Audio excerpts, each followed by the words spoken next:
Either way, let's get going. Let's get going. I'd say 3, 2, 1, but it all starts automatically. Actually, does it? I can't remember. I'm gonna do it myself. 3, 2, 1, go. Yay. No, I forgot I had to do it. I use wallpaper engine for my starting soon screens? Nope.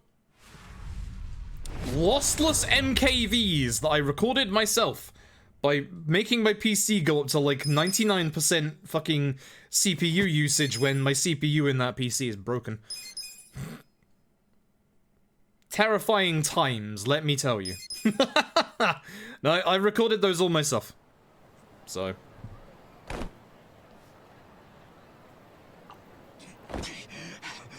But yeah, I don't have that much time to, I don't have that much time to keep resetting, so here's the dealio.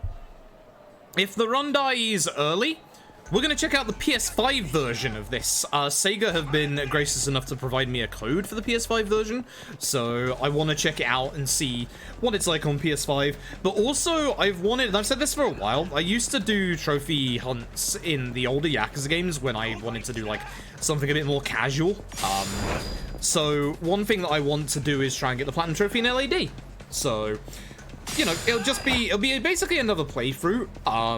I was thinking this time with the English dub, because we said we were going to do a full English dub playthrough at some point, and this is most likely the best time to do it, honestly.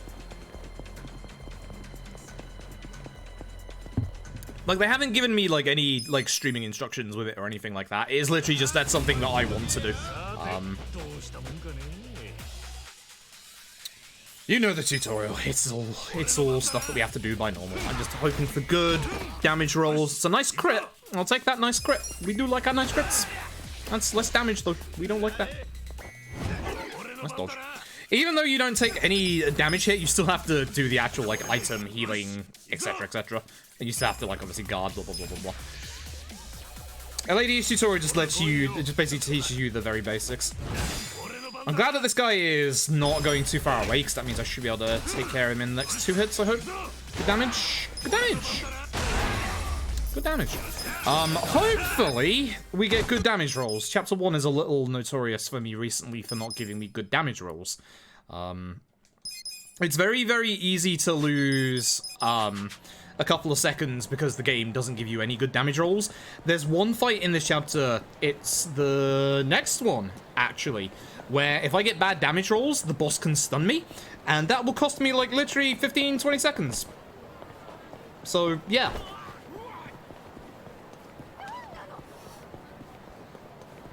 Hoping for good damage rolls, or at least the boss doesn't do that one specific attack.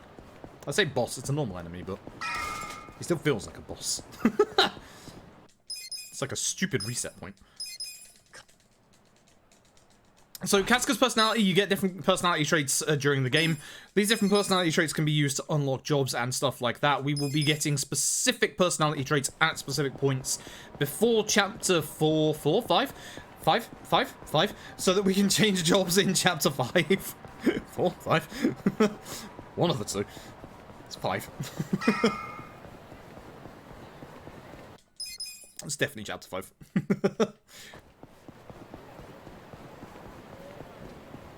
So yeah. That is like a Dragon on Legend. The way that difficulty works in LAD is a little different because you can't pick difficulties on your first playthrough. You can only pick difficulties on your subsequent playthroughs. And that's basically just a level up increase, so it's like if you're X level, you should play on hard, or if you're X level, you should play on legend.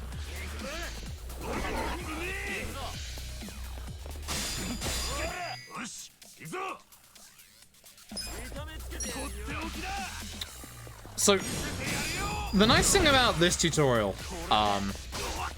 we didn't have the problem where you can hit the first guy, do a crit, ooh, good damage roll, alright. Very happy with that.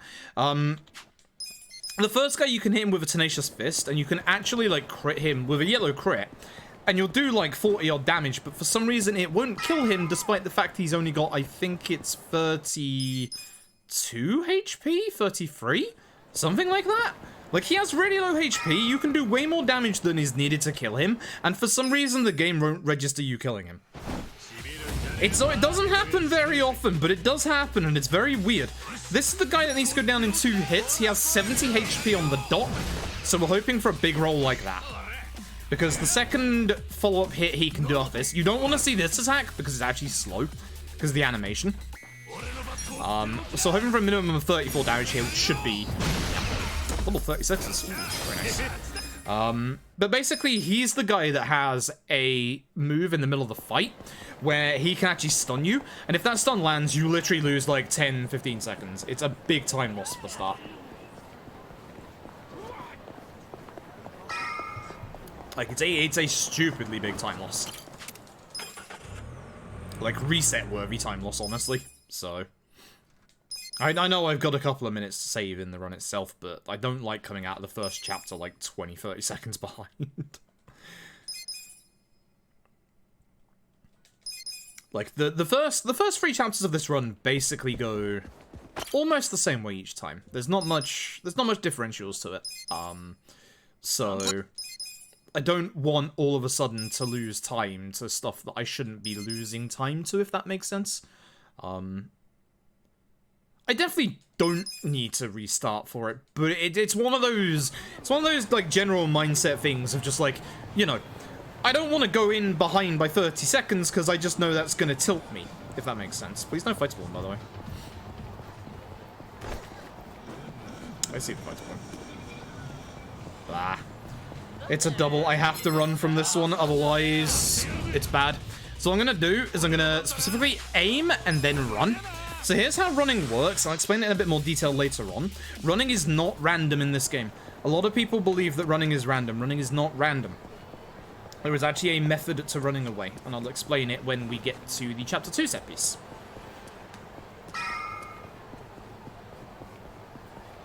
There are some fights you won't be able to run from, like actual story fights, boss fights, blah blah blah. You know the drill. There's also some fights during the game itself where, surprisingly, you will be able to run from. Which will either be able to run from or use smoke bombs to get away from, as you will see. We've gone and met up with Arakawa. We'll call him Arakawa Senior, not Arakawa Junior, who we met earlier. And we're going to go get some Peking Duck with him, which means we're going to have to do the same run that we just did once again. Hopefully, again, no fight spawns. That was very unlucky the last time. I want some tea, but I'm going to wait until I get past all these people because they keep bouncing me out the way.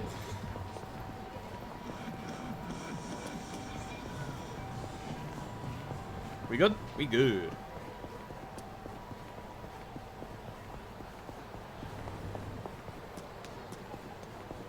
Actually, come to think of it, I don't know if you can get any fight spawns when you're with Arakawa.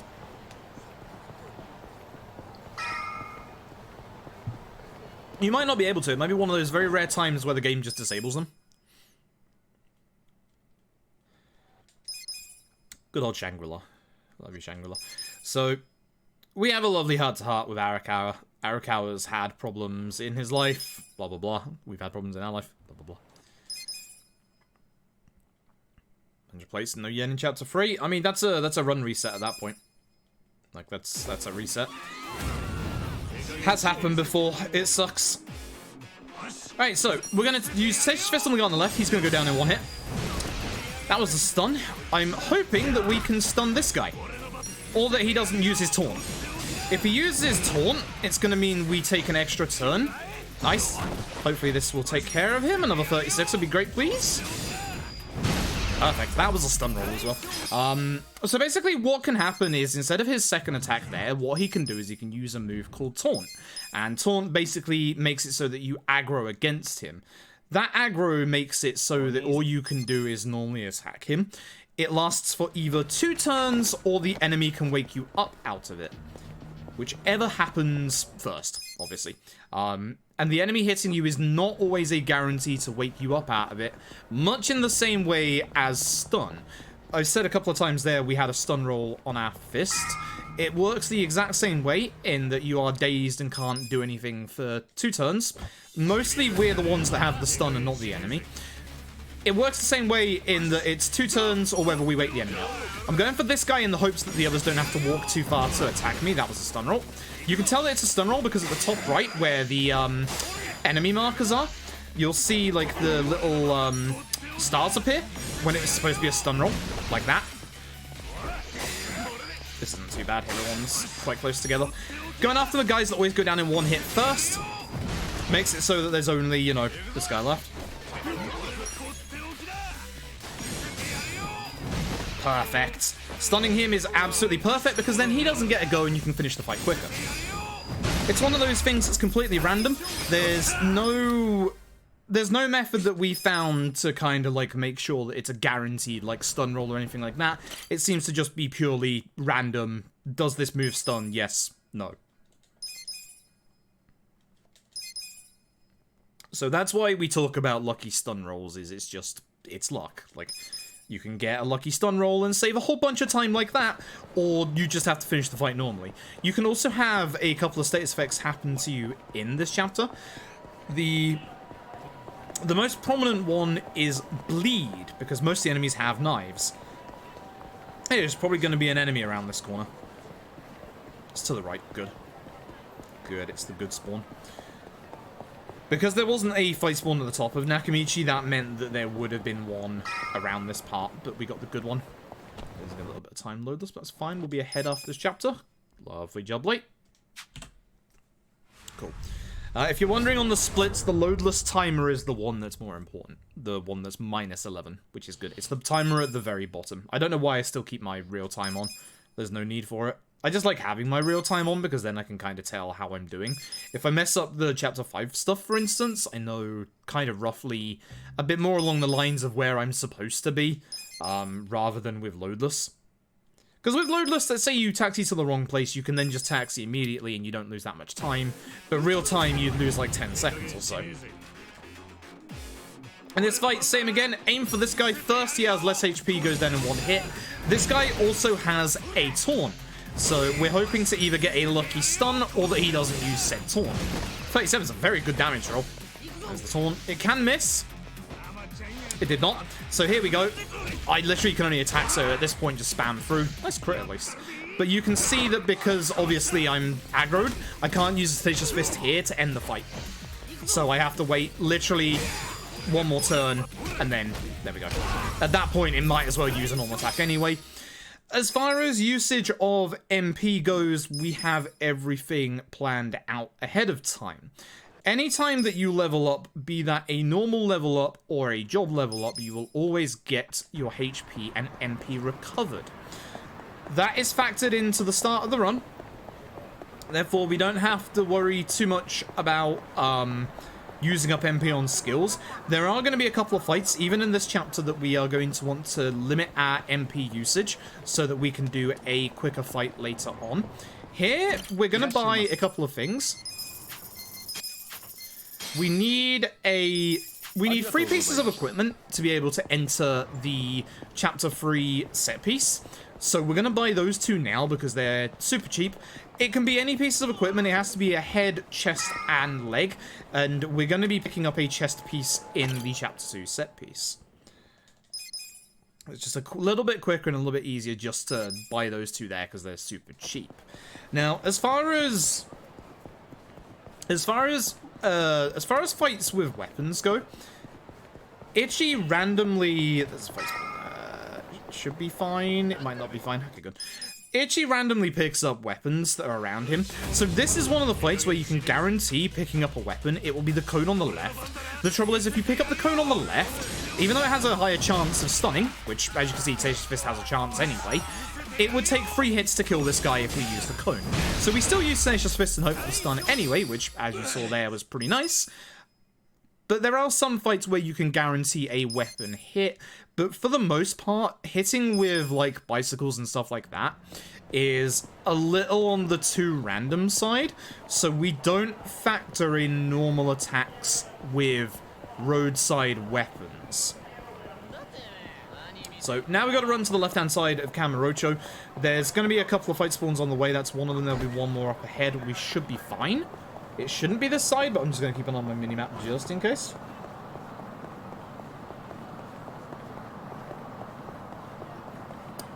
It's down there. We're good.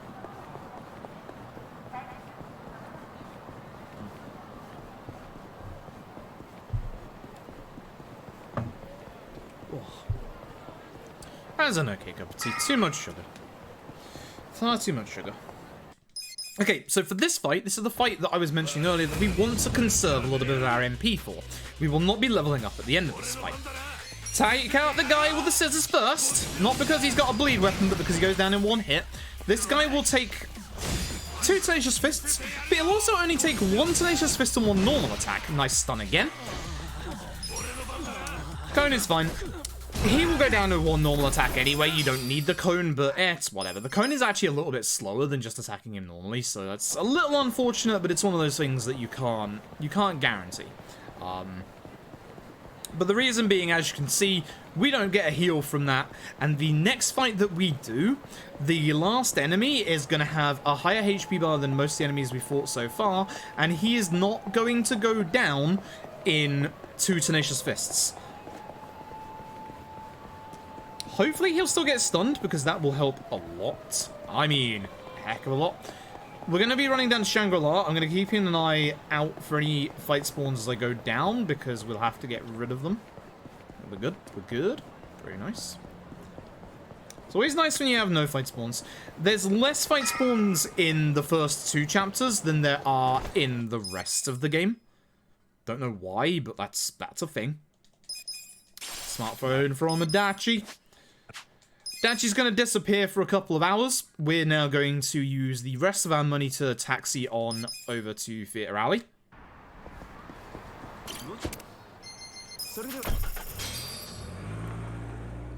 You can see we don't get left with a lot of yen.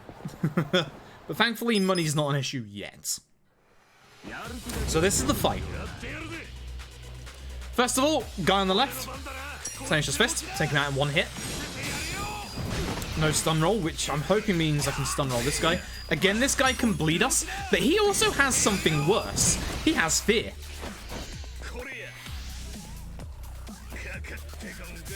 Nice. So, fear is worse than getting bled at this point, and it's even worse than getting aggroed. Fear will make it so that we can't do anything at all until we get knocked out of that fear, or obviously, you know, enough turns pass, which again is 2 turns. So as you see, there's not enough MP to do Tenacious Fist. We level from this though, so we've got all our MP and HP back. And now it is time for the chapter 2 set piece. More importantly, it actually joins the party, which is very nice. So, with Adachi in tow, we are going to run up ahead, and we are going to... I'm going to talk about how to run away from fights.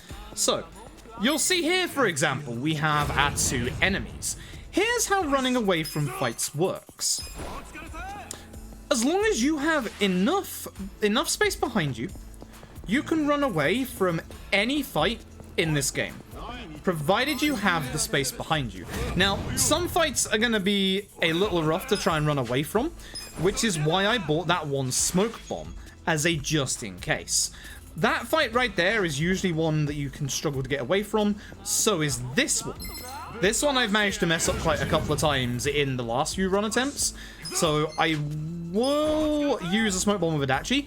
Because I haven't used smoke bomb with Adachi or Ichi here, I actually have that smoke bomb that I'll be able to use in a couple of chapters' time, just in case. So the smoke bomb that we bought won't get used in this chapter now, but I do have that as a safety backup in case something horrible goes wrong in chapter 3, which it can. You can have a really bad fight spawn, because as you can see here, you can just walk up to the middle of this fight, and then you can just run away. The nice thing is, you literally have so much room for running away from that one, and you have so much room for running away from this one as well. This one can go a little wrong though, because of the tarpaulin on the left and the bin bags on the right, so I like to aim at the guy first. If you run away at the start of a fight, Ichi will run a little bit backwards, but it will also be a little random. It's not a guaranteed direction. That's why sometimes you'll see me take like an extra second just to line up with one of the enemies, because if you line up with one of the enemies, that's you telling the game, I want to run parallel backwards from the guy that I'm looking at. So that's a thing where you guarantee to run away from. Don't hit the level 4 guy here. The level 4 guy here is actually the strongest enemy in this entire pack, and will not go down. Ooh, lucky. He will not go down in 2 hits. So as long as we play sensible... And if this guy gets stunned, we'll just work on the other guy. Yeah, nice crit, though. We'll just use Adachi with follow-up attacks here to make sure the enemy die. And now, again, we're hoping that we can stun this guy. Just because that'll make this fight go a little faster. Either way, Tenacious Fist will get him on the ground for Adachi to do a follow-up attack and do a guaranteed crit, which is super nice. Should finish him. Yeah. Lovely. Nadeko, thank you for the 9 months. Hope you're doing well tonight. Pretty good so far. This is the room that you have to remember. Turn around on. Yep, this way. Oh, God. Stretch, sir. There's our gear. Perfect. So we equip all of our gear there. We only have the 3 things, so if you press square, it just puts them all on. This fight is an interesting one. The guy on the left does not go down in 1 hit, but he can get stunned. The guy with the gun, he's kind of a pain in the backside. If he gets stunned, we work on the other guy. But because he didn't, bang. He is not dead. That's unfortunate.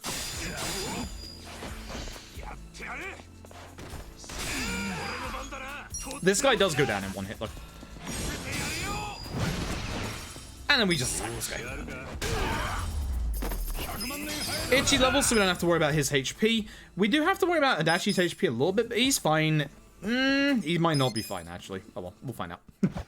So, most of the enemies at the minute are aiming for the closest person to them. So, unfortunately, this guy ran back a bit. That guy next to Itchy there, he should go after Itchy. He might not now, because he's moved over to the side, unfortunately. Here we're going to punch this guy, the actual one that takes a few hits, in the hopes that he gets stunned. He didn't, which is a shame, because everybody is going to go down with 1 hit from Adachi's beatdown anyway.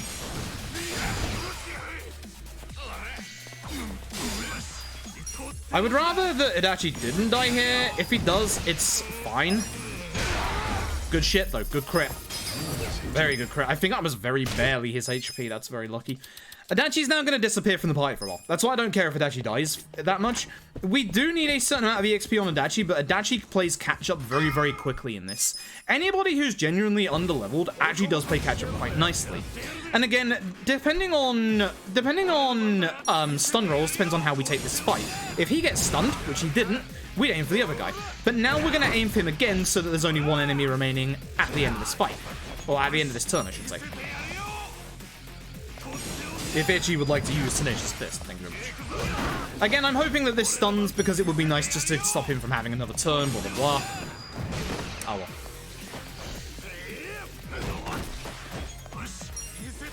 Never mind. Alright, so before we go into the next room, grab this for the hand grenade. That's for later, not for now. It's time for our first boss. Joe Sawashiro. Now, there's something unfortunate, again, in regards to this fight, in that if Sawashiro gets stunned in the first phase, that's actually really bad. If Sawashiro gets stunned with this attack, it's actually terrible. Because here's the thing. When this fight transition happens, any status effects that Joe Sawashiro is under, he recovers from them. So, if I manage to get a lucky, or in this case unlucky, stun in the first 2 hits, he would lose it right here. So at this point, this is where we're hoping to get a stun.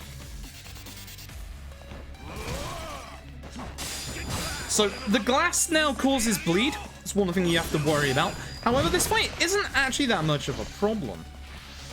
Ridicule? Really? Alright. Have a hardball. Baseball does 105 damage, it's very good. The grenade does more, but we're saving the grenade specifically for another chapter. The next chapter, actually. There's Cold Fury. So he's now going to get his attack up, and he's also going to do a really nasty move, but this move actually isn't that bad. The game builds it up as being really, really terrible, but honestly, watch this. Perfect guard is 24 damage. Like, it's not that bad at all. So we are going to run out of MP before the end of this fight. But until then, just keep using Tenacious Fist. Hope for that lucky stun, because obviously any kind of stun can save you a little bit of time.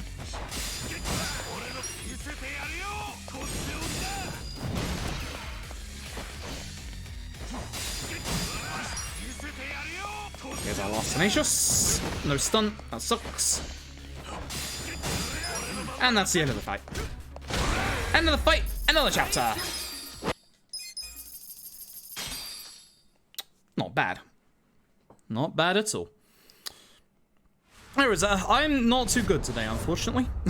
I am not too good at all today, unfortunately. I've got hernia issues. Also, hey, Rizzo, if I didn't say hello earlier. I think I may have forgotten to. Hope you're doing well tonight. Yeah, so there's going to be a little bit of luck. We're now in Yokohama. This is going to be the game's main hub. Unfortunately, this move that we're seeing here, Treasure Hunt, this is going to be our big early game RNG. The run could die. These are all scripted. These treasure hunts right here are all scripted. Once we've done a minigame and the next tutorial fight, we're going to have to do some treasure hunt to get some money. If we don't get enough money, that's the end of the run. Because I will be losing, if I don't get essentially, I think it's 730 yen, I will be losing a bare minimum of about 45 seconds to a minute.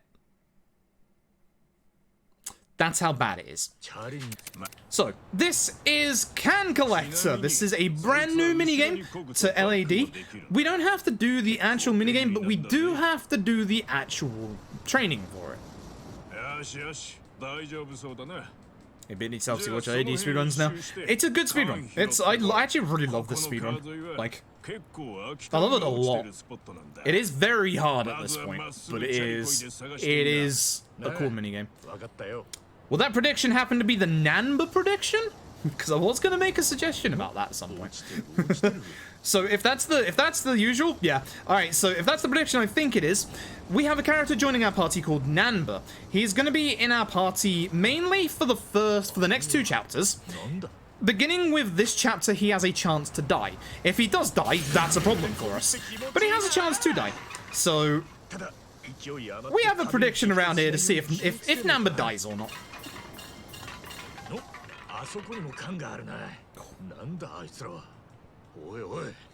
Doing a really long speedrun when you have bad stomach problems.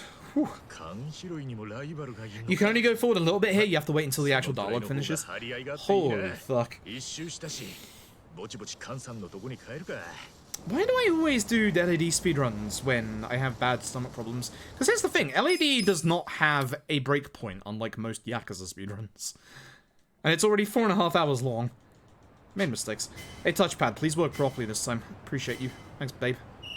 Hey, you did. Thanks. Sometimes my touchpad doesn't work properly and for some reason won't let me skip the minigame.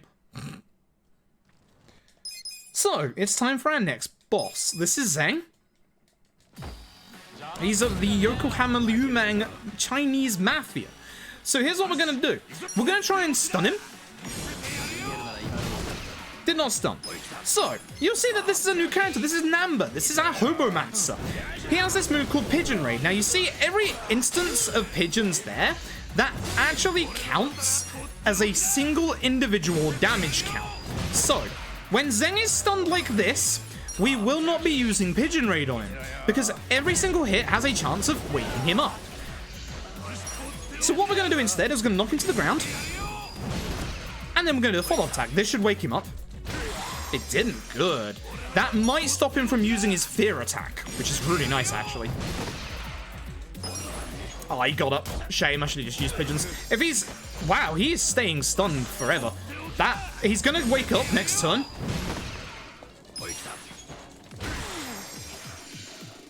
I must have reapplied the stun at some point and missed it. Holy shit. Pigeon will kill him.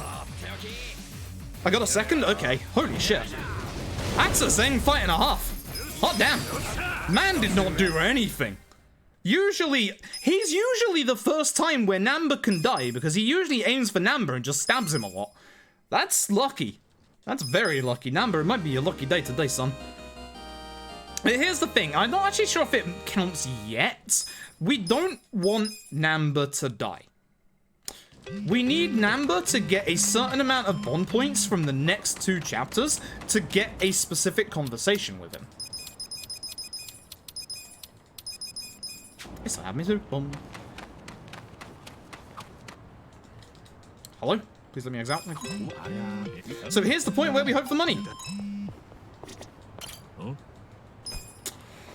Here's the point where we hope for money. A 500 yen would be amazing. Thank you. I'm off. That's all we need. Cool. Better 40k points. Ah! I needed to be closer to it so I can run away. I'm actually going to guard because Namba's in a much better position to run away. There you go. And this is also why I should have the... This is also where the spare smoke bomb is good. If I had a fight spawn like here, for example, I could just use the smoke bomb and get the hell out. So... Still not great. Still not great. I should probably be shortcutting my stuff for Ichi and Namba at this point. I'm sure it's fine. So this is Hello Work. You're going to get introduced to Hello Work again in a little bit. But what we're going to do is we've got to go to a bar for some work. I'm going to speak to this taxi. This makes this fast travel available. And we're going to go down the road. And we're going to go and speak to this taxi. Because of this and what I'm doing here, I'm going to lose some time in this chapter. That time will be saved in the next chapter.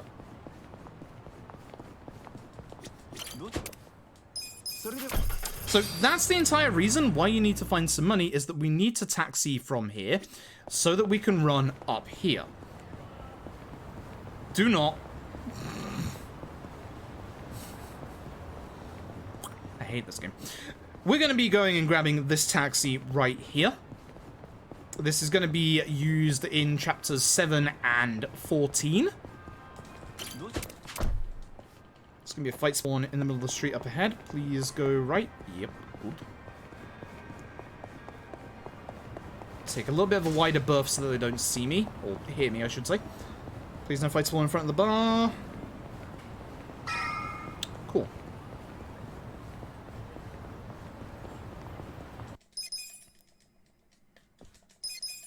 Lovely. I haven't shortcutted anything. I need to remember that. Right. This is Matsu.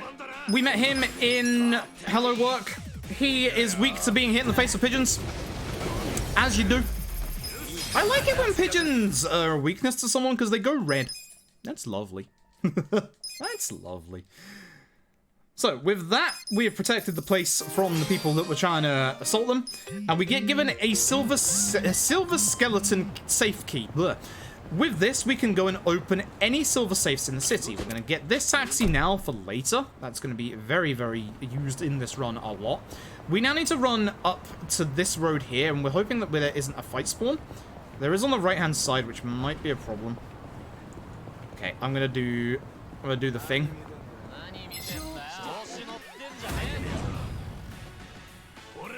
I'm just going to run.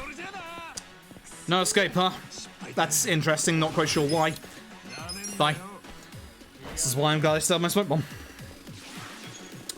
That's one of the only fight spawns that's problematic on this road, because even if you stay on the left there, they can just get you in a fight. And if you're on that side, you can't escape from it.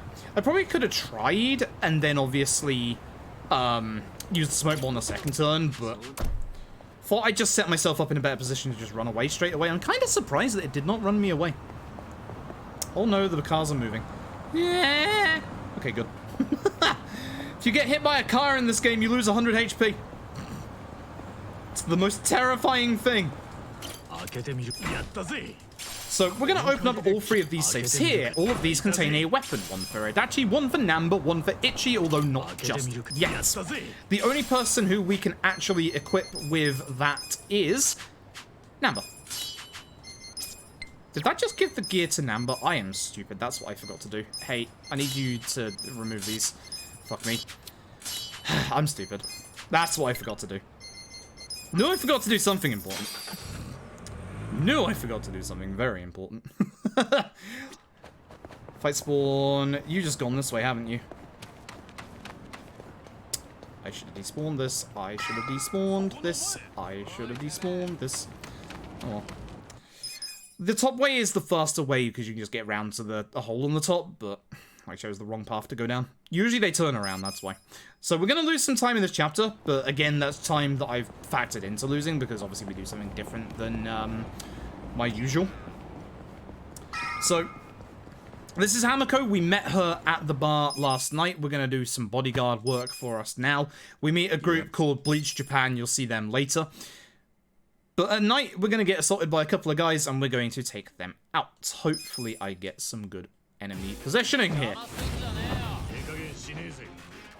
Remember that grenade we picked up? Hopefully, this kills all but one. That'd be nice. 3? Oh, that's terrible. Oh, that is really bad. Usually, you can get all but one. I think I have to... I'm not sure if I have to Tenacious Fist, but I think I will just in case. Because Namba has a better weapon, so he can take people out. I think Ichi's got just enough damage, but ouch. Bad fight. Bad fight. Like I said, there's a little bit of guaranteed time loss because of running to get that taxi earlier, but like that's a rough fight. Usually you only want one left alive with that grenade. That sucks. That sucks. Oh well. Cool, so we lost about 20-ish seconds, 24-ish seconds. Again, we do run and get that other taxi, so it should be fine. Ultimo Adachi. Right, this is where I lose a whole bunch of time in my PB. So, this is where I'm looking to save a good bit of time. Adachi's back in the party. Agile changed from Deadbeat to Freelancer, but it doesn't actually change that much. What we're going to do is going to go over to Adachi, equip his traffic wand, and we're off. I should have put Essence of Tag Team Essence of Mayhem on a shortcut earlier for Ichi, but oh well. We should be fine. I just menu for it. So. Pigeon raid this guy. Should take him out. Should.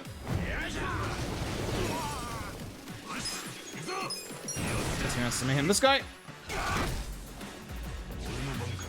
Usually, I would try and hit him with an opportune, but unfortunately he's all the way over there and I get hit by this guy, so I'm just going to do this and hit the both of them. Not bad. I'll take that. Ichi will level from the end of this, so keep using tag team. And this should kill. More importantly, Namba's going to level up and get a skill called Pyro Belch. This is our first elemental attack, and it's also a multi-hitting attack, which is fantastic. We're going to do a big menu here, where I'm going to go into my skills. I'm going to equip Batbuster, Tag Team Essence of Mayhem, and Mega Swing. Namba, we're going to equip Pigeon, Gnarly Breath, and Pyro. And Adachi, you can have Beatdown and Reckless Charge. And then we taxi on over to Hello Work. Cool. Good. Good. Yeah, Meta had a really amazing run with LAD the other day. Like, I'm already, like, almost 4 minutes down to Meta after Chapter 5. Again, mostly because I keep doing dumb shit in Chapter 5. That's not the first time I wanted to hit that. Oh well. I want to hit one of these guys. I'll pyro this guy. Oh, I could have had a double. I'm stupid. I could have had a double. Oh well.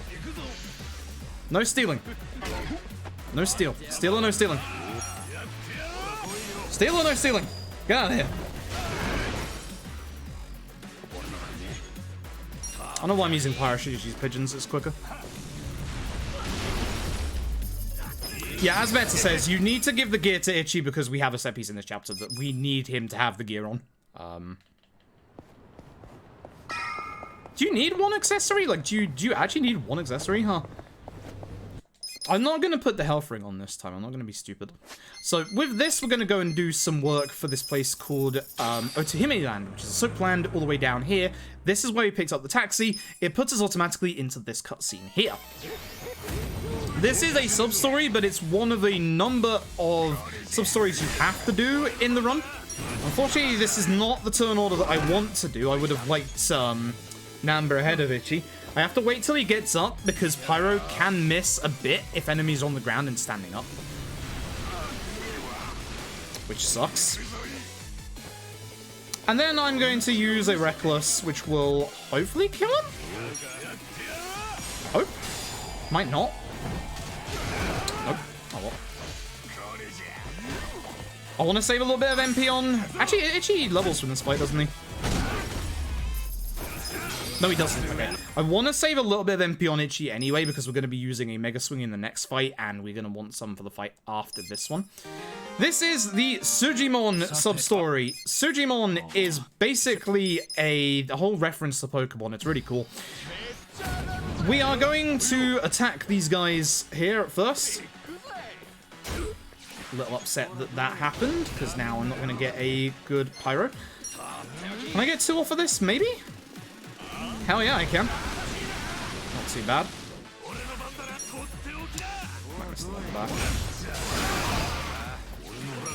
Not sure how many of these it hits. Let's hope 2. Not the ones I was expecting, but hey, I'll take it. He might explode. That sounds stupid.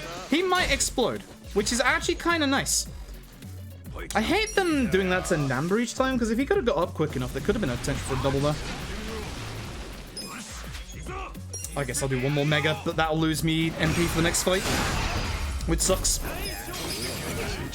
So I'm out of MP for the next fight for Itchy. That sucks. I'm going to have to use a Bat Buster, which... Now we have to hope that Namba gets a good position in the next fight. Probably shouldn't have done that, honestly. Probably should have just waited until Adachi's turn and just finished them off with Adachi. Oh well, never mind. We'll see. I'm just hoping that Namba goes first in the next fight. So, we'll see. We'll see. We're now going to head over here. We got to go to Pocket Cafe. One of Soapland's, or Tahimiland's, employees is in a bit of trouble, and we're going to go and spy on them and see what's up. If I spawn on the right-hand side of the road, I can see it from here. It's going to walk away, but we're going to go and grab this taxi anyway for future usage in this chapter. I don't like them constantly turning around. That's why I can't cross the road straight away. Either way, that'll get rid of all of the enemies in the area, and we'll be able to go to the cafe. Unfortunate spawn, but they won't see me, which is fine. We're going to use our phone as a listening device. And again, hopefully Namba goes first. If Namba goes first, I'll be happy here. If not, it'll be a bit rough. Okay. See, you can see there that we would be able to basically have Namba do a Pyro on 2 of them. No, they walked too far away.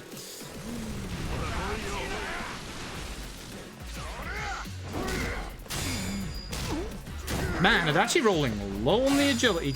Not good. Should aim for the other guy, but that's fine. Let's hit this guy.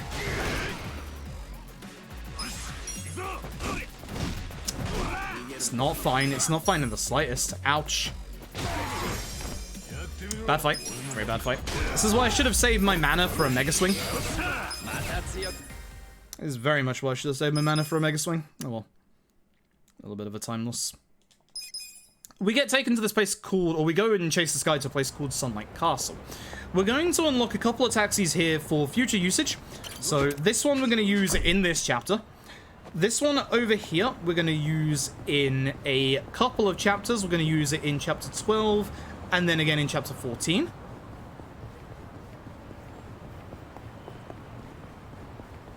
And then we're going to go and unlock one more taxi that gets used a couple of times in the run, including in the next chapter and also, I think, 14,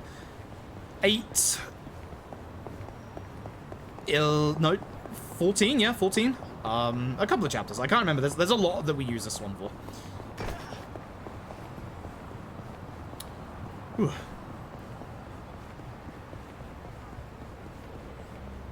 And yeah, as Metza says, you can have one enemy get hit by a car in Chapter 14. You can also have the part-time hero guy get hit by a car in Chapter 5 if you get insanely lucky. But that requires him getting knocked into that specific position by Itchy in the first place. Had a suspicion. I didn't move far enough, but we should be able to run from this. Awful. Awful. You don't want to get hit by any of the fight spawns along here. That's probably like a 10-second time loss right there. Awful, awful, awful. Should have took the extra time again. So, we're going to get into another sub-story here that is completely unavoidable. You'll see a guy down at the end of the street. He has a flyer in his hands. This is Yakuza 7's versions of summons. They are called the Pound Mates. And our first Pound Mate happens to be a Yakuza legend. He goes by the name of Gary Buster Holmes. Gary Buster Holmes is one of the better summons in this game, despite the fact you get him really early on. Gary has a chance. He does good damage, especially for like an early summon, but he has a chance to do stun as well. And again, stun can be very, very useful in fights. There again is another bit of luck based in who gets hit with the stun with Gary, but for the most part, it should be quite good for most fights, even if it doesn't stun them, because it will do a lot of damage. Help this guy out. We're going to start another sub-story here. If you played this game, you'll know that this is good old Gondarawa. Oh my god, and I'm going to pigeon. Good old GBH. Gary Buster Holmes' grievous bodily harm. With that, we're going to help the guy have heart to heart your wife. Again, it doesn't matter which of the choices you pick here, but I think heart to heart is like the quickest one. You can skip these after you skip a certain amount of dialogue. We're going to go and do a little bit more on this sub-story. We need to get some hot water for him, so we're going to go over to the cafe up here, get said hot water, and then we're going to carry on with the story. Tiger and Dragon music from Yakuza 0. No, not you. I don't care about you. You I care about. There you go. You can't taxi inside the cafe, but you can outside. So we're going to go back to Hello Work, and we're going to try and get Hello Work to get us a placement in the Sunlight Castle, so that we can get inside and infiltrate what they call the Excellent Room. There is a weapon for Namba in that safe, but it's worse than the one that we currently have for him. Do you know what I've forgotten to do upon mentioning that? I've forgotten to give Ichi his new weapon. That might explain why I'm not doing the damage. Yep, that might explain a couple of things, huh? Oh boy! How many times have I forgotten to equip Ichi's weapon in this chapter? Every time. Either way, Ichi, boom, there you go. And then we speak to the guy. We start right next to him. You can't skip through any of those, so just mash through. And again, if you've ever seen Yakuza 2, he's back up to his old bullshit again. Hit in the middle, hopefully get a multiple of them. I'm gonna pyro him. I'm gonna wait till he stands up. I just don't want to miss any hits. Is this kill? Yes, good. I wasn't sure. Glad it did. I should level from this, so I'll tag team. Then fight. Or not. What's the next fight? Oh, it's the milk fight. That's fine. Drink the milk. It doesn't matter if you drink the milk or not. Just drink the milk. Skip through. We get Gondarawa as a sub-story. We also get 20,000 yen, which is 2 uses of Gary Buster Holmes. Plus survive.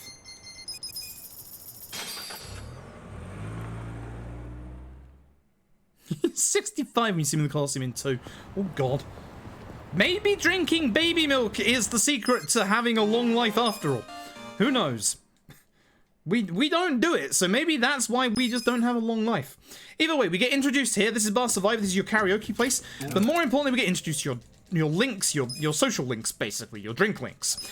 So every single thing is going to give us not a conversation choice. We're going to go with Square for Adachi because we want that charisma.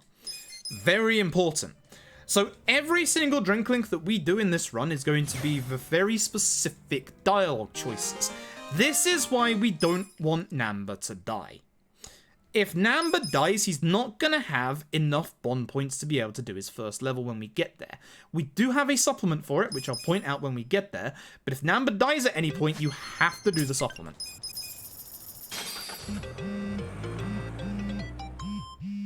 My chapter 4 is terrible. Like, my chapter 4 in my PB is terrible. I lose like a minute or two in my chapter 4.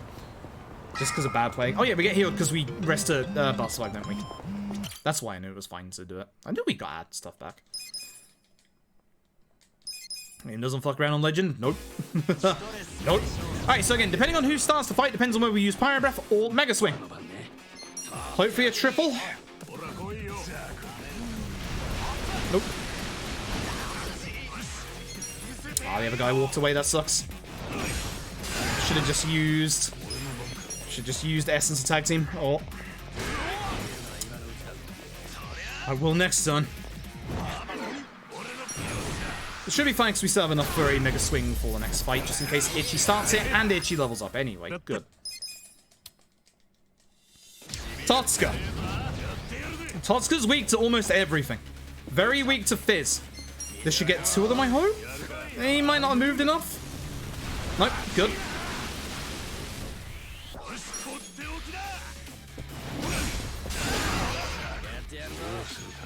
I probably should have just opportuned, but come on. We'll kill him. We'll just make sure he did. Hit this guy with Pyro. We're gonna use... I should have actually Essence Attack Teamed this guy. I still will. That hit both? I don't think it will. Good. I wasn't sure if the guy on the right was just a bit too far along or not. Now, one thing to mention is that every single fight that we're doing here is giving us random items that we can use for the Blacksmith.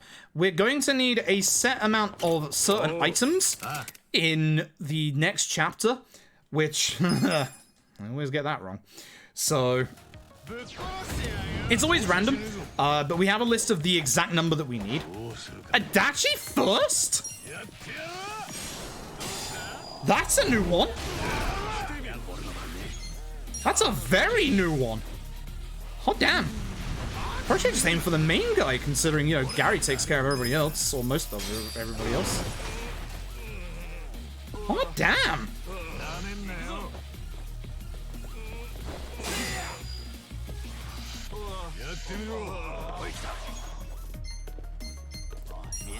Could I get both for this? Oh, I might be able to, actually. That'd be great. Nice.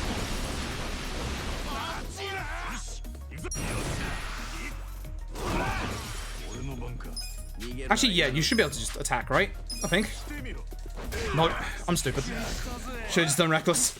Shouldn't have messed around. Either way, I get a tiny bit of mana back. Actually, I think he levels here, doesn't he? Yes, good. He gets Push and Shove, which is a physical skill that has a chance of stunning. Probably won't use it, but we might use it in a very specific, like, set of circumstances, but we probably won't. Either way, oh boy, here comes an annoying fight. This is a fight I lose a lot of time to in my PB. This is Ida. Again, depending on who starts, depends on the order of things that we will do things. If I get double here, that'd be great, but I don't think we will. Oh, we did. Lovely. Tag team Essence of Mayhem. That'll get 2 as well. Very nice. Ida's going to call backup here, which is fine by us. That backup will give us a little bit of extra XP for a level up. Also, we want Ida dead because Ida heals people. We're going to Pyro Belch the guy that just joined the fight. It should kill him.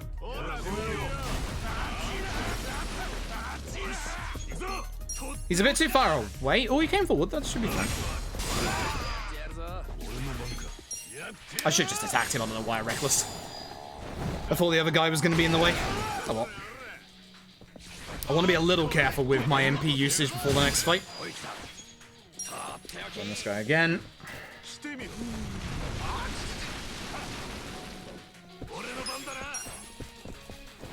Chat.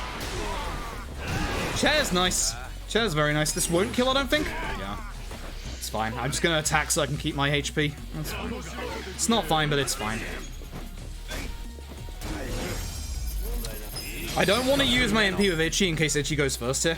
I'm not going to make that mistake that I just made earlier. Still a bit of a slow fight, honestly. Yeah, as Metsu says, agility is the whole thing with turn order. But even with the fact that you get the same stats per level up every single run, there's still some random variance to it as to who goes first.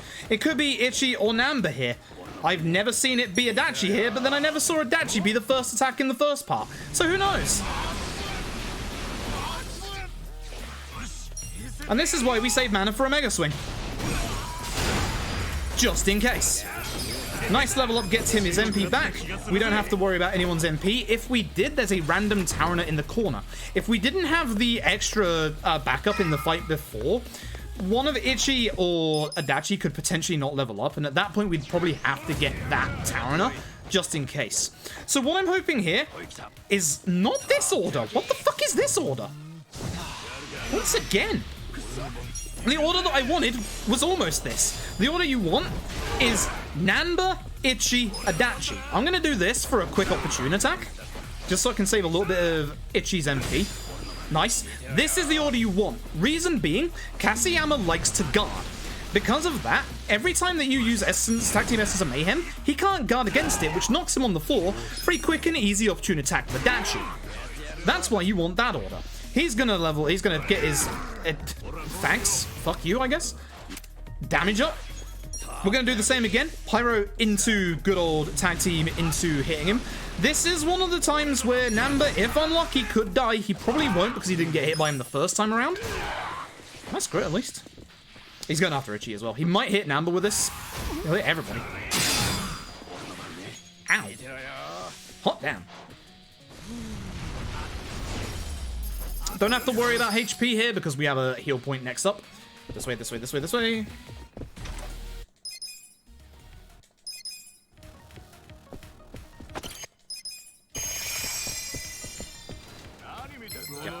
Again, depending on who goes first here, Ichi or Namba, depends on the move we use. This should get 2, hopefully. 3 would be nice, but it's usually 2. Make that a 4. Ah, the other guy moved away. Nuts. Should have just Essence. Sometimes you can get them both there. Alright, fair enough. That guy's just gonna fall over, whatever. Whatever.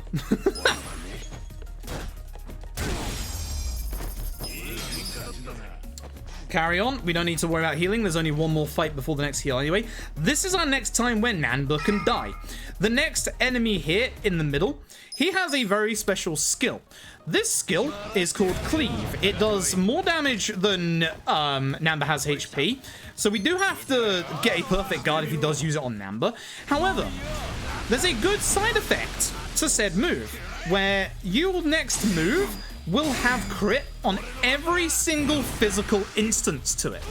What that means... Oh, that's not good. What that means... I didn't mean to attack there. Oh well. Is that every single instance of Namba's pigeons also crit. Every single one. Nice, we get a good tag team into opportune. So if he aims for Namba here... Fucking hell. I hate you. The nice thing is, Ichi doesn't die from that, even if you miss the perfect guard. That came out faster than I was expecting it to. But if it managed to get around to Ichi's next turn, he had a guaranteed crit. Guaranteed. Every time you see that circle thing where it goes broop, that gives you a guaranteed crit. I believe there are 3 fights where that can happen in the actual story. The other 2 are much more rare than this one. I meant to use the key. Thank you. Now, sometimes the map doesn't load in straight away for me, so what I like to do is grab the hand grenade first, and then you can just go to the map, which, again, didn't load in straight away. We don't have to worry about healing again. We're going to the heal point next.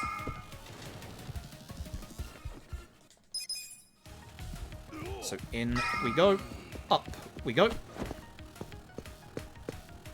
Yeah, Hoxie's basically the thing that Hoxie has done is a job randomizer application. It's not like an application for the game. It's like a little program that like says, oh hey, with this character use this job, blah blah blah. That's what the challenge point thing is for. It's not a full-on randomizer because that would be interesting. I don't know how that would work. Like I should have specified a bit more. I should have been a bit more specific with the actual channel point thing. Either way, this is a Gary Buster Holmes fight. I'm gonna fucking hit Ida with this, because fuck you, Ida. Ichi going last again? I just should have pushed and shoved him. Fuck Ida. Fuck Ida. Everybody hates Ida. I want him dead. He's the one that's been causing my fights in here to be long. All stunned, that's good.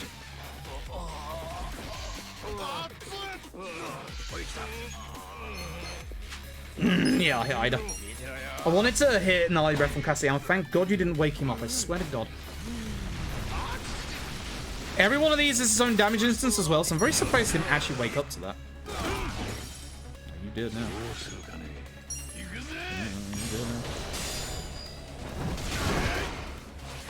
Everyone's still asleep? Oh my God. Yeah, actually, Ichi going last is best case because that way, Ichi, yeah, as Meta says, doesn't have a chance of waking anyone up, so this is actually not too bad so far. I probably shouldn't wreck us again, but he's 100% dead with us. I wanted to just keep him down, but... Oh, wow, he was going to step out of it anyway. That sucks. Actually, no, on Adachi, that's the best one that can happen. And we've got the good order. So, Gnarly Breath reduces defense. Essence a tag team. Now, you might think that Adachi being aggroed is bad. It's not, because he's going to run in and get that opportune. Perfect. And then, obviously, we go back to using Pyro Belch with Namba. Ah, Adachi's going for Ichi. Now, the problem with Kaseyama, as you might see here with Adachi's turn, he guards. Man guards. And now I'm out of MP with Ichi. As you can see, Namba could still die. He's not safe yet. So now we're just going to have to use a Bat Buster and hope that he doesn't guard. Which he did. Running out of MP real bad in this fight. Oh boy. That doesn't happen that often. I have some pigeons because I've got no mana for Pyro. Nice table. Oh, you got it. I hate you so much. Man. At least Reckless finished him. Literally down to the wire on my MP, but that's the end of this chapter. I'm going to lose a bunch of time. Wow. I was supposed to save time in this chapter, but looking at my splits, I'm going to lose a bunch of time. Wow. Terrible set piece. Ouch. Oh, damn. Not good.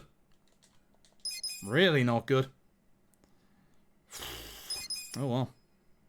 My chapter, as I said, my chapter 4 set piece is terrible. We need to get one more taxi in this chapter before we can carry on. So we're going to go and grab that right now. Seal here to inform you that CH4 is the cursed chapter in all Yakuzas today. Damn right. I take it you did some K2 then? Thank you for the 13 months. I hate chapter 4 in K2 as well at this point. It's like the smallest mistake. Like, if the Mahjong parlor goes bad, that's it. The run's over. I don't know what I lost time on outside of the set piece either, but yeah, the set piece was pretty bad. It's a shame. The set piece started off quite well, but oh well.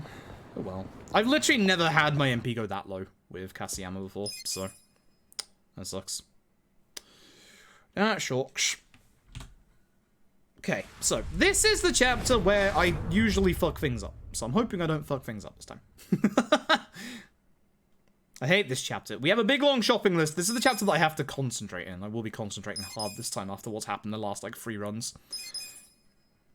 The chapter. Yes, this is the chapter.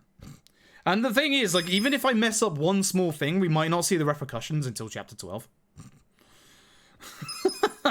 Which sucks.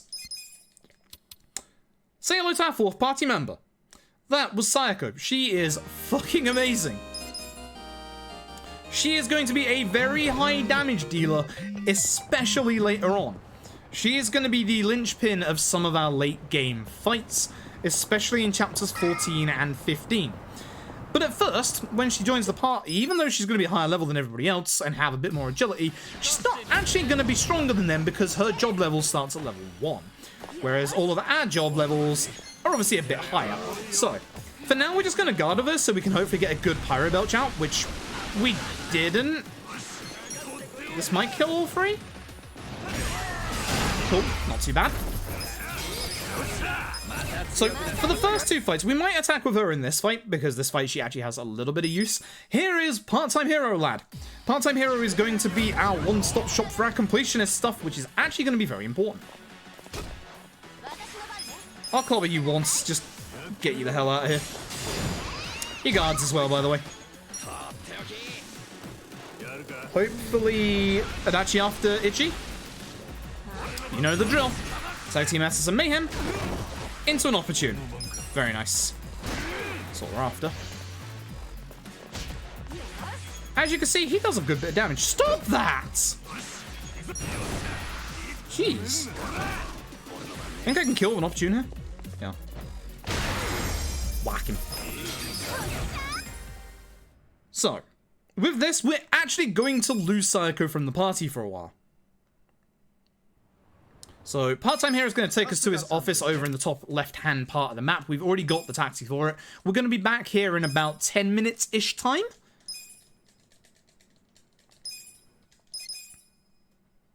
Now, Namba's not out of the woods just yet. Most of the danger for him is gone, but he's not quite done just yet. He can still die in this chapter. No fight spawn is nice, thank you. Doesn't matter anyway, but you can sometimes have a fight spawn here. The cutscene would get rid of it anyway. I've had a fight spawn like really close before, which is unfortunate. You have to reuse the taxi to despawn the fight spawn. Every single conversation in here is going to despawn any fight spawns that are in here. So provided we just go and speak to everyone in order, we're not going to get into a fight in here either way. And then we're going to get into another big fight. Once again, this is a Gary Buster Holmes fight.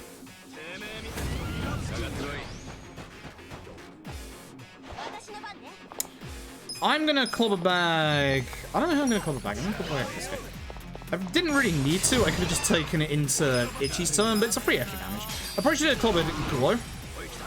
Guo is the one we want to hit with Pyro Belch here.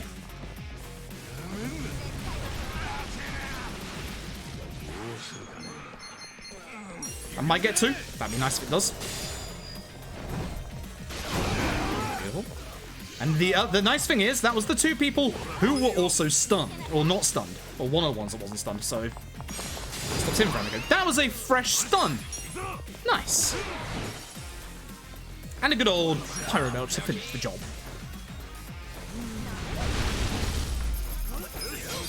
Everybody ranks up. And with this, Sayako is now going to leave the party. So for story purposes, she's going to infiltrate this place here. Off she goes. And we're just going to carry on with the story for a little bit. So, we're going over here. This is the Blacksmith. The Blacksmith, as of this chapter, is going to become very important. Most of your damage in LAD comes from... You get a little bit of damage, obviously, from your job classes and level ups. But most of your damage, especially early on... And if you see this conversation here, that's the backup one for Namba's Bond stuff if he dies. I didn't have to do it here, but I like doing it just in case. But damage in LAD comes mostly, especially from your weapons. Hence why the Blacksmith is going to be very, very useful. So now we're going to go back and we're going to go and see Sayako and we're going to do the next fight. Which again is a place where Namba could die. It's very, very rare. Sayako has more of a chance of dying here. I'm going to try and despawn that just in case, because I've learnt my fucking lesson.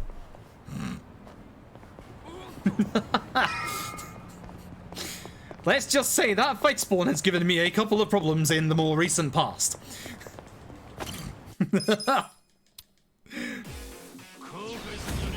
Zane's back. So, hopefully Namba starts. He does not. We're actually going to use Mega Swing. We're not going to use Gary in this fight. I'm sad that I didn't actually use anything. Mostly because, as you can see, that does a whole shit ton of damage. We'll take care of him with Sayako. Ah, not bad damage, despite the fact that, you know, she's a very lower level, job level than everybody else. Although, as you can probably tell, she's already caught up to everybody else. Pyro Zeng, because, you know, he's weak to the fire. He's not countering for once, which actually isn't too bad. He is missing because he's an idiot, though. I just use Reckless on him, it's fine. I'll take care of the other guy with Sayako.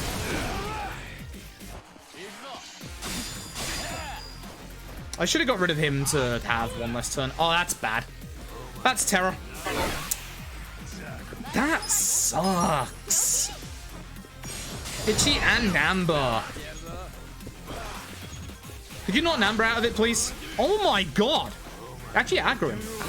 Oh, nope, just fear him again. Fuck you, I guess.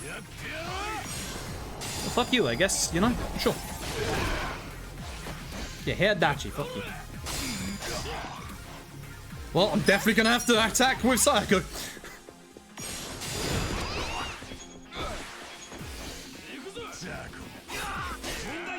Okay, Itchy's out. That's good. This is why you want, if you get feared at any point, you want enemies to actually attack you so that you can get out of that fear. Well, I don't want him to hit Itchy too much.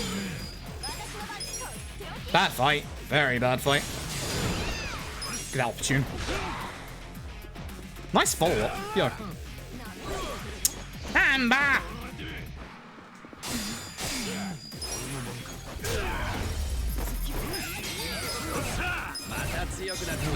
I don't know where Adachi was going there.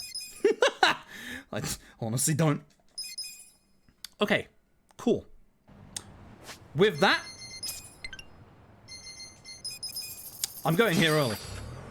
With that, I'm going here early. Fantastic. Whoops-a-daisy. Hold on, please. I'm supposed to be doing story first. I need to change it to the next day and then go to Hello Work and then do that. God damn it.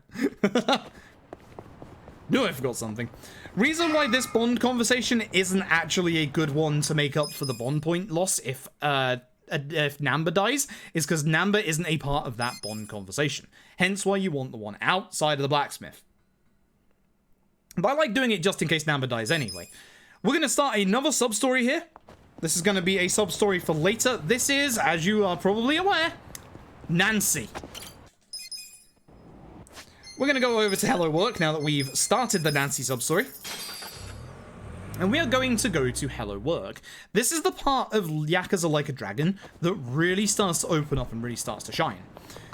This is where you unlock the job system. You basically have a whole bunch of different jobs in the game itself that you can change your party members into, as you'll see via these tutorial marks here. We are going to change one person's job immediately. We are going to speak to Ruroka. Oops. We are going to change Sako's job to hostess. You can be Chinese pub. Sure. Sure. Now I'm going to taxi to the correct place. We're going to taxi on over to Part-Time Hero's place. We're going to be grabbing this safe right here. Excuse me. That's a weapon for Sako's new class, which I'm going to just manually equip straight away. I still don't know if I'm supposed to do that or not. Should probably find out. It's kind of important. So as we go in here, you can see the arse of a cat. That's very important. That means that we have started to trigger a specific mission for Part-Time Hero. The second that we leave, all of those cats, including their asses, are going to leave.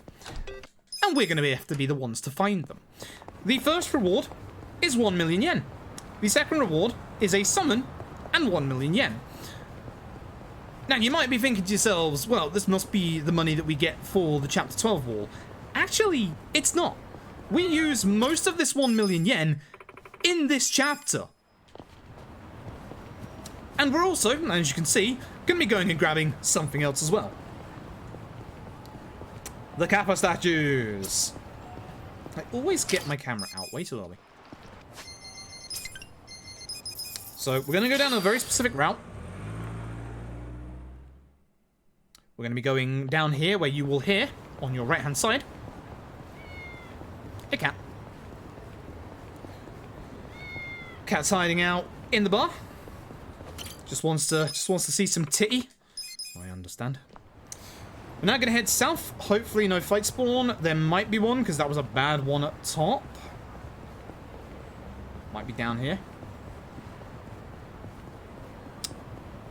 Okay, so what I'm going to do is, thankfully, Like a Dragon is save anywhere. So what I'm going to do is I'm going to save, and then I'm going to load that save that I just made. That is going to despawn the fight spawn, so I don't have to deal with it. I could try getting into it and running away from it, but I'm not quite sure in this alleyway if I'd be able to. I could also try doing the fight itself, of course. But here we'll just save load and get rid of it. Grab that taxi there. That's going to be very important in this chapter.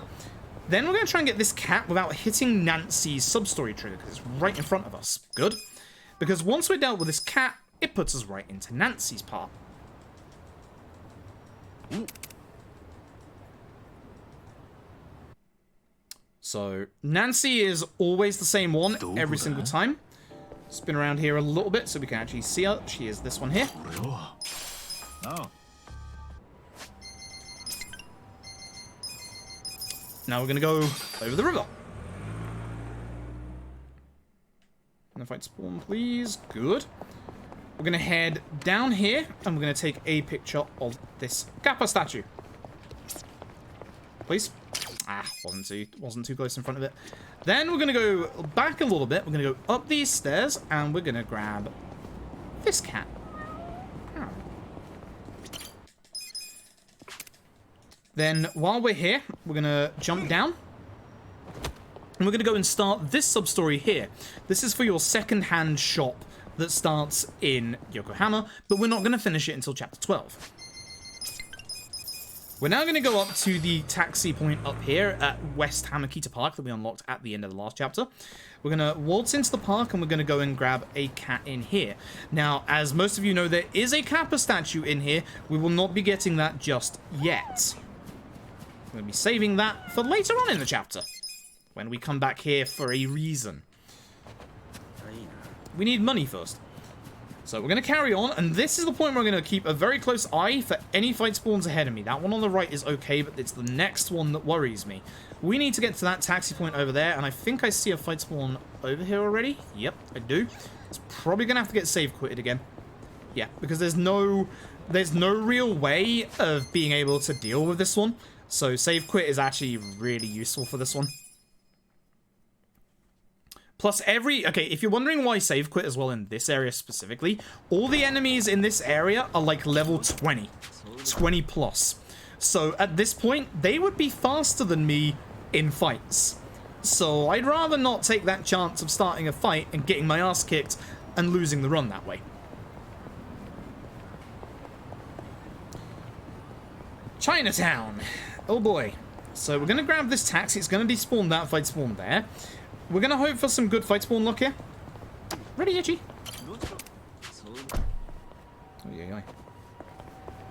So keeping an eye on my minimap. I saw it in the middle. That's kind of bad, but it's fine because we have a way of dealing with it in here. Oh, it's actually walking towards me.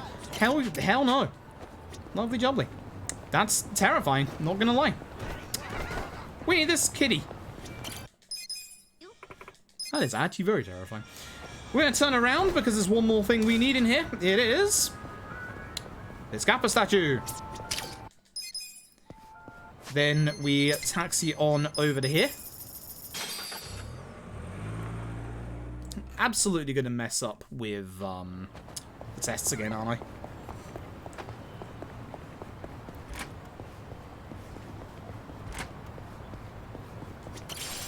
Oh. Hoping to get a little lucky with that. I'm not actually sure if you can get a gold one off that or not. Grab cat. Leave. Hopefully no fight spawn on the way down here. There is. I need to go into the middle of the road now. Gonna avoid that fight. There's one in front of the station. That sucks. Which way is it going? It turned. Ah, it turned. Damn it. I was really hoping to cut through the station because it's a little faster. We need to get this taxi. That's the reason why. That sucks. And again, I'm going to be keeping a close eye on my minimap. Because if there is a fight spawn here, I need to despawn it if it's a specific one. That one. Cool. Thanks, video game. Please don't do that again. Good shit. That one's fine. Plus, it's a late spawn, seeing as you get here in time. We're going to carry on the story because this is going to put us onto the other side of the train station, which is where we need to go next. Wish Eli was in the room. Eli doesn't like watching me do Yakuza runs anymore. Don't know why. Eli does have chatty open, though. So even though Eli's not here, Eli is technically still modding. We need a very specific item from this popo. One premium sushi set. And you can see that's pretty much like a fifth of my budget at this point. We don't have that much money, especially after I messed up going on the taxi spot. Over here. Hello. That didn't count. Alright, I'm going to be one ahead. So what I usually do as the counter is I know how many Kappa statues I've got via the achievement at the top. So I need to basically remember that I'm +1 at this point. And of course, kitty.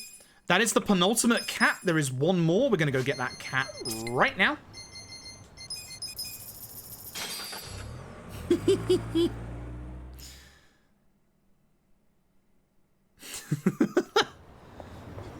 Poor Nal.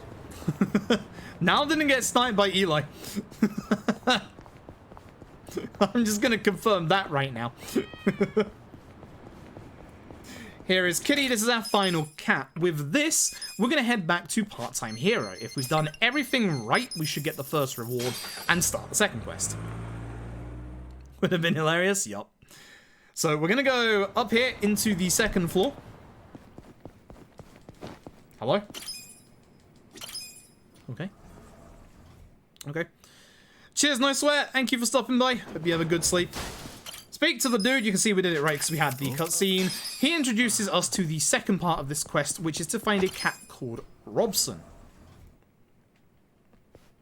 It was me, myself. Unfortunately, not this time. Too busy with the speedrun. Nope. I forgot it was the right one. Right.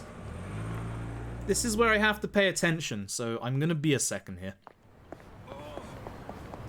We need to buy a certain amount of items for this chapter, and also chapter 12. If we don't get enough of the right item, we are literally going to lose like a minute to my dumbassery. So, I'm going to make sure I don't fuck this up for about the third or fourth time in a row. Because I usually do. Here's Robson, by the way. That's where Robson is. Robson is another million yen, by the way. Before we do the big shop, we do need one last Kappa Statue. Hello? It's not the last Kappa Statue we get in the game, but it is for here. 21, 151. 21, 151. 42, yeah. 42 potato.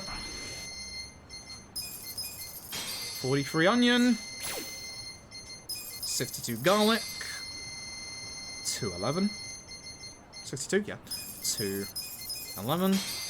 Now comes the one that I fuck up constantly. Hi, how you doing?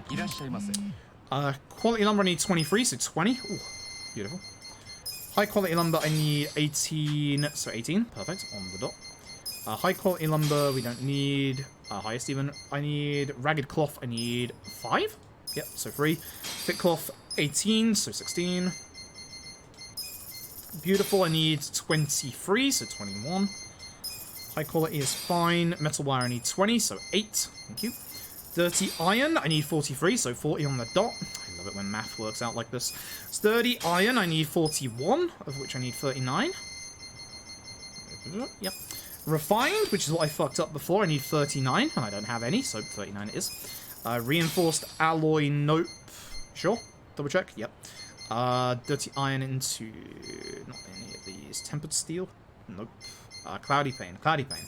I need 39 of these. 36. Clear pane. This is what I fucked up before. I need 35, so 25. Nice round number. Immaculate. We need 34 of these, so 30. Oh, these nice round numbers today. Do appreciate this. Tempered glass, I need 27, so 26.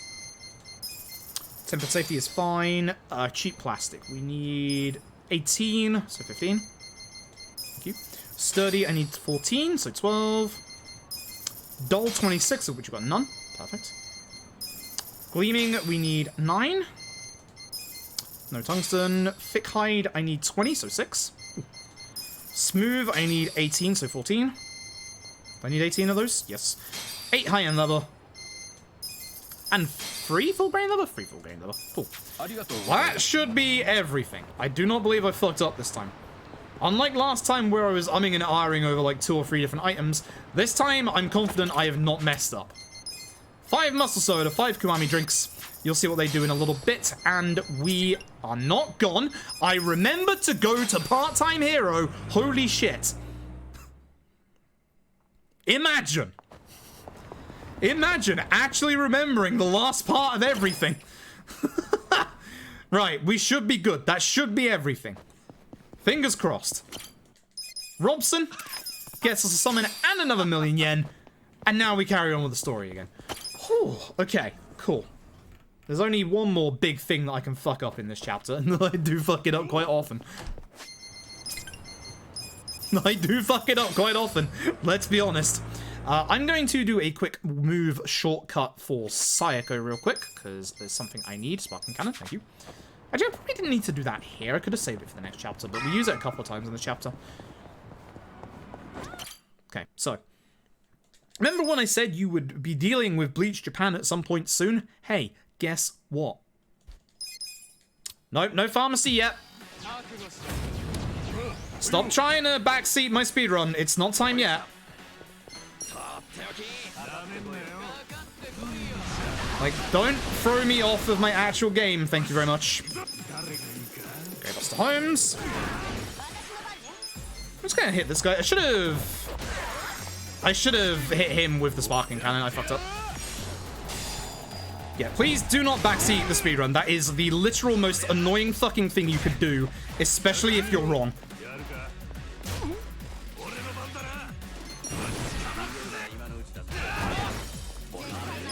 I'm gonna make that a bannable offense in the future, or at least a timeoutable offense, because it is really starting to fuck me off. Now people that have come in recently and just been like, oh, your HP heal and shit like that, when, you know, we factor in stuff for that. Like, it's really starting to get on my nerves. Tell you what isn't getting on my nerves, hitting Kume with a sparkling cannon every single time. That was a good hit, actually. Wasn't expecting that. Okay. Oh, we have all the mats today? Fucking same, because we could still mess it up if we don't have enough odd stones. If the game didn't give us enough random drops, which is very rare, but can happen, as it's happened to me before. Because I think it's happened to Metza as well. If you run this game enough, every so often you will find that you will not have enough odd stones to make a particular weapon, just because the game will just not give you enough drops. There is a backup fight you can do, but that backup fight is a random spawn. So fuck. Alright, business time. Namba got a little lucky there. That's not a fight where usually I'm worried about Namba, but fucking hole, I swear to God. Someone yell at me after tonight's stream to buy a new water bottle. I'm getting tired of this.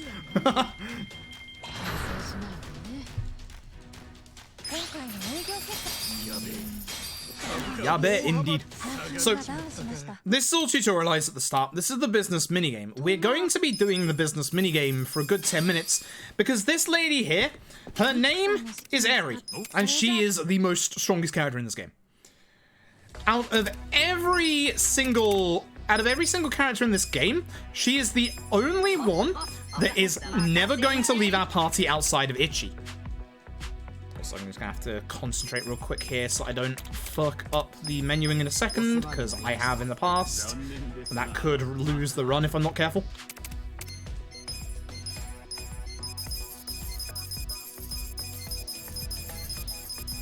Cool. That's not a hard menu to do, but it's a very hard menu to accidentally hit X1 too many times and fuck it up. I've done that so many times that I'm tired of losing runs here, so I take it a tiny bit slower for, honestly. Like,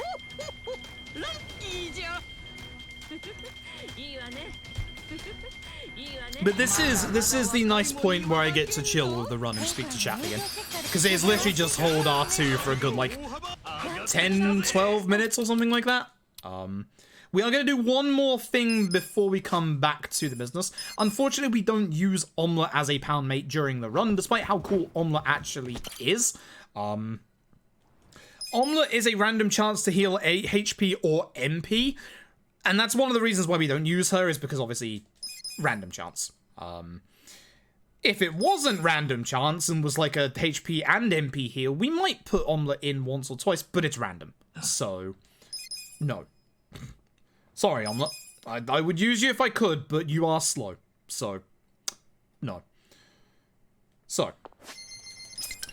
we're going to taxi specifically over to the business, but we're not going to go and do the business straight away. We have one little detour to take. We're going to go down here. Pray for no fight spawns, which looks good. Looks like there's no fight spawns. There usually isn't, but I have had a fight spawn here once. Never a gold bug. I'm going to speak to this lad here.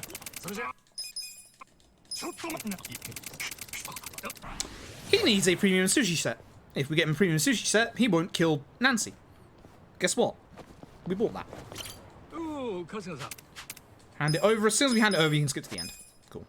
I keep forgetting where you can skip for this sub-story. It's kind of annoying. And with that, we have the summon Nancy. Nancy's not actually going to be used until chapter 6. Like, near the end of it. But she is useful. Nancy is an okay bit of damage. Comparative to Gary Bust Holmes, I think a little more than Gary. I might be wrong on that. But Nancy also has the added effect of poisoning enemies. Now, for the first board meeting, go to recruit. Recruit this guy. Oh, recruit this guy. Make everybody happy. Shareholder meeting. This way, if you change the board here, you don't get a tutorial message that you would if you were to do it the other method. Shareholder meeting. Go through. Aim for the angry guy first. Mark, thank you for the host. Hope you're doing well tonight.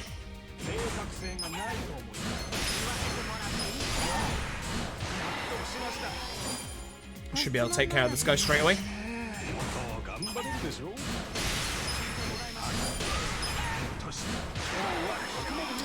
As soon as we get the level 1 skill, we'll use it against this fat cat lad here. The level 1 skill also gives you back a couple of your own points at the bottom. And then this way, spam the chicken!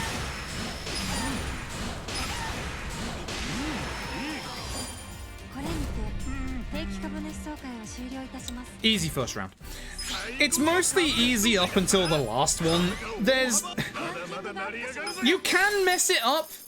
It's not hard to mess this up, but you shouldn't mess this up, but you can mess this up. Either way, we're going to do this for like 10 minutes. So that we can unlock Eri. It's also important that we unlock Eri because we get her bond conversation that gives us access to certain charisma parameters. Here again, we're just going to go through. We're just going to go up until every single shareholder meeting. The next shareholder meeting will get us to around rank 117, and the one after that will get us to rank 100, which is the unlock requirement for Eri.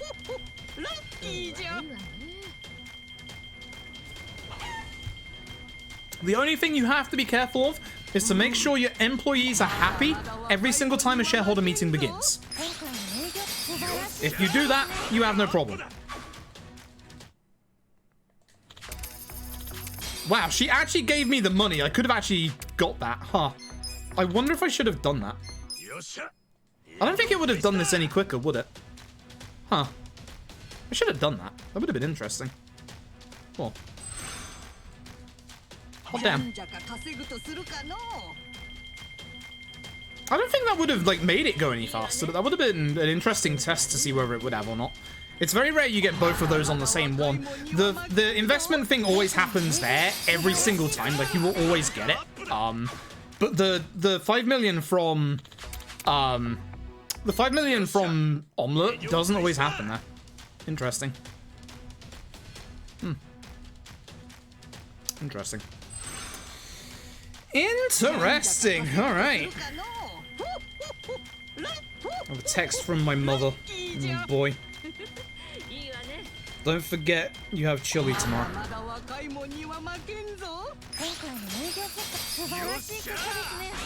Cool. Cool. Cool. Okay. That's gonna fuck with my stomach. Cool.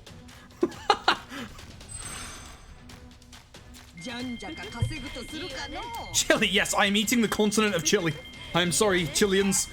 It is over. I have come to engorge myself. No stream tomorrow, it might take me a while.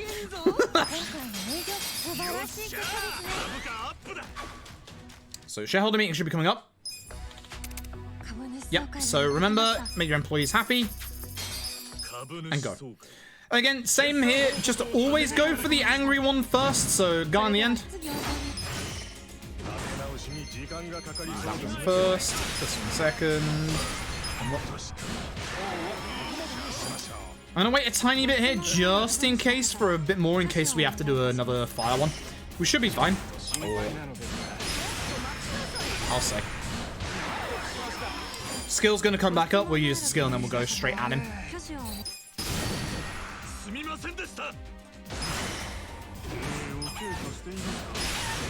I do love it when he's red into red. Makes it very easy. Devourer of countries. Did you not know that I am the Katamari Damacy? I'm not the prince, I'm the ball itself.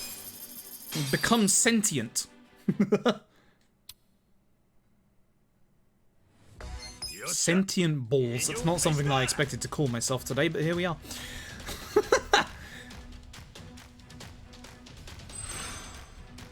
So dyslexia always makes you mix up the colours. This thing, that sucks. I just messed them up because I'm a dumbass. I'm just stupid. But that must suck. Like the whole like color palette thing for color blindness must really suck. Puppy and kitten retail? Yo! Yang! Fuck off! I've already said no to you once today. Level from We Love Cat Mario Roller Sumo Rest around eating food. Yeah, that's me. Yup, that's me. Yup. God, Katamari was so good. An unban request. Nani? Leave that for me to look at later, would you? What the fuck's putting in an unban request? Is it now? Did you accidentally ban now?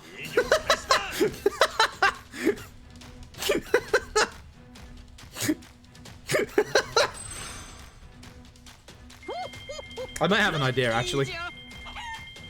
I could do it now, but I'd have to get rid of my chat and then I'd take ages to reset everything up again and I can't be asked.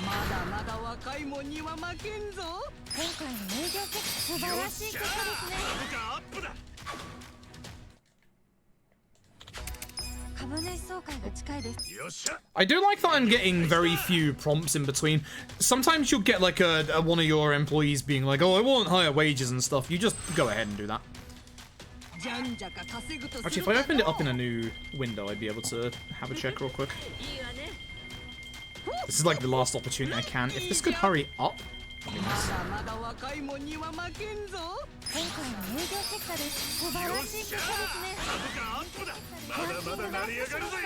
I hear myself. Never mind, hold on. Never mind, I don't have an opportunity. Oh, fuck this one. So this is the last one and the one that you don't want to mess up. Two angry folks, we'll go for them first, obviously. Shouldn't have done that. Oh well. I messed up with him. Good. This is the guy that I was worried about because he has higher persuasiveness. I'm waiting for a second, just in case. Yeah, that's what I was worried about, because I have to use this guy, and I would have to use this guy, but I'll have to. Yeah. The skill should hopefully finish him off. It might not, which would be bad.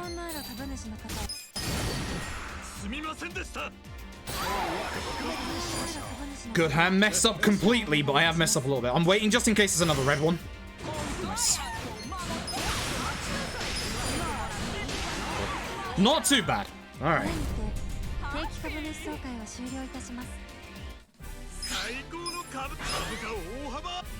Rank 100. There you go.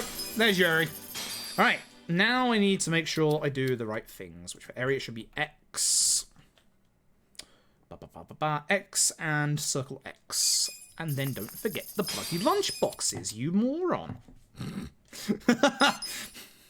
My healing items. It's not too bad if I do forget the healing items, it's just for safety. Oh. We don't usually do that much healing in the run until we hit chapter 12, cough. But every so often you can get a bit of an accident, as I've had sometimes. I'm having an accident right now. So this is the point where we need Nanba to have his maximum bond level. If you haven't managed to do the conversation earlier, when you get Eri and leave Survive Bar, there is a bond conversation with her and Nanba outside. We want X for he had big poofy hair like this. What's the skippable point? Oh yeah, that's not skippable. This is one of the only other story cutscenes that Eri is in. You'll never see her in a story cutscene again, but once again, as I said, she's never leaving the party. She's very, very good. She's very, very good, as you will see. Circle then X for Namba. Circle then X for Namba. Boy, Namba. Namba, if you get in the way when I try and speak to the barkeep again, I'm gonna punch you. Hello, in the Castiga's counseling corner. What's done is done. Wait till Psycho turns up. There we go. So we need the confidence, we need the charisma. Those are important. Right. Get the lunch boxes and then go to the supermarket. That's the important part. Lunch boxes, supermarket. Master. Fuck you, Namba. Every time. I hate you and your hitbox. Dumb smelly hobo.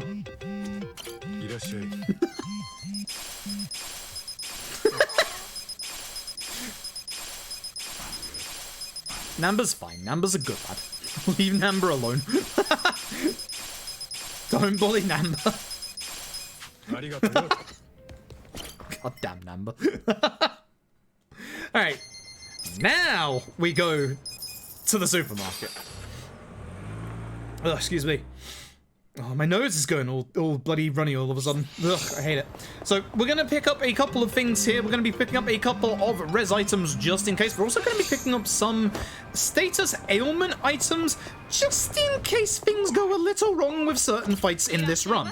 We're going to be getting a paralysis poultice. We're going to be getting mental supplements, 4 first aid kits, and more importantly, we're going to be getting 47 Super X. If we don't get this, we can't do the blacksmith stuff. Cool, thanks very much. Bye fuckity bye.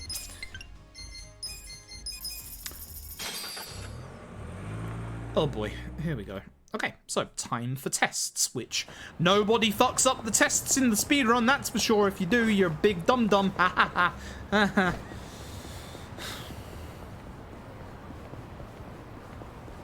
If I fuck this up, I'm about to lose a minute and a half, by the way. So let's not fuck this up. Oh, it's English! Yakuza best start playing casually depends. If you want turn-based, start with this game. If you want best storyline-wise, start with 0. You can start with this one if you want. You'll miss out on a couple of things if you do, but 0 is the best place to start. Thrifting! Pulse? Fuck me, that's I can't remember what that is, so I'm going volley. Track and field, that shot put. I know I've got enough here for 8. Yep. Just in case. Oh shit. It's English. Just in case. Alright, exploding laser. Have a good dinner. Also, I don't remember when your period of mod trial is up because of me missing streams a lot this week. I think it's today. I don't know. These get degrees can confirm. I'm a straight D student. Hell yeah. And I'm not talking about my D. I'm talking about my grades. Hell yeah. Underworld studies. This one should be easy. That's why I didn't save. Jingo to was the 5th. Andre Ricardson, Yakuza 3 Rise Up. That is, I keep fucking this one up every time. Sasai? Fuck, I might be wrong there. Oh my god, I've actually fucked up which one this is. Taihei. I might be wrong, actually. That is Hamashiro. Hamashiro is not a direct subsidiary, even though it's part of the Tojoka. Oh yeah, I got less than the average that you're supposed to pass with, and my teacher thought he was doing me. I had pneumonia for my final year exams, which weighted 70% of my entire grade. I couldn't sit in the room for 20 minutes because my stomach was literally having the shits. And my teacher thought that they were doing me a favor by passing me at 35%. Turns out, no. They were not. Turns out they were not, because I have not been able to get a job with my degree. Hence why I'm here doing video games for all of you. Instead, I'm annoying all of you. There you go. I hate this test. Fashionista, what do we got? Couture. The sport. Nylon? Flat. Okay, we're good. No. Kilt. Toga. Yes, toga is native to Scotland. Ah, yes. I have seen all of those pictures of those Scots in their darn togas.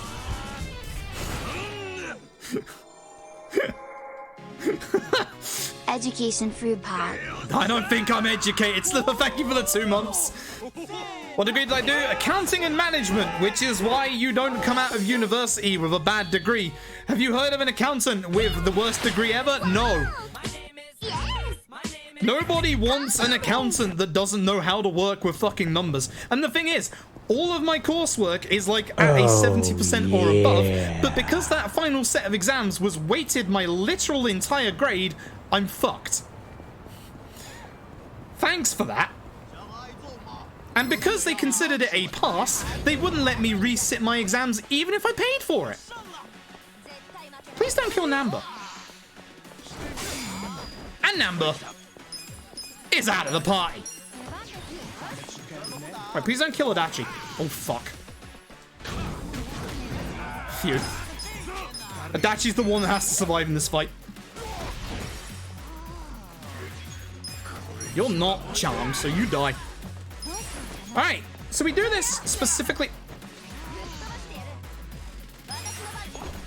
We do this specifically so that Adachi hits rank 15, and we get a little bit of EXP on Eri.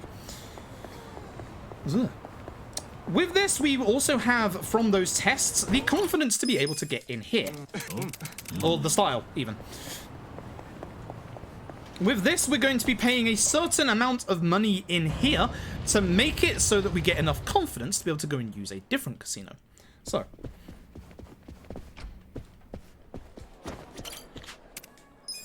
100,000 worth of chips. Thank you. Prize exchange. 4. Tarot cards. I do like that I can taxi from in here. I do appreciate that. Okay. Now I have to be very careful with this menu because I fucked this menu up in the past, and if I fuck this menu up, I lose out on a lot of money. I need that money. It's very important. So because we have the confidence now from spending so much money and getting the completion thing, we can now go in here, which is the other gambling place. Hello. 100,000 yen worth of tags again. Now here's the menu that I'm going to take a little slowly just so I don't fuck this up. Bulletproof shield. Box cutter, which I will equip. And table sparkling. Cool. Thanks. Buckety bye. Now here's the part where we find out whether I bought everything properly or not. Is this, at last, the first time that I haven't fucked up Chapter 5? Let's find out. I'm positively excited of the prospect of not fucking things up. We need to craft 2 weapons. Do we have enough odd stones? Let's find out. First of all, the lightning bandages. And now we find out if we have enough stones or not. We do! Now, did I buy the correct stuff? Bandages times 1, correct? Yep. 1, 2, 3, 4, 5. That's a good sign. 1, 2, 3, 4, 5. Also a good sign. 1, 2, 3. Very good sign. 1, 2, 3. Hey, hey. 1, 2.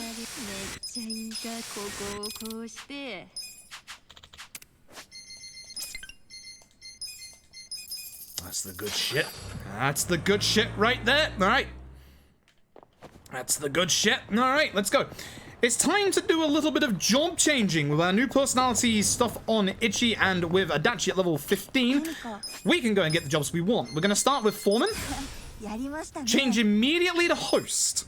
We're going to be in the cleaning crew today. We're going to clean up this run.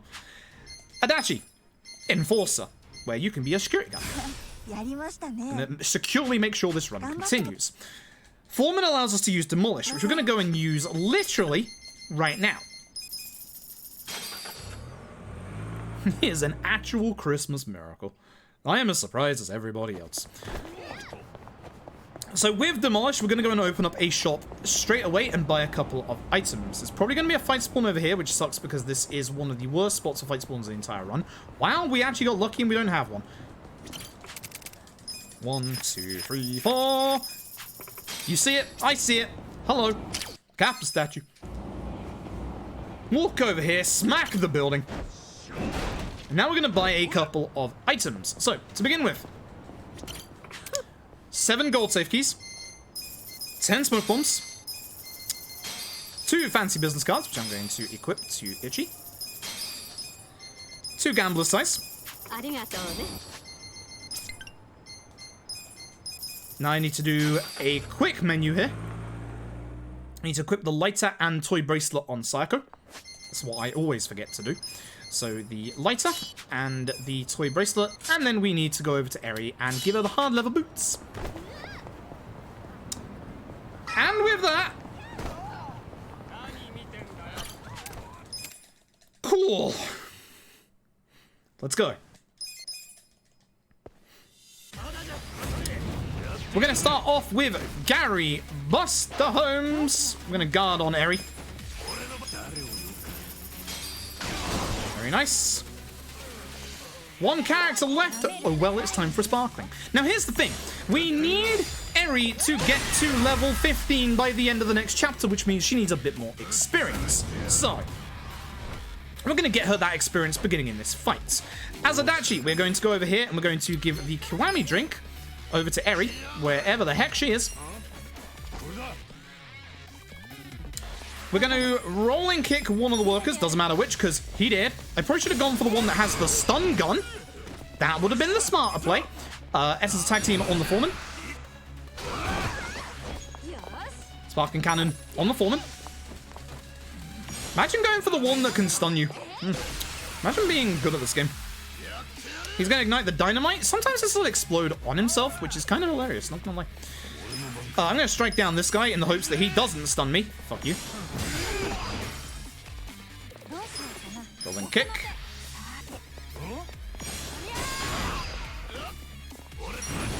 He did. I don't know if this kills. Let's find out. Good kick. Alright, so it's not a gold, but it is going to be us ahead of where we were before, so good.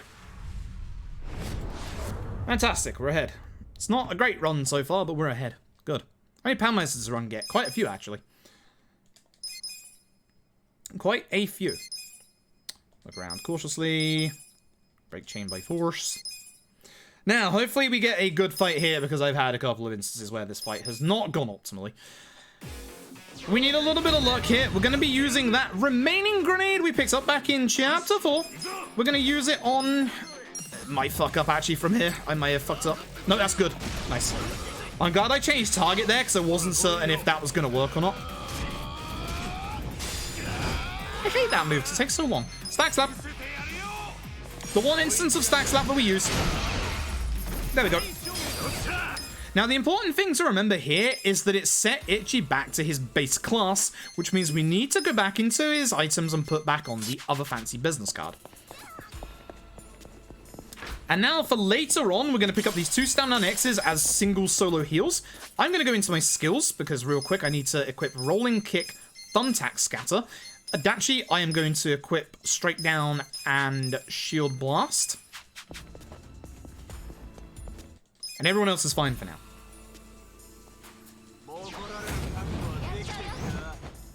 Yeah, we use a couple. There's a couple that we only use late game, which are the obvious ones that you only get late game. Surprise.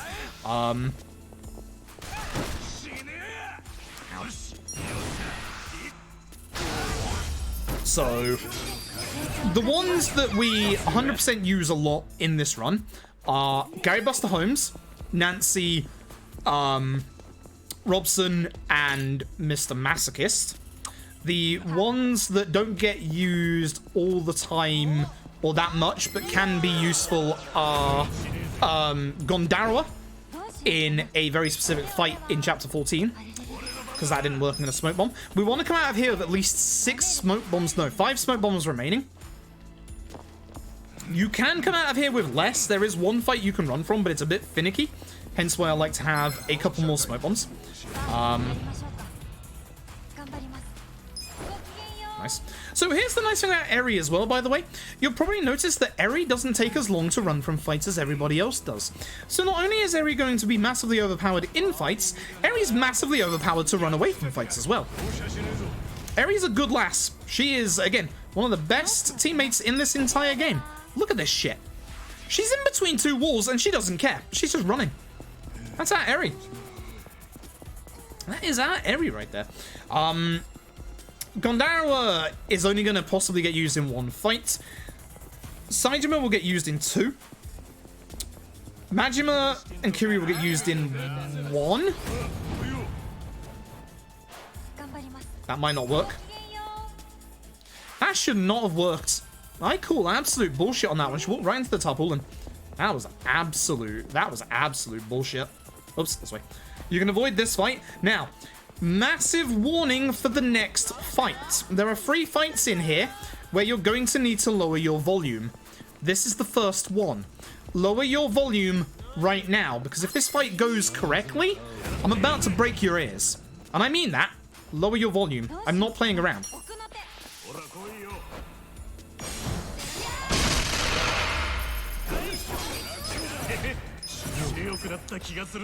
Nice. Keep that volume lowered, by the way. The next fight is also a lower volume moment. We've got audio compression on. Oh dear. Oh no. Please get through there. Thank you. So basically, literally because it's the sewers and because Eri is just a destruction of danger, whatever. There you go. Look at that. There's a little bit of an echo to every single one of those thumbtacks that destroy every fight in one go. For speed, we want to get through those fights in literally a single turn, but then that happens. Every time? Yup. Yup.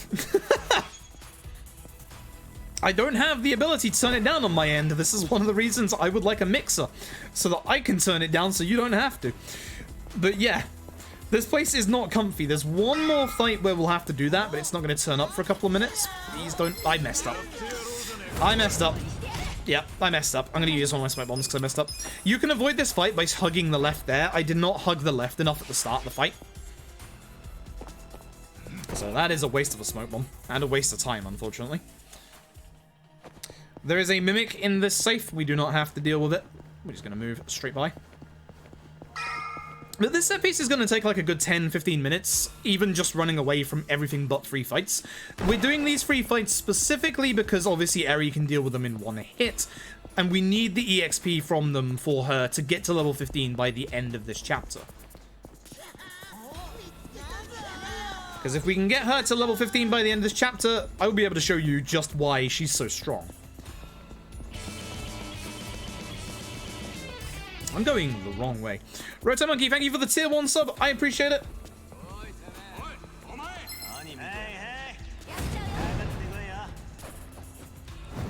This might not work as a runaway.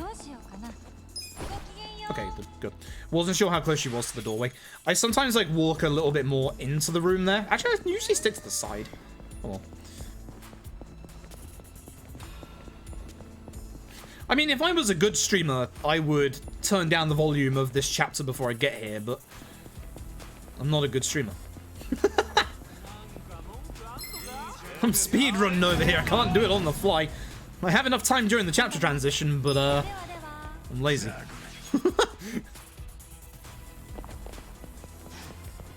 That's why I give the warning out.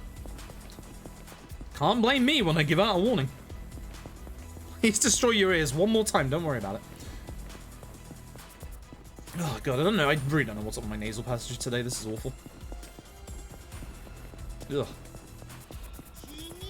But yeah, we basically got it down to an art where we know like what. This might not work. Oh, it did good. This is why Eri's so good. We've got it down to an art where we know how much MP we're going to be using in the next 2 fights. There's one more normal fight and then there's a boss fight afterwards. And we are going to be, if you know the boss fight of this place, you know it's heavy machinery, it's the giant digger. You'll see that we can do it in basically, essentially 1 turn. We 1 turn the digger and then we 1 turn the guy inside it. All whilst giving Eri a Kiwami drink, because Eri is disgustingly good. I do need to do a shortcut for 1 move before we get there, So I need to find a time to do that. Also, I'm running way, way past these walls at the minute. My lines aren't that good today. Should be a lot more tighter. I believe we are coming up to... Yep, this is it. Turn your volume down. Hopefully this is a good angle. This should be a good angle. So for this one, it's a little different. You have to aim specifically at a different enemy than the first one because the first one likes to move. That might not get everybody. That's fine because we can use a tag team. We still have way more than enough MP. It's nice if only one survives.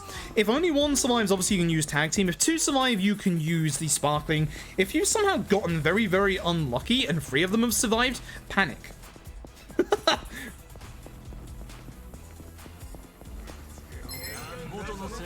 Literally, panic. But thankfully, that might not work. Oh, again, it did? Wow, I'm very surprised some of these are working. This is a load of horseshit. But it's very nice when it doesn't work, as you can see there, because obviously it doesn't hurt your ears. The downside is that also means that that fight went slowly. So, for my own sake, I'm actually kind of annoyed about that. But essentially, for the next boss, we're only going to need to use one rolling kick with Eri, which is why it's fine that she only has 39 MP. That won't work. Yep. Itchy, we have spare smoke bombs. Again, as I said, we need 5 when we get out of here. So we still have, I think it's 7 at this point, which is really good. Any leftover smoke bombs that we have can be utilized in the run because there's a very nasty alleyway that we're going to have to walk down about 4 or 5 times before we can despawn enemy spawns naturally. We're going to run in the middle of this room. You can't get to the stairs quick enough, unfortunately. So by running into the room, this should give Eri enough room to be able to just run straight away at the start of the fight. And also, obviously, be close enough that we can just get up the stairs immediately. Lovely.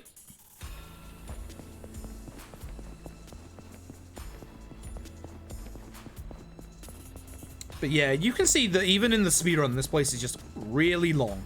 Way too long. It's my only issue with this dungeon is that it's just too long. It needed to have a floor or 2 cut from it. Like, it's fine if it's this long, obviously, for the, when you come back here for, like, the underground arena and stuff. But for an actual, like, story dungeon here at this point, it's just a tiny bit too long. I'm not saying that just from a speedrunner perspective either. There's casually, I feel exactly the same. I'm going to aim at that guy specifically so that I run this way so I don't run into the wall to my right. Oh, I didn't get floating Itchy. That sucks. If you run over that, if you come out of the fight early enough and you run over that gas cylinder, Itchy actually levitates for a little bit. But we want the boots that we put on Eri at the end of the last chapter so that she is fast enough to go first in these fights. And again, Itchy should be fast enough that he goes second. So if Eri can't run away, then I just use a smoke bomb with Itchy. That's good. Okay, so, boss time. But first, Adachi. It's time to show off the single greatest skill in this early game and mid-game. Whilst Eri is indeed going to be our strongest damage attacker via the end of the game, for now, it's going to be Adachi, and you're going to see why in this fight. Adachi is a little disgusting. So, here comes the crane. If we do the right combo here, we will take this into the second phase immediately without it having to go at all. So, rolling kick, do not miss the damage. Tag Team Essence of Mayhem. Sparkling Cannon, which is also Ritsu. And of course, a Shield Blast. With this, it'll be enough damage to knock the guy out of the crane. Phase 2.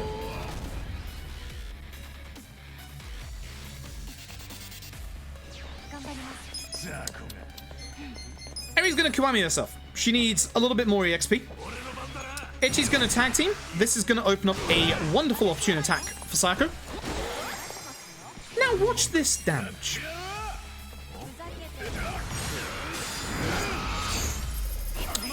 That's almost 600 damage right there. I think it's just a little over 600 damage. The game is calling me a dick for that move right there. Paralysis prongs are very overpowered, and that is not even... Oops, that's not even half of the damage that it's going to be able to do. Paralysis prongs are insanely strong against certain enemies, especially those that are weak to it, of which there's a couple, which is very nice. Okay, so we need to go and stop a Yakuza war from breaking out, so we're going to be going over to the old Liu Mang place, which is over here. Actually managed to get the right taxi there for once. So despite the fact that this group of enemies is like a stationary set group of enemies, you might think that you can't run from this fight, but you actually can. So again, just gonna run. Beautiful.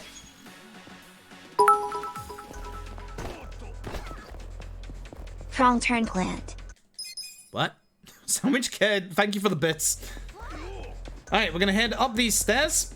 And we are going to see for the first time, Nancy!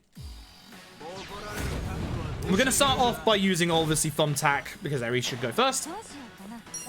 That might not hit everybody. I probably should have aimed to the left a bit. Yep, but it's fine, because Nancy is very good. So, we're going to go and sparkling this guy that has the most HP. Essentially, we're going to aim for everybody here who isn't the guy with 1 HP, because the guy with 1 HP, as you can see, has poison on him. He doesn't have poison on him. I'm stupid. I can't read.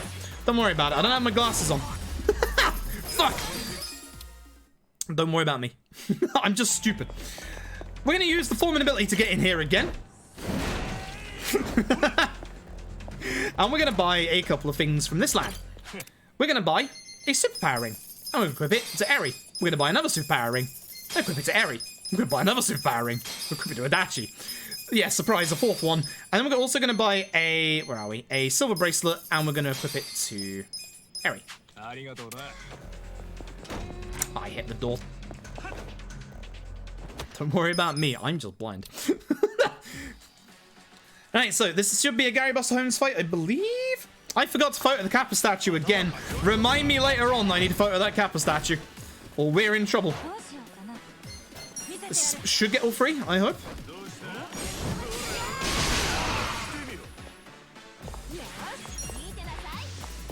Hopefully kills this guy. This is supposed to be a Gary Buster Holmes fight, but Sako actually has more agility than Ichi does. Interesting. That's a free Gary Buster Holmes at some point then. Interesting. I just have to think when I could do that without messing up my summon order. Why do I keep forgetting the Kappa statue there? It's the most important thing to do. Either way, we still need a tiny bit more EXP on Eri. So, Eri is going to use a Kiwami drink on herself. And now you're going to see one of the strongest summons in the game. Robson. For only 50,000 yen. Everyone's bloody dead. The nice thing about Robson as well is that Robson has Charm as an added effect to its attacks. But here's the thing, Takabe's already dead. So, nice and simple, and Eri gets level 15. That's the important part. Nice gold. Very nice gold, wow. Interesting. Saved like 40 seconds there, what the hell? I'm not quite sure how. Cool. Right, here's what we're going to do. Before we go ahead with the set piece, we're going to take a little detour, and we're going to go to Hello Work, because it's time to unleash Eri's hidden damage. Eri, when she hits level 15, gains access to her second job. The second job is very, very overpowered. It is called Dealer. You can be carried today. You can taxi from in here, you idiot. This is the taxi that we opened up back in Chapter 3. We now need to run down the road here, and we've already equipped the cards that we leveled up in the Blacksmith earlier. There's a fight spawn down there. Please don't come down this road. If you do, you've got to go. It might have to go anyway. Yep, it's got to go. Nope. You think I'm going to risk that? Nope. You just got to go. This is the one and only cutscene, the one and only conversation in this game that you can't actually skip through. So I'm going to walk to the point where I need to, and then I'm going to do a thing that I've been wanting to do for a while. I'll blow my bloody nose.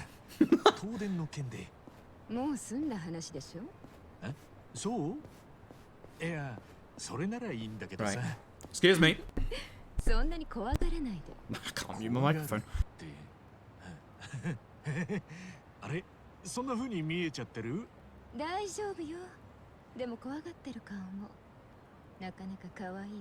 There we go. Cool. That's better. Holy shit. Oh, I can breathe again.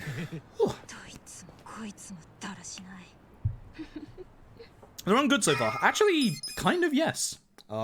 Couple of bits that are not great, but so far, yes. I just have to remember about the Kappa Statue. Some of the gold time save was from the Kappa Statue. Either way, we're going to be using a couple of our summons in here, starting with... Wait for it. Gary Buster Holmes. In this fight, we actually wait because she's obviously only level 1. Now, Sparkling Cannon can hit enemies when they're on the floor. There's a couple of moves in this game that you can't use if the enemy's on the floor, which sucks. Shame the shitface didn't stop him from doing his move. I'm just going to shield blast him because it'll kill him. I should have just normal attacked, but it's fine. Eri's going to get to rank 5 and learn the move Jackpot Chip. This is a move that has a much higher chance of doing crits, which we're going to use here. Should be a Nancy fight if I remember rightly. Yeah, it is. Jackpot Chip on the main guy, because he has a lot of HP. Nice crit. Nancy only costs 1,000 yen, by the way. So, again, the two enemies that have 1 HP actually have poison on them this time. So they're going to die. Unfortunately, it actually goes first, so I'm just going to hit him. And now Eri gets to job rank 6 and gets one of the strongest abilities in the entire game.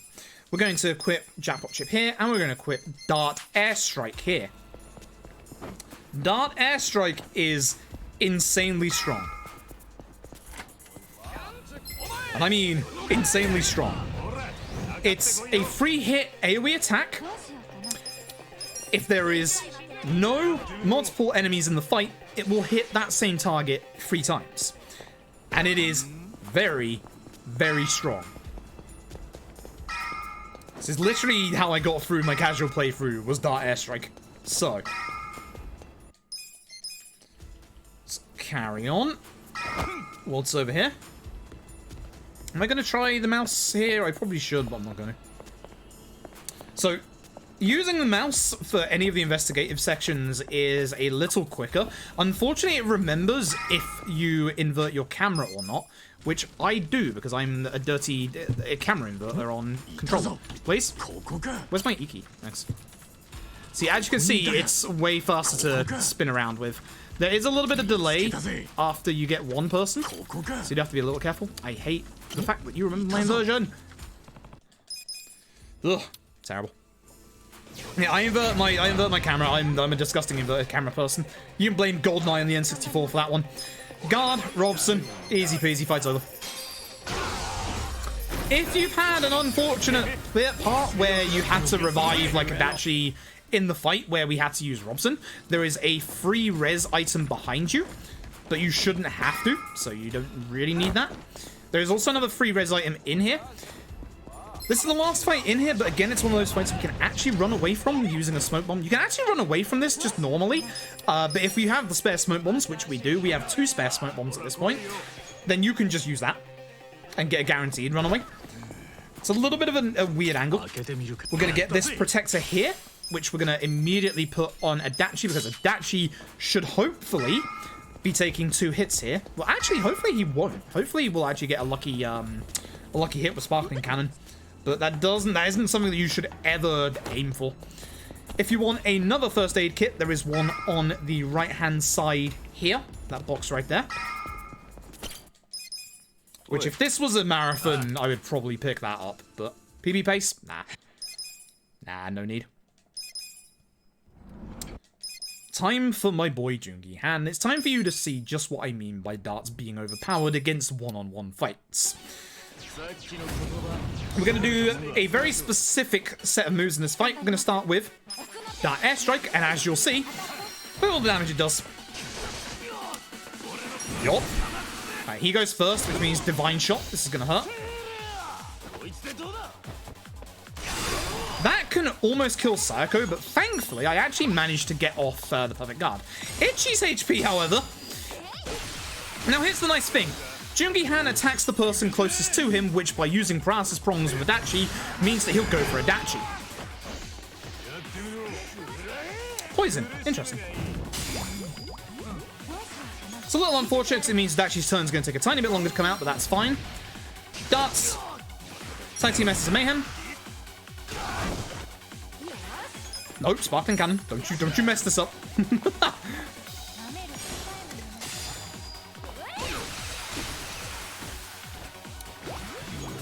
And a final Paralysis Prongs.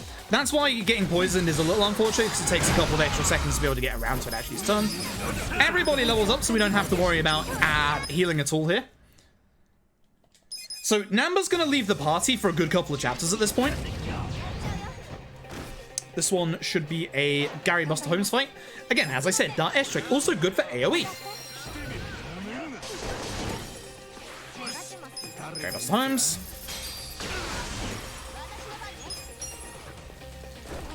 Give him a good kick. And give him a good hit. Depending on the turn order of the next few fights depends on what I'm going to use first. If Itchy goes first, we use a summon. If not, we just use tag team. So there should be a Nancy fight if I remember rightly. Once again. Nice, that's the ones that we want to see gone. Actually, no, there's one still alive. The crossbow guy is a pain. We want him gone because he can go invisible. Which would basically mean we'd have to wait a couple of turns before we could possibly hit him. So that's why I deal with him rather than go for this guy. Because this guy still goes down to Paralysis Prongs. Everybody goes down to Paralysis Prongs. Now, in this fight, Eri might go first. She should go first. If not, if it's Itchy first, we use Gary. But it should be Eri first. Yep. Now, the reason why we don't use Gary if Eri goes first is because Eri deals with everybody else like Eri should. And give him a good kick. Beautiful. Not too bad. I'm going to have to go a little fast here because I am losing a little bit of time by the looks of things. More importantly, before I leave, not going to mess this one up, we need to go back upstairs real quick because there's something we need to do. We need to go here, we need to get our phone out and take a picture of the Kappa statue. Perfect. And we are off. Damn it. Went to the wrong one again. 2 minutes 20. It's a little worrying. Okay, no fight spawn means I can go the fast way. That's nice. No one cares about Shogi Itchy. I mean, some people do. We don't. Now I need to go to Chinatown, and the unfortunate thing is this is one of the most populated places for fight spawns outside of Over the Bridge that I told you about earlier. So we might have to use the vending machines in here to despawn a fight spawn or two, which would suck. Hopefully I can just go straight there, because I am about to start losing time in any second now. There's no fight spawn. Beautiful. No fight spawn whatsoever, not even at the end of the road, yo. Alright, that's gonna help, because as you can see, I'm starting to lose time already. Cool. So that's not too bad then. Cool. Alright, I'll take only like a 5-second loss. I'm happy with that. It's more like 6, but I'm okay with that. This is probably the shortest chapter in the entire game. This is also one of the shortest chapters in any Yakuza speedrun. There is not much to this chapter. However, this is the part where the run starts getting a little scary. This is the part where bosses start to do some real damage. Now we're starting to get severely underleveled, and bosses are starting to get really strong. Beginning with the first guy. Now, hopefully this guy... This is his lone guard outside. Hopefully he misses his attack. He's going to cast a critical. Hopefully he doesn't hit anybody. If he does, I'm going to have to decide when to heal that. Ah, you would attack her. That's not ideal. I have to decide if I want to heal her. She dies inside. That would be very bad. I should heal her, but I'm going to risk not, because I need to go fast here. Time for good music. So, Eri's first job is going to be to give muscle soda to Adachi. Nice, Ichi goes early. That's good. So, muscle soda over to Adachi. Robson. And now here comes the dangerous part.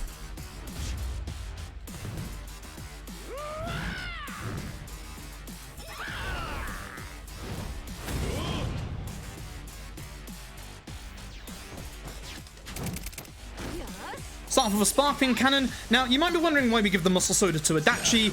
I'd like you to look at the damage he's about to output. Watch this. This is just disgusting. It's almost 1.5k. Nice guard. I think I can... The defense down is a bit worrying, but I think I can carry on. This will put him into range of his next phase, so we can go straight into it. Yep. The worry is the move that he does when he gets into this phase. For once, I wouldn't mind him hitting Ichi. But he's probably going to go for Adachi. We actually should be fine, even if he kills someone here. Yeah. I'm a little unhappy he killed Eri, but it's fine. She will catch up. She will catch up. It will be fine. That could go way worse. I'm actually okay with this. Sometimes you gotta sacrifice some of your team members for the sake of the speedrun. Jungi Han also gets it a couple of times himself later on. Cool. Nice gold. Alright. As I said, gotta go fast. So, once again, this is where there's a couple of really nasty bosses. If we get very unlucky with a very specific boss or two in this chapter, we're gonna die. Simple as that. So, praying for good damage rolls in this chapter. We don't have a marker for the story, but we're gonna go over here because it's the closest place. We're gonna go and see Hamako over on the left. Hello, please let me pause. Thank you. Hopefully no fight spawn. Even if there is one, actually, you can't get it because it's here. Also, from, I believe it's either this chapter or the previous chapter, fight spawns in this area are now stronger. Totsuka. Dart airstrike into good old. Nice crit. Nancy. Sparkling old Totsuka.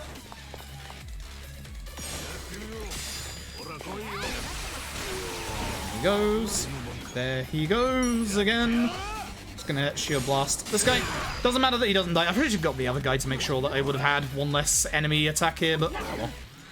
Nice dodge. Ow! That should be fun. We'll level up.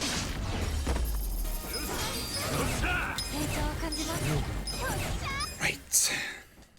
With that fight done, hopefully no fight spawn up ahead. Okay. If there is, it's okay, because we can just walk down the road to the right. We'll lose a couple of seconds here. Although I can cut through here because they were looking the other way, which is nice. The next fight is probably the easiest fight in this chapter. This chapter basically has 4 boss fights. You've seen one of them. The next one is coming up right now. The nice thing is, even though there's a fight spawn on the left there, the trigger for the next cutscene is actually the entirety of the street, so we can walk a little bit to the right and not have to worry about that fight. Lovely. It's time for your old pal and mine. It's Kume. Now, if Eri goes first, we're going to use Jackpot Chip and aim specifically for Kume. Because, with Ichi, nice crit. We're going to use good old Gary Buster Holmes, which, as you can see, kills everybody else. Stunned him, which is nice. Hopefully we get a shit face out of this. This would be nice. Not necessary, but it would just be nice. Oh, very nice. Ooh, very, very nice. Still stunned. You know the drill. Fastest prongs. Good shit. Right, one more fight before the nasty bosses arrive, which you just saw it right there. Hey. So. Game asks us if we're ready for this next boss fight, which obviously we are. We have to do a mob fight first. This is going to be a Nancy fight again. After a dart, of course. Excuse me.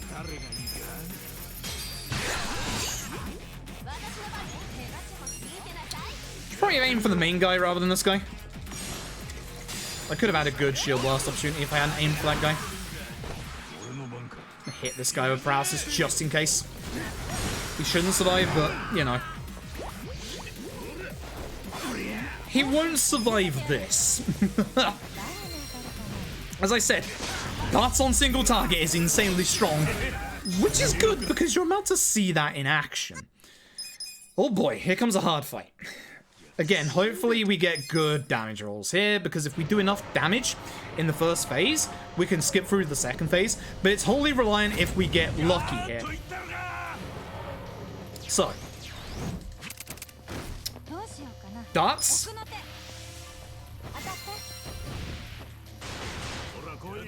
Tag team SS Mayhem. Sparkling. And then I'm going to use a different skill with Adachi, just in case. We're going to use good old Strike Down. This has a chance of aggroing the enemy, which is good. If we don't do enough damage, which we haven't, now the Wrecking Ball will only do single target attacks. It might stun Adachi, which would be kind of bad. Thank God. Man, he had 2 turns in a row as well. Nice guards. All right. Next darts, put it into second phase, and we'll be able to finish the fight from here. We're going to lose a couple of seconds because of that. Got really unlucky to add 2 turns in a row. All right. And you know the drill. Tag team SS Mayhem. A good old Sparkling Cannon.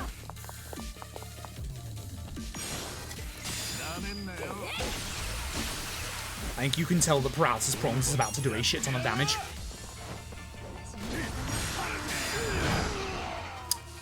Put him into the crane a little early, but that's fine because we get aggos again. It should be Eri first with some darts. Probably won't kill, but Ichi will. Never mind, darts are amazing. That's not the end of the scary fights in this chapter. That is boss 3 of 4. There's one more coming up, and it includes the man you just saw. The next one, however, is a little more scarier. Excuse me. So we're going to hope for a very good charm roll here, because we're going to need one boss in this next boss fight to be charmed. Hopefully. So unfortunately, Namba has turned heel on us. We are now going to have to fight him alongside Reiji. So. Once again, we are going to want to Muscle Soda Adachi. Adachi is just doing an insane amount of damage. Now here's the thing about Reiji. Reiji has what we like to call a real gun. That might sound stupid. Most of the gun attacks you've seen so far, and most of the gun attacks you'll see in this run, don't do much. Reiji's does.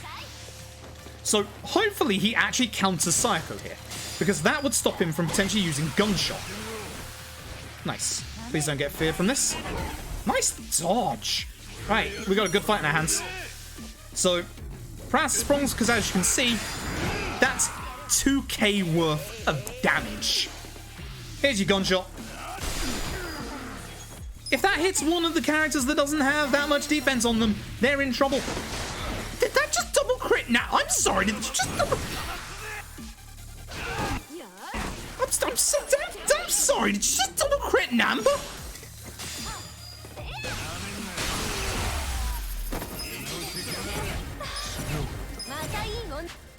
Ouch! Yeah, Namba's fucking dead. He's not getting up from that. So that's the end of the chapter. I'm losing a bit of time because the crane fight wasn't that great. That fight was, though. Wow. That's probably the best I've ever done, that fight. Jesus.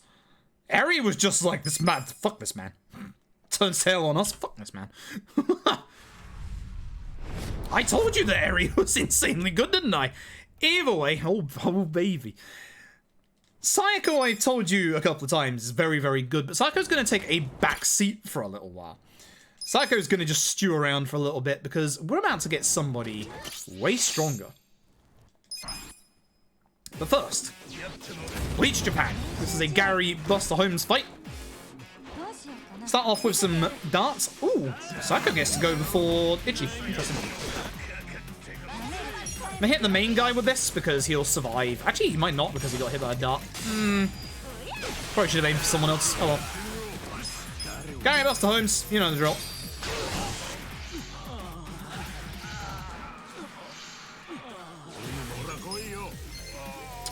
I have a reckless charge opportunity. Very rare that happens, but it do be there. And then Dire Strike.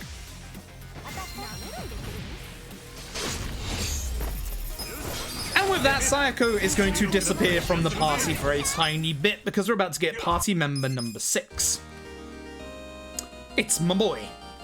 It's my boy Jungi Han, who, if you remember earlier, we already bought him a new weapon. Oh god, he's good.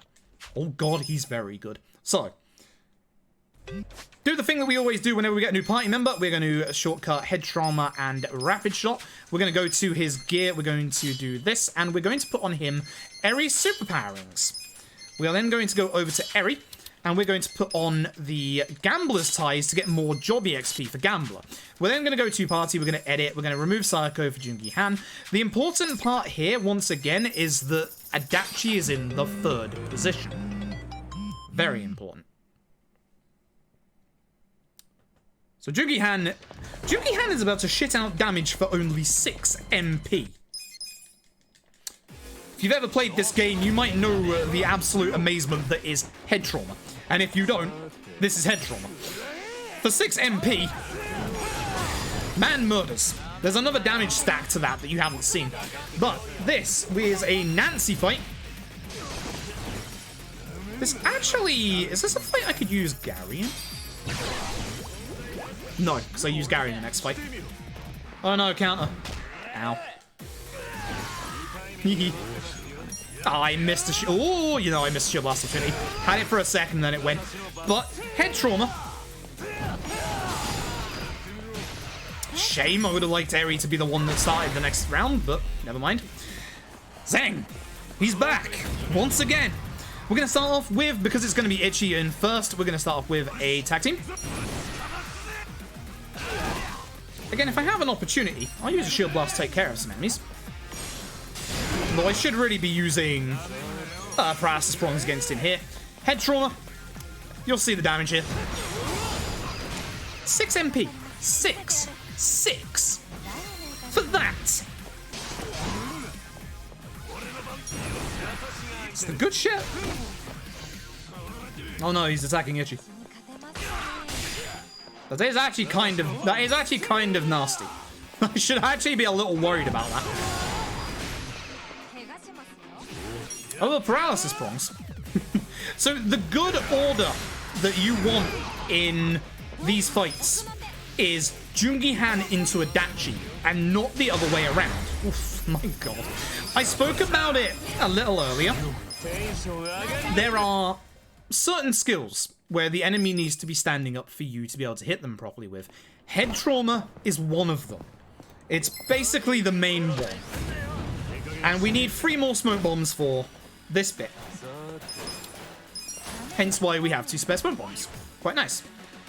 Kappa Statue, actually thank you, because I completely forgot until I saw that. Appreciate it. That would have been the end of the run right there. Oof. Thank you. Appreciate that. I actually did forget. Oh dear. That's not good. That's the Kappa Statue I forgot to get earlier. You are supposed to get it at an earlier point, but I was stupid, so thumbs up. Thanks, chat. See, that's the kind of backseat that I'll be okay with. You saving my speedrun. Thanks.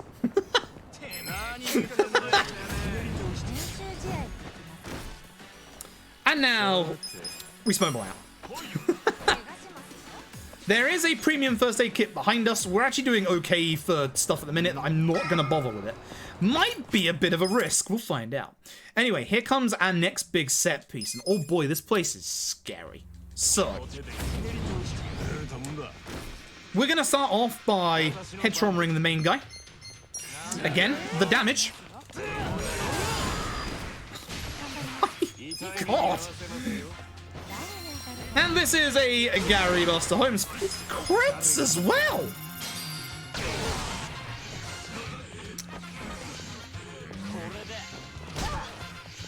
Of course you would not get stunned. Haha, eat my perfect god. Should have gone for somebody a bit stronger. Oh well.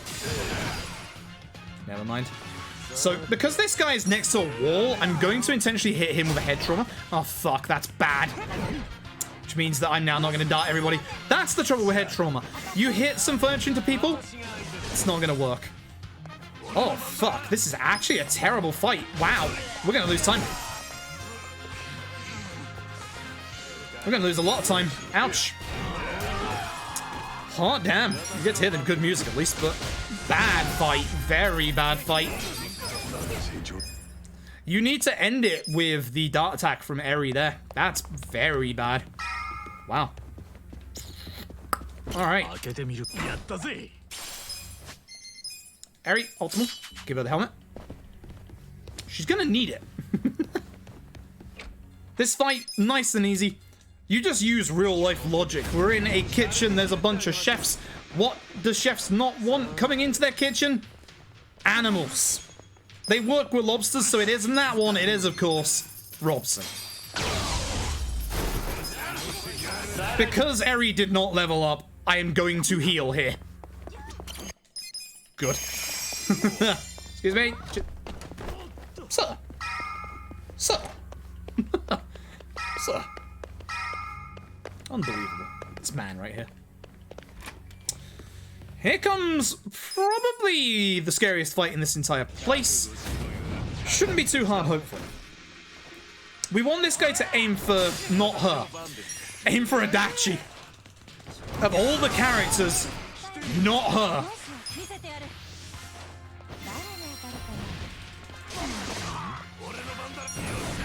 Please aim for Adachi. Jugi-Han is fine too. Especially when he does that. Just do not aim for Eri again. Thanks.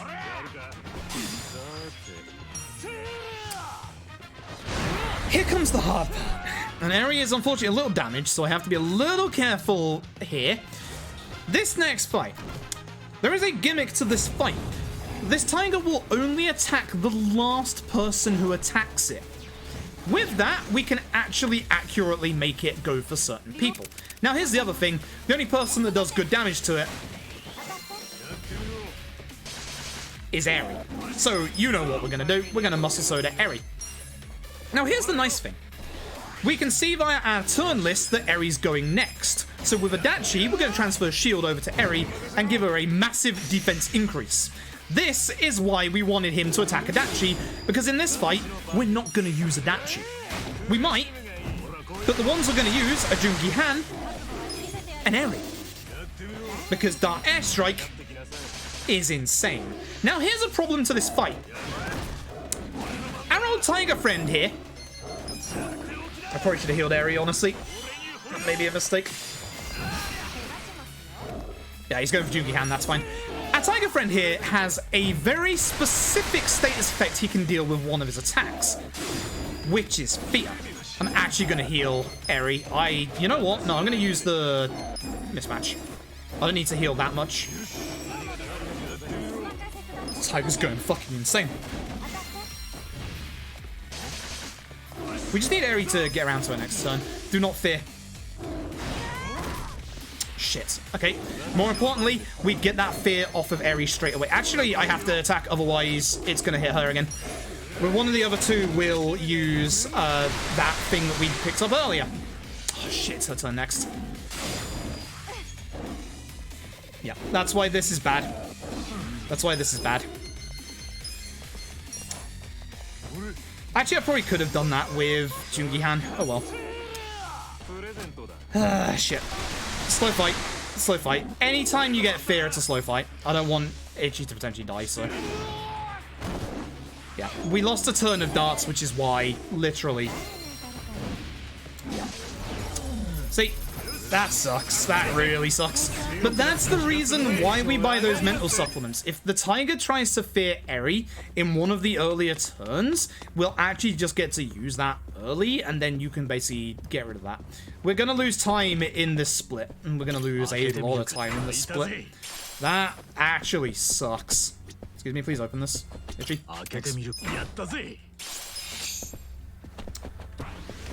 Excuse me. I should have gone the other way. That really sucks. Grab the 2 items here, Stamina XX and Premium First Aid Kit. Open this. Once again, Optimal Eri. And again, the important thing is that Adachi is in position 3. So, Sir, please again. Here we go, round 2.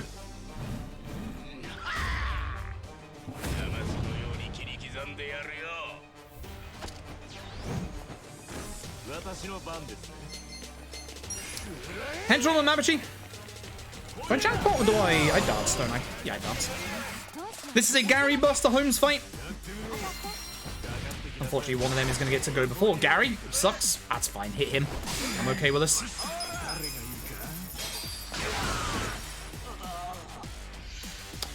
I want to do enough damage to Mabuchi to get him into his next phase at this point. Now, here's the thing. Even though he has a counter, it doesn't matter with Paralysis Prongs. So we're just going to use Paralysis Prongs in the first place, and boom. It's not going to give him enough damage, but I'm going to keep attacking him in the hopes that I can do enough damage early. It's not going to be enough, I don't think. Also, all the ads need to be dead. That's the other aspect. Which, as you can see, one of them is not. So I'm going to have to normally attack him. He's going to not go into his second phase, unfortunately. Yep. That's going to delay us a little bit. That sucks. So we'll do a paralysis.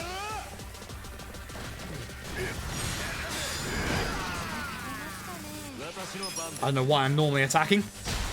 Yeah, because he's going to... Alright. He's at his HP threshold. We have to wait another turn for him to go through his whole stick before he'll use his aura.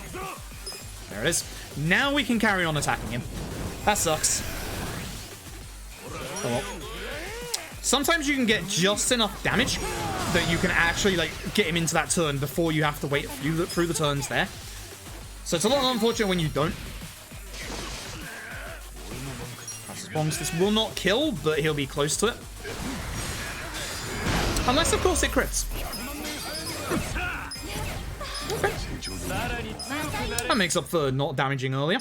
Now, Namba's final swan song. This is the final fight that Namba will be in. He rejoins the party and he always replaces the person in the third party member slot, which is Adachi. So, Henchroom Ishioda. Now we want to very specifically jackpot chip this guy. He needs to die. He's one of those that can go invisible. So you might be wondering, you know, why am I not using any summon for this? It's because Namba's about to blow everybody up. When Namba comes back, he has a new skill. Essence of Pyro Prism. His final swan song is to burn literally everybody. Please don't do the thing. Good. So Ishioda has a specific attack where the end of it can daze a party member.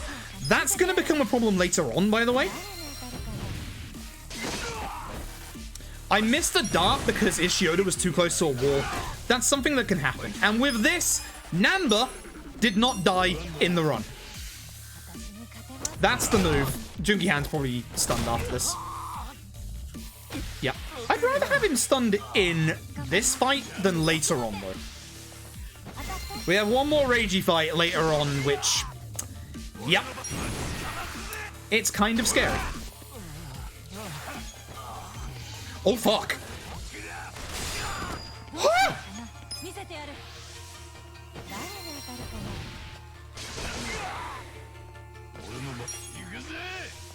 This is fine.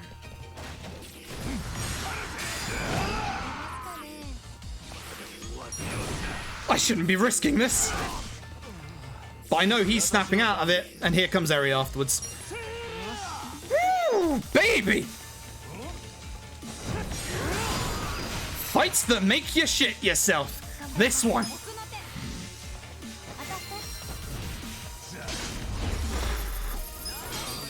I gotta go fast. That's the problem. I gotta go fast. I'm in a speedrun.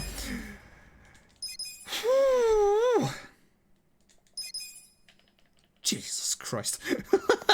This is exactly why we keep saying that Reiji is the only one with a real gun. Everybody else's gun attacks do like 20 damage. Reiji does like all your HP.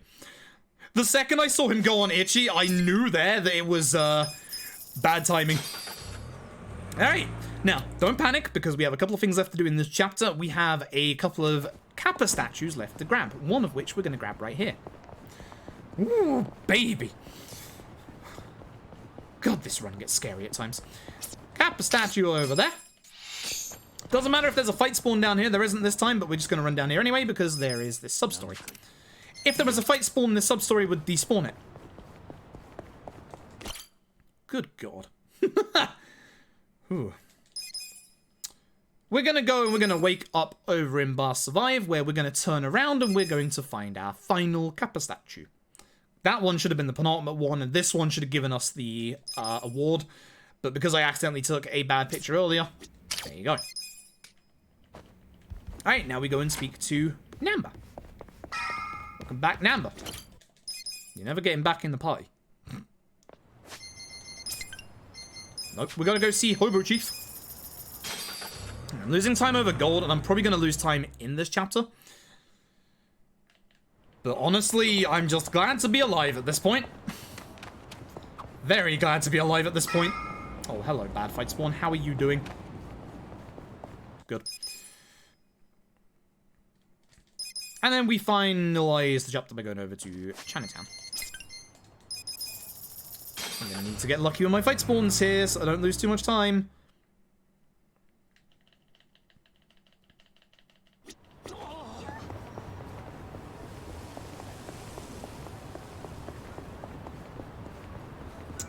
Bad fight spawn number 1.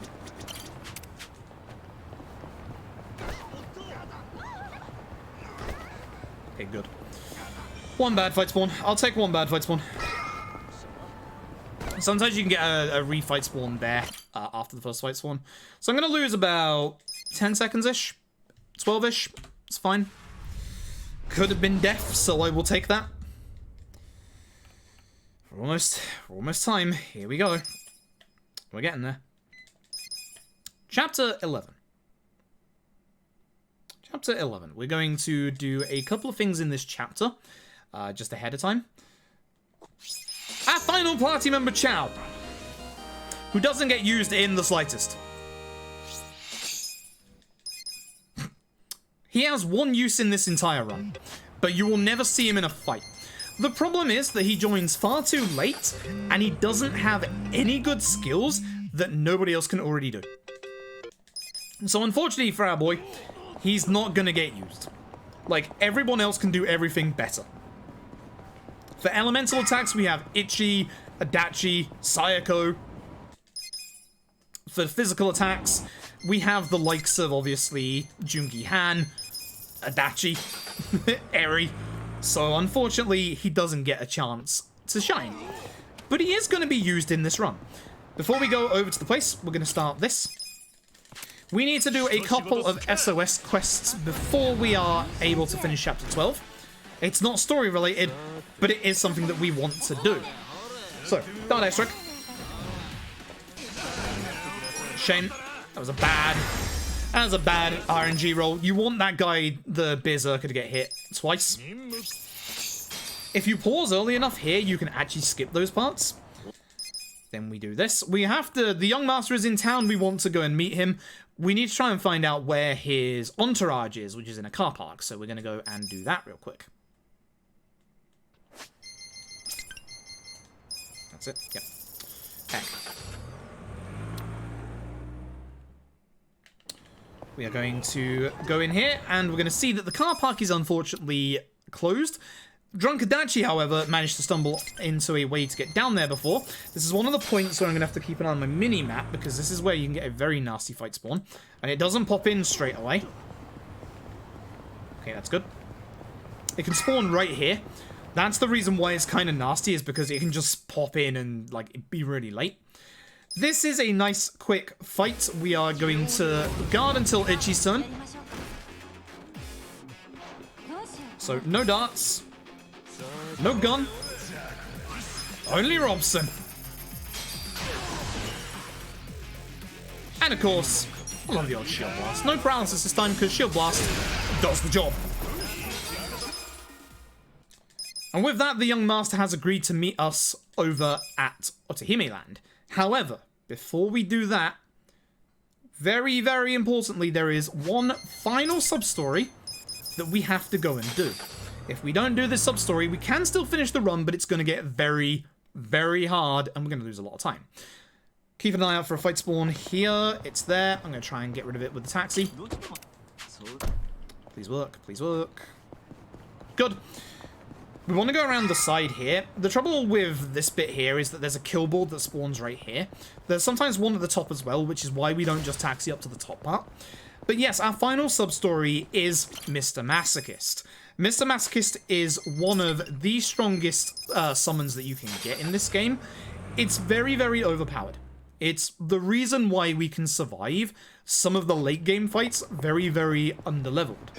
For example, I have beaten Chapter 12 at level 32/33 in my party because I have, literally, Mr. Masochist. That's how strong this summon is. You can be almost 20 levels underleveled. And that is the lowest level that you can actually get to those fights. So you can do Chapter 12 massively underleveled, provided you have Masochist. Masochist is disgustingly good. And I mean disgustingly good. I do not want spiders. Leave me be. Mr. Masochist. So you have to say, sure, I'll punch you. There's a special hidden trigger to this fight. All you have to do is hit him with 2 different characters. That's it. You cannot damage him in this fight. There you go. So from now on, all we're going to do is guard until he goes through 2 or 3 phases of his own turns. At this point, the game knows we can't hit Mr. Masochist. Mr. Masochist doesn't attack you because he just wants to feel pain. But we've basically done the hidden trigger to say to the game, hey, this guy can't get hit. So now we just have to wait and hope that we get, like, not too many attack rolls in a row. Which we do because Jungi Han is fast as fuck. There we go. So we can't hurt him physically. So what we're going to do instead is we're going to hurt him mentally. Instead, we're going to go and get his mother. But what we're going to do on the way is we're going to hand in the Kappa Statues. Now, the Kappa Statues, the reward from them is 2 million yen, which, as you can probably tell, is the basis of our money for the wall in the next chapter. Which makes this unfortunate, because if we die, we lose our money, which means at this point, we cannot die until we hand over the money. That's a little easier said than done. There's only one fight that's kind of scary, but there is one fight where we could potentially die if Ichi gets targeted twice in a row. Hopefully not. We're very, very overleveled for this sub-story, so you know the drill. Dart airstrike. Hell yes. With that, Mr. Masochist saves the day and finally feels pain. And we get the pound mate for Mr. Masochist, which, as I said, is insanely strong. And with that, we can carry on the story. At this point, we're going to be locked in. You have, like, one other opportunity to do Mr. Masochist before it's too late. But at this point, this is the best chance to just do it. And we're going to, like, go through. Yes, now we skip. We're just going to go through and carry on the story. So we meet the young master. The young master has turned to the dark side of the Force. And unfortunately, Doge Shawashiro also wants us dead. So, time for, in my opinion, the best fight theme in this entire game. Don't even at me. It's going to end real fast, unfortunately. Head trauma, the main guy.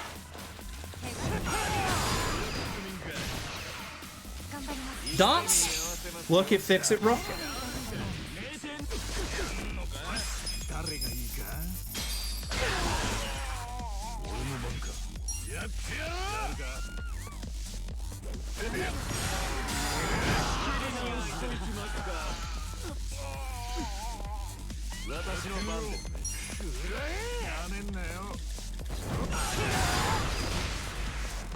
Okay, crits, I suppose. Dart should take care of the other two.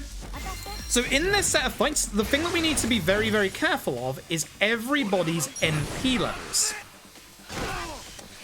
The main ones being, obviously, Adachi with paralysis prongs, and Eri with darts. So at some point, we're going to have to heal their MP. So that's going to take a turn away from Ichi. In this fight, this is a Robson fight. So we're going to hit this guy. Thankfully, Eri obviously leveled up and got a bit of MP back, so we don't have to worry about her too much. But Adachi can only use one more round of paralysis prongs. The nice thing is... Oops, I went the wrong way in that menu again. That takes care of most of the enemies.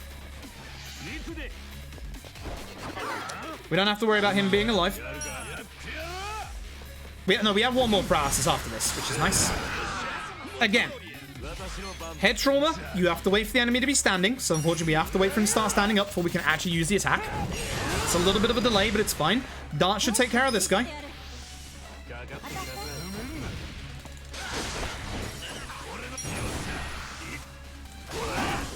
I'm going to attack with Adachi so that he has paralysis prongs for the first turn of the next part. And this is a Nancy fight. This is the fight where Ichi could potentially die.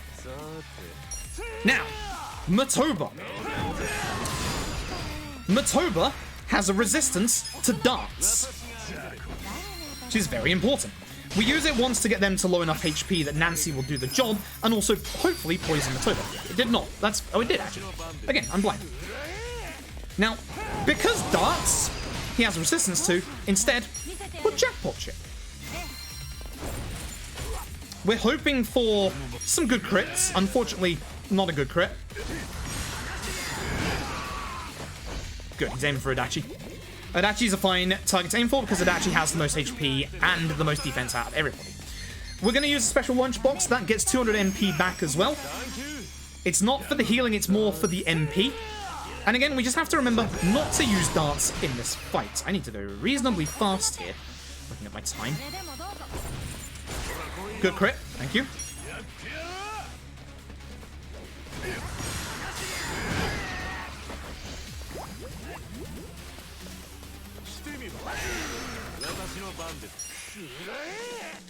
And now we can also use good old tag team with Ichi.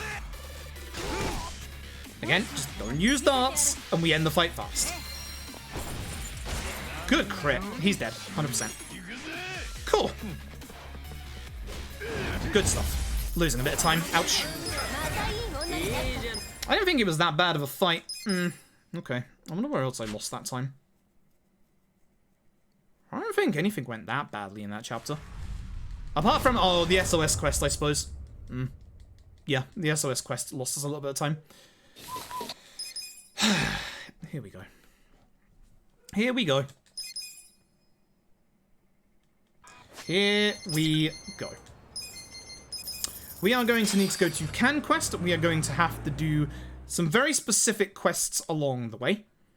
We need to raise a tiny bit more money to be able to carry on the story.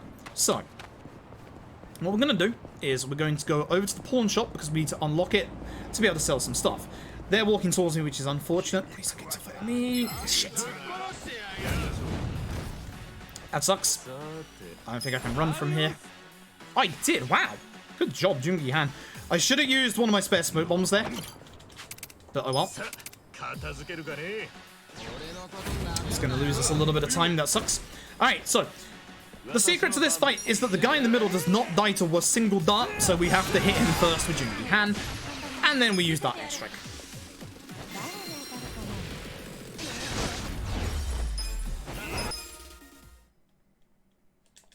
Pause it fast enough, you can skip that. Not too bad. Now we finish off opening up the second-hand shop.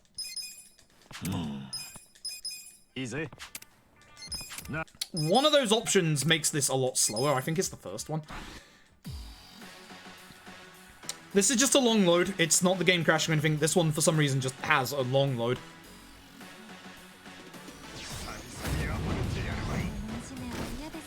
And Jungi Han is about to... Wow, it's Eri first. Let's say Jungi Han murders a man, but no, this time it's Eri murders a man.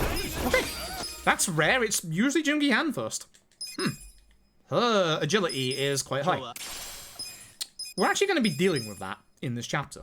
We don't want Eri's agility to be too high, ironically enough. So, we go here, we sell off two things, the Swiss watch and the Italian ring. We have all the money we need. However,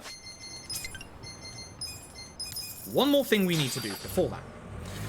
We need to do the third and final SOS quest. So the other two were for this purpose. I'm going to save just in case. This shouldn't go wrong, but with Eri's agility being a bit high, I'm just a tiny bit worried. Shouldn't be a problem. So, what you see here, the Vagabond, is a very special enemy that only takes 1 or 2 rounds of damage. I'm going to Kiwami drink Odadachi. We need him to get experience. With Ichi specifically, we want to use the Ice Spreader on the Vagabond. This should kill it. If it doesn't, we're in trouble, but it should. You'll see what that does. You'll see what that does. I'm hoping they're in a decent position to Shield Blast. Yep, that should be 2. Good fight. Take a look at the EXP on the right-hand side of the screen. That is 500,000 EXP points to everyone's level. I don't know if you saw it with Eri. Because Eri has the 2 cards on her, that was almost 1,000,000 EXP for her job.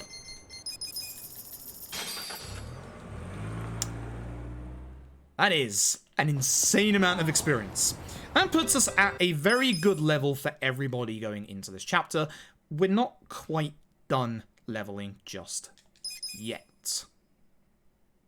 We have a little bit more to do. We don't, as I said earlier, I have done this chapter at level 32 and level 33 on my team respectively. So it's not necessary to do what we're about to do. However, we want to do what we're about to do because we need a weapon. Also, we need money. So, it's a twofold reason that we're about to do the Battle Tower. Now, as most people know, the Battle Tower is something you do mostly for experience. But we're doing the Battle Tower for not necessarily the experience. It helps. Not necessarily what we're doing it for. We need it for equipment. And we also need it for a special weapon. And that special weapon you will see when we get to floor 10. Nope, no Camaro dungeon. The only dungeon we do is the Sotenbori Battle Arena, and we only do 11 floors. Very specifically, 11.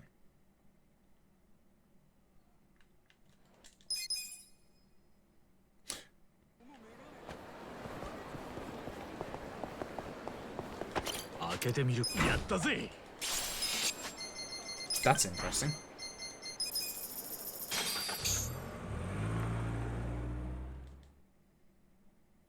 I wish I heard that at the chapter transition. Oh boy.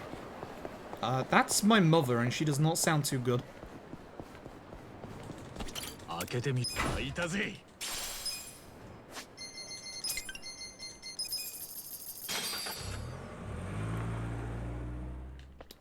It's midnight. She shouldn't be awake in the first place.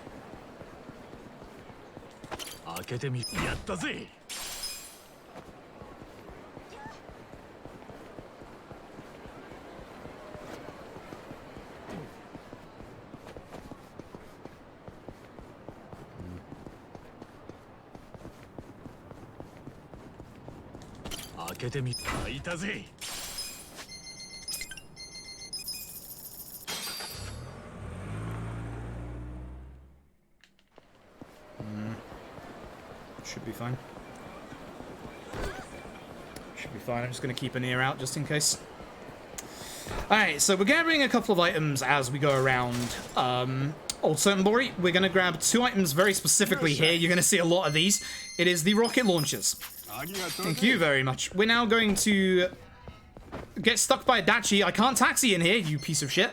I need to gear up people. I need to optimal Ichi. And I need to equip Namba's shoes to Eri. And then I also need to shortcut 2 moves that we just got in particular. For Ichi, Essence of Rose Typhoon, and for Jungi Han, Divine Shot. Yeah, bad menuing.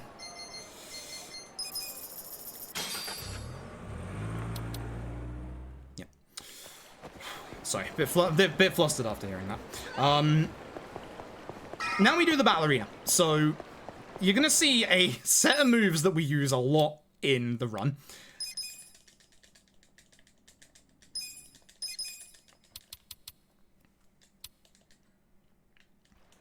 Oh, excuse me.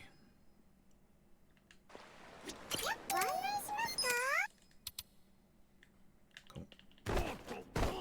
So, we're going to start, please, we're going to start a little differently at the start of this. On floor 1, we're going to start off by using one of our 2 rocket launchers. This is how strong the rocket launchers are, by the way. I actually missed a majority of people. That sucks. Thankfully, Rose Typhoon does a good job. And of course, so does Darts. It won't kill this guy, unfortunately. We're gonna have to get a Dachi to finish the job, which sucks. Sometimes you can kill him before it's Dachi's turn, but he didn't get hit by the rocket launcher. Oh well. If ever anyone survives, paralysis prongs. So. We're gonna be getting some prizes from this place as we go up. Some of them useful, some of them not. Floor 2. Well, I need to remember the places where I need to use Robson, because I forgot last time. This is where I can save a good bit of time. It's actually the 3rd floor, so it is the floor after this one. I hate this floor. I really hate this floor, because I usually hit the guy in front, which causes me not to hit the others, but I actually managed to hit everybody this time. And fuck for that. It means this fight's gonna go nice and quicker.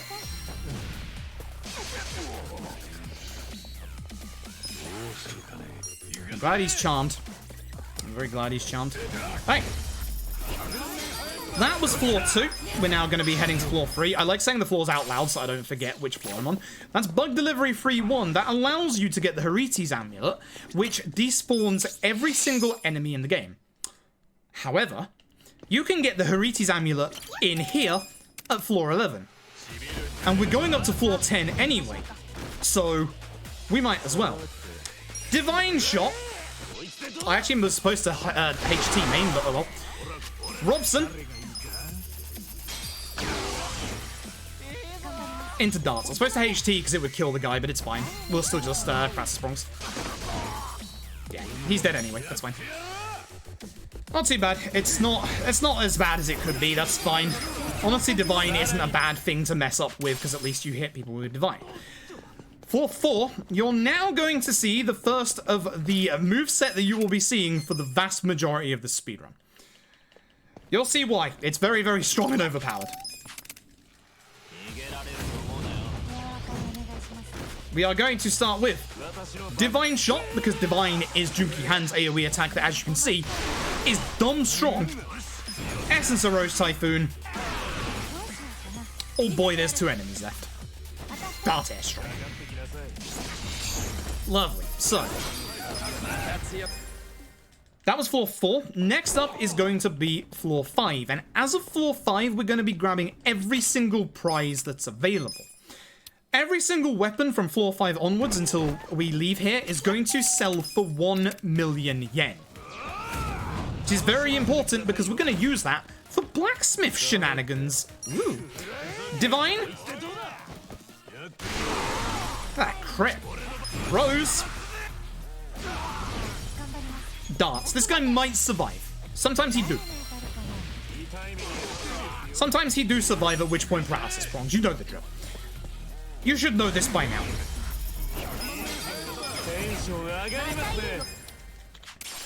Viking Helmet is going to be utilized on somebody soon. But first, the new Chinese Saber. As I said, we don't use our boy Chow. That is literally sold for 1 million yen. Floor 6, we're halfway through already.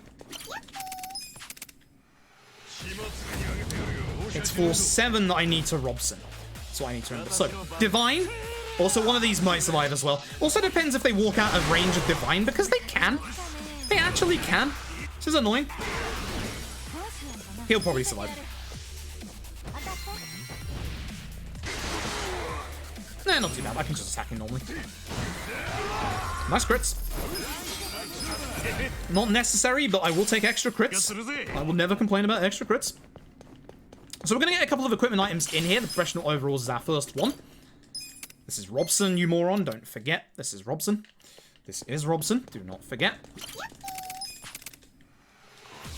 So once again, would you believe it is PRD, but the R this time stands for Robson. Oh, Eri goes first. Oh. Oh. Oh. That's not good. Because here's the thing, if Robson goes first, she has less targets to dart. So that's... I'm not going to lose too much time, but I'm going to lose a little bit of time because of that. Eri's agility is stupid high. And I do have Namba's shoes on her. That's worrying. Back to... No, actually, not Divine Rose darts. This is the host floor, isn't it? Yes, it is. Oh my god. X-Play, thank you for the raid. How did the run go on Legend? I assume you got world record because I haven't touched that run in like 20 years. Rose. Actually, now I think we're supposed to be a TT. I can't remember. Oh. He's dead anyway. He's dead anyway. For 49, fair enough. You can see how dumb hard it is. Did you die anywhere? Yeah, my world record in it doesn't have stealth skip, which that's a big time save right there. That's like a free 4-minute time save in Legend, and it gets rid of the danger. The 9th floor. Now we go back to Divine Rose darts. Everyone gets poisoned, so it takes our turns a little longer to get through to. Divine. Okay, our agility has righted itself, thankfully. Rose. And darts. Goodbye, Wheelman. Fuck you forever. We used to kill some of the enemies in the park earlier, the spawn you saw me despawn. Those skateboarders used to hit Itchy in the face and just two-shot him. Those were the days. Those were the scary days. And with that, we go to the 10th floor. Technically, the final floor that we're here for. That was supposed... No, actually, the next one is a Gary fight. No. You're fine. You're still fine. Divine Rose darts, as per usual. Yeah, as Laser says, because this is the newest release game, you can go nuts on talking about the entire Yakuza series. As I say, I always say that please don't talk about like games ahead of the one I'm playing, because like for some people are still waiting for 6 on Xbox PC this month, there's the thing we're here for. The Dragon Knuckles, which we're gonna manually equip on Jungi Han. We don't want to do a auto equip just yet. So, we are going to Divine Rose darts. No, we're not. Gary.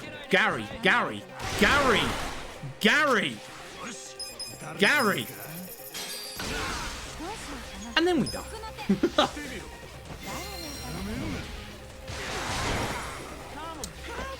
That's unfortunate. That knocked him out of his stun. Notorious VIP is the one that goes invisible. I'm hoping this kills this guy. Yep, good, because then they'll still be stunned for their turns. Can I divine the both of them? Maybe. Let's find out. Oh, cool. Good stuff. It's going to leave me a little MP drained, I think.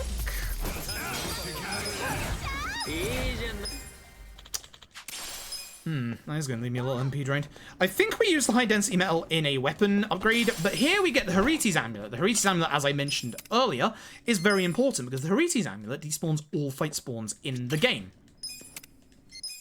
Pretty fucking good. And that is where our boy comes in. Our boy that is not going to get any use. If you put it on someone, even if they're not in the party, it still works. So I feel like I'm down a little bit of mana with Jungi Han. I might not be, but just in case I am, I'm going to do something that you don't do, we used to do, but I'm not actually going to do. I'm not actually going to do it. I am actually going to do it because of my potential lack of mana. I'm going to heal everyone. You don't usually heal here and get the menu set effects we used to. Just in case, because I'm worried about Jungi Han's MP. Although in the next fight, in the next few fights, the only things we use are rapid shot and head trauma. So it should have been fine, but just in case. First of all, the important thing, give me those rockets. Don't forget to sell your items. What we're going to do is we're going to sell 2 of our items. We're going to sell the Chinese Saber and the Damascus Ladle. Do not, under penalty of death, sell those Dragon Knuckles. Then, be very careful. We're going back to Izazaki Ejincho, not Omi Alliance HQ. If you go back to Omi Alliance HQ, you're in a bit of trouble here. Please, no Hong Kong man. I finally had the Hong Kong man the other day. It finally happened. Go back to Yakuza 0 at any point? Yes, at some point I do. Yakuza 0 is a very painful run for me currently. I'm actually tempted. You doing Legend has made me tempted to go back to Legend. Because I haven't done Legend in ages. I don't have stealth skip in Legend. The trouble is, my Zero run... my Zero Legend run is actually really goddamn good. Like, apart from not having, obviously, stealth skip at all, the actual run itself is very good. So... it's kind of a deterrent to going back, but stealth skip should make it so that I actually get a PD instantly.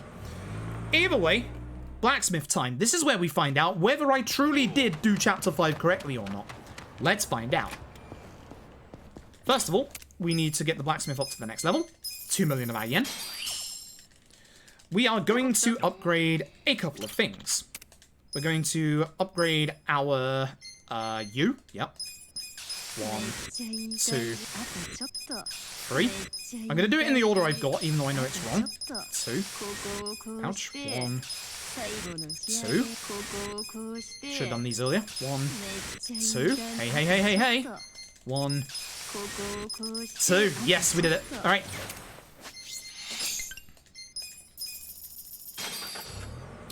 Jun Eri Adachi Sayako Ichi. Jun Eri Adachi Sayako Ichi. Jun Eri Adachi Sayako. Commander hat. Ichi.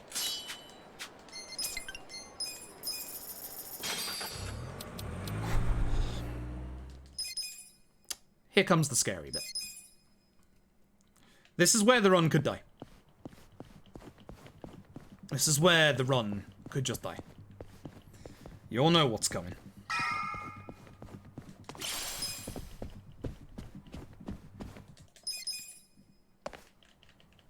This way, please. Thank you.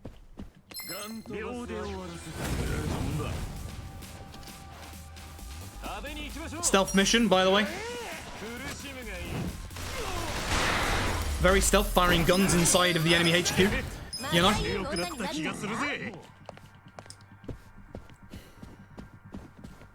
I get very stressed with this fight. This fight is one of the scariest fights in the entire run, for obvious reasons. If I load damage roll, I'm in trouble.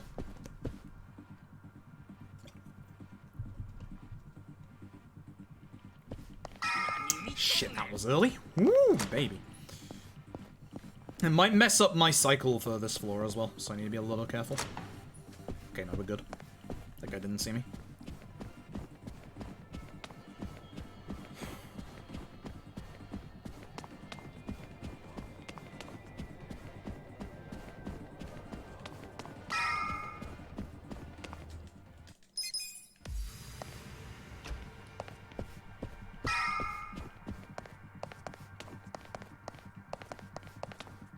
Not gonna bother with the Guardian Water. Not gonna bother with the first aid either. I am gonna get the crit.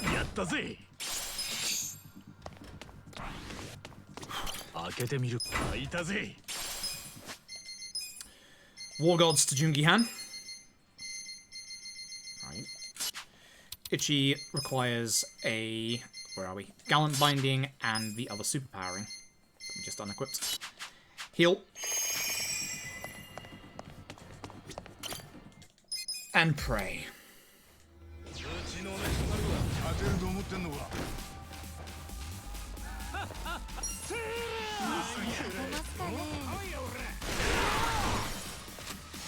That man just fucking died. Good crits.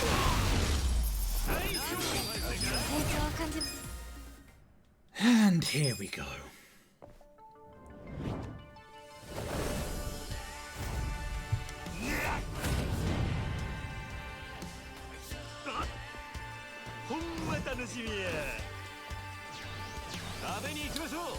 Head trauma. Tag team essence of mayhem. Now you might remember me earlier saying certain bosses have a resistance to darts. This motherfucker. Good crit, that helps. That should hopefully have enough. That should be enough damage, hopefully, to go into that second phase that I want early. Patience. This will do enough damage to put him into doppelganger phase. Ichi goes next. Time for your best friend and mine. Please kill everybody here. That would be very nice.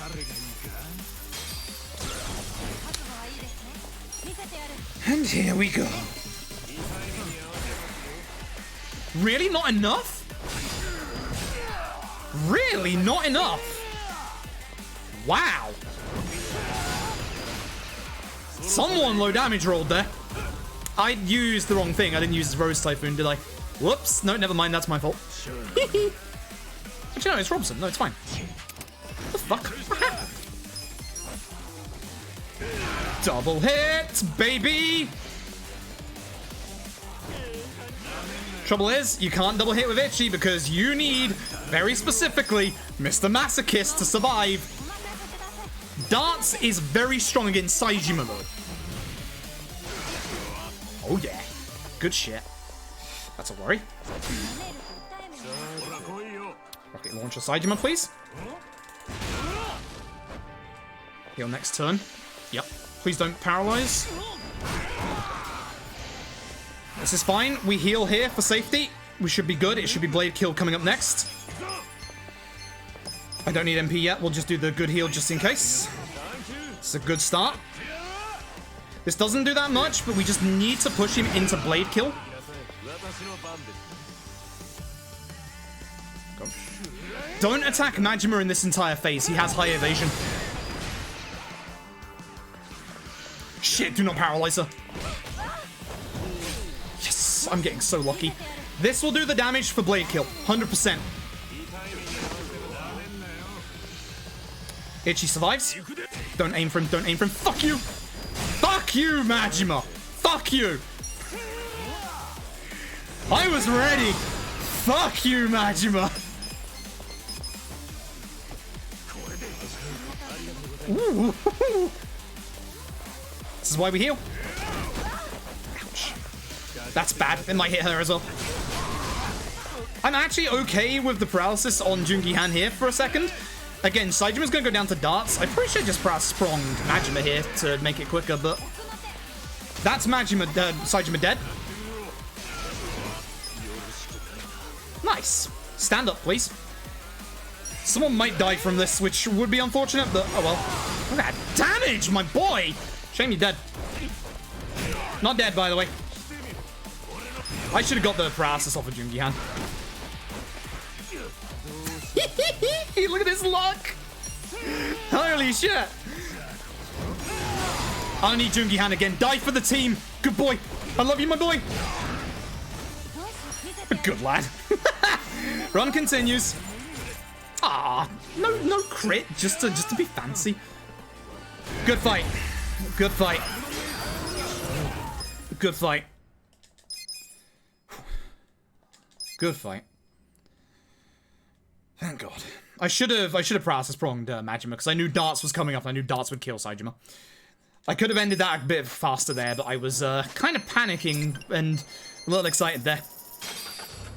Good fight. Good fight. Very good fight. And again, we don't have to worry about fight spawns anymore because of the amulet that's on Chow. God, what a good fight. Could have been a little better, but God, what a good fight. We are looking very good time-wise. We're headed by 2 rocket launchers, would you believe? I know. Surprising, right?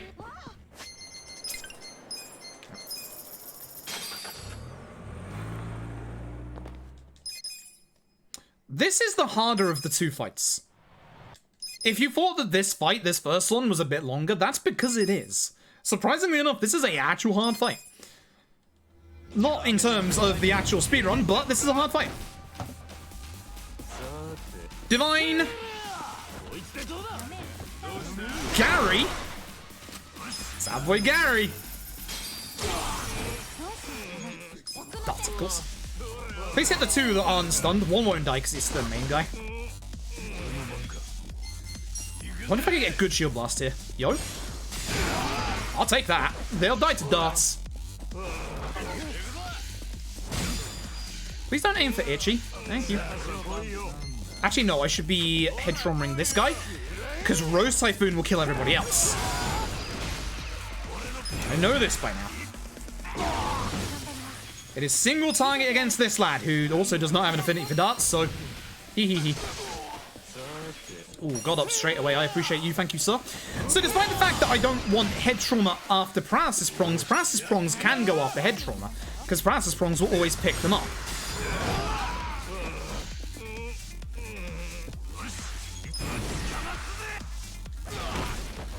Damage.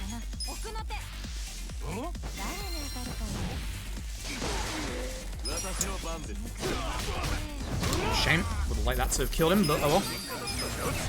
And then we have one more fight, which is very, very fast. Like, this fight goes down in a DRD. Good old Divine Rose darts, as per usual. Divine.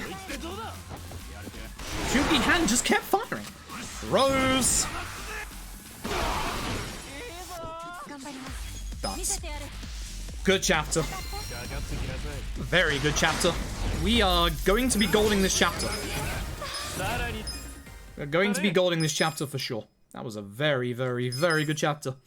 Could have gone a little faster if I hadn't done, or if I'd done paralysis prongs against Majima, but oh well. I'll take that. I'll happily take that. Run continues. We'll see for how long. We will see for how long, because we're not done with the scary parts just yet. Nice. It's that time I lost back again. Whew. Right. So this is, yeah, Divine Rose Darts, obviously. Alright, so Chapter 13 is a little bit of a nice little break after what happened just a little while ago. The nice thing is that there's only one fight in this chapter that's actually scary, and the other nice thing is that because we kept piling EXP stuff onto Adachi, we're going to be getting a specific skill for him in this chapter. I was supposed to go to Chinatown, whoops. My bad. I'm thinking ahead just a little too much. Just a little too much. Gotta calm down, I'm too excited at this point. Yeah, indeed. Also, run is not guaranteed to PB. We still have, as I said, a lot of very scary fights to come. Chapter 14 is basically make or break for the run. Hopefully, I do it well. Hopefully, we get good attacks from good old Reiji. Nice. Nice. I remembered. Thanks, Soka. I appreciate it. For those wondering as well, I don't have a date on the Kiwami Majima Everywhere thing yet. I would like for it to be next week. I'm already started doing some planning in regards to it. Divine Rose Darts, by the way. You know the drill. If you thought it was going to be anything else. You silly. Might miss a dart, but it should kill him in 2. Kill him in 1.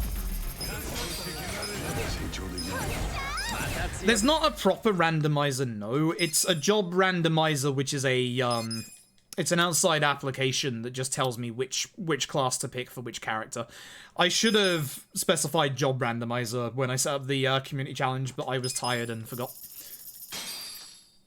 I don't actually know... That should have gotten the thing. I wasn't paying attention. Adachi? Hello? There it is.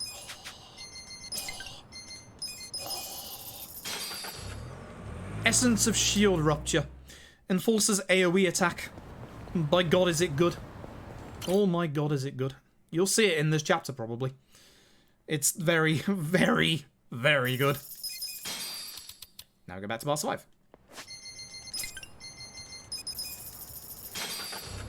I think I can save a little bit of time in this fight. If I remember rightly, I think my PB fight in this chapter wasn't that great. I think. Can't remember.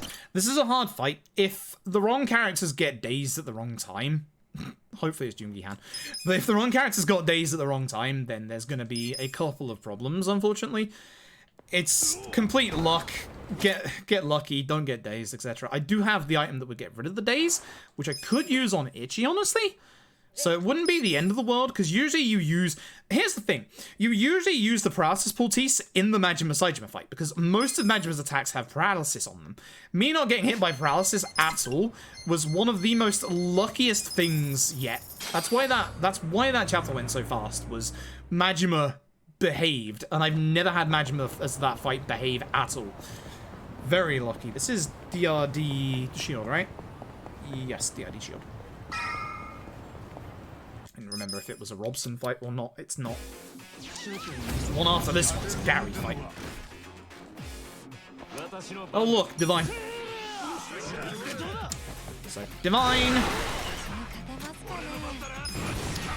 Rose.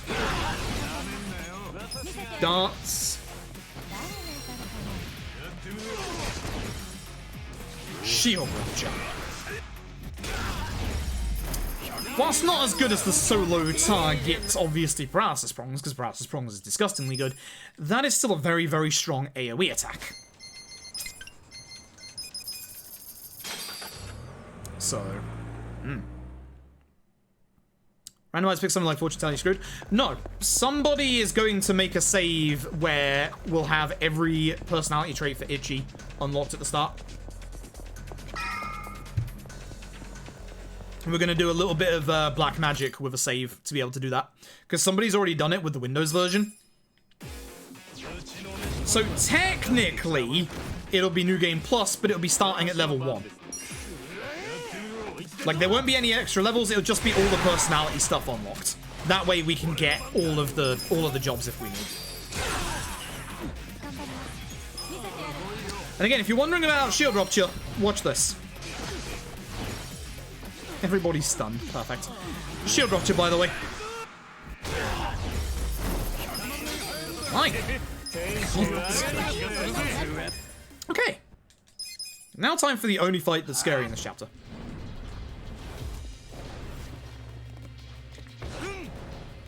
Oh, don't worry. We have something for the Bond stuff as well. And it's not save related.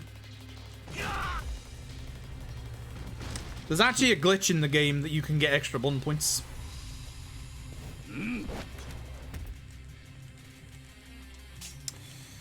Hopefully this fight goes the way that I want to at the start, because it hasn't been the last couple of times. Fuck you, Samashiro.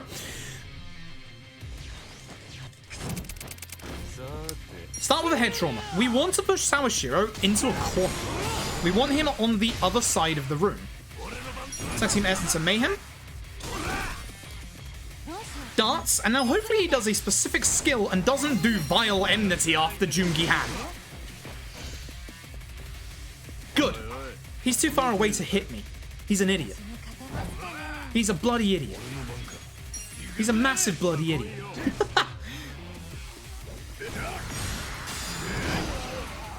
Again, we have to wait because obviously fucking Paralysis Prongs on the floor.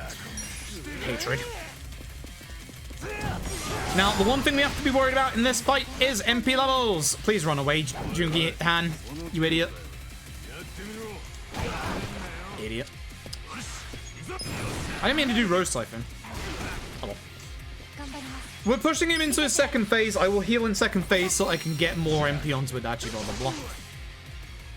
This is the scary part of the fight. Also, if he doesn't aim for Jungi Han, he might kill Jungi Han. That would make this fight very slow. Kind of want him to aim for Eri for once. He usually goes to Eri or Jungi Han, so I'm really hoping that. Hoping he doesn't do Cane Strike against Jungi Han. Please don't do it. Please don't do it.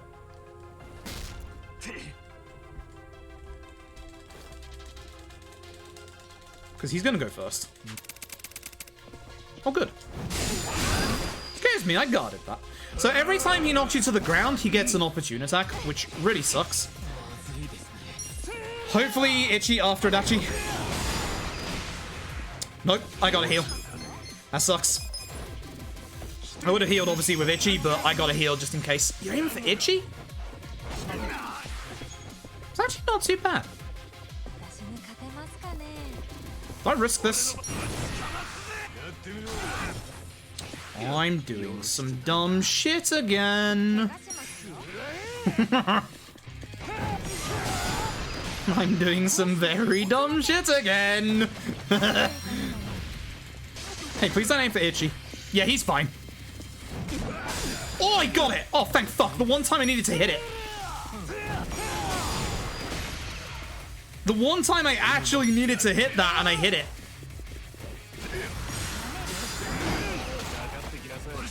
Will this push him into final? I hope it does. Good. He might kill Jungi Han, which if so, that would be a problem, but it's fine.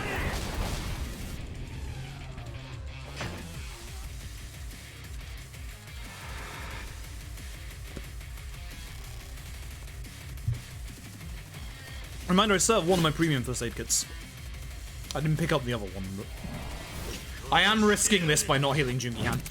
Get off the table, Adachi. Okay, that's fine. That's fine, that's the counter. So basically, I'm not gonna fucking hit him. Apart from attacks that have range. Die, airstrike, baby. Turns it off. Oh, interesting, that's early. Okay. I'm okay with this. Now we just have to do damage. If...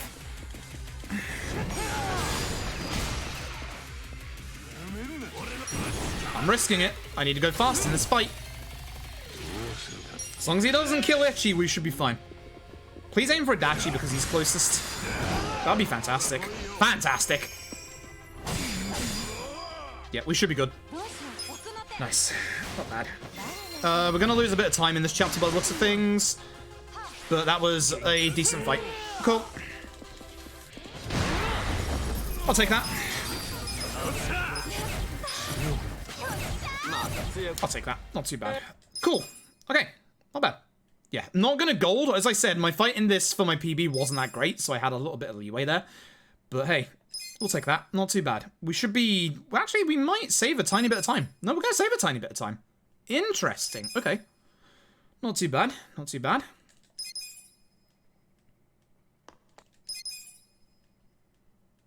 We're having some very good luck in this run so far, which is making me rather happy.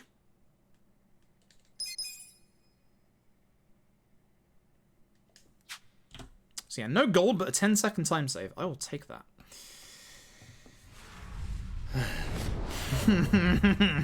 This is where the run could die. This is where the run could die. Oh boy. The reason why I like any percent over New Game Plus is literally the fact that, like, there's actual stake to the run. Like, I could very easily die in this chapter. This is one of the scariest chapters in the entire game. And I like the fact that, you know, there's actual danger to the run. It isn't just, really? Heckin' two of you? It isn't just, you know, use essence and one-shot everything. It's a long run, so people that don't have that much time, I can understand why they would do it. But literally, all it is literally just, you know, it is literally just one-shot simulator, and that ain't my life. That ain't my life. I like my runs to have a little bit of danger to them. Like, actual, like, variety where you have to be careful and you actually have to strategize, you know? Rather than just, which is the essence that will kill this in one go. I should have left. Car.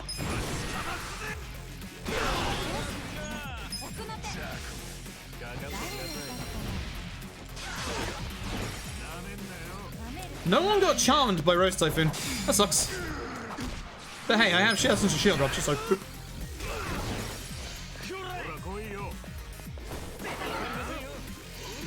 Doesn't matter if Adachi takes hits here. Nor Eri.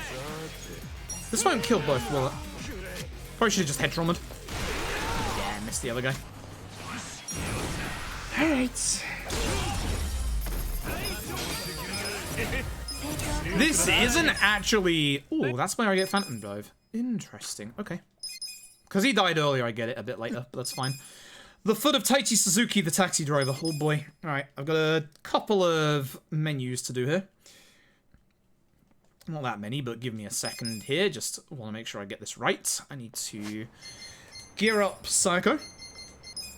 Place you with the other bracelet.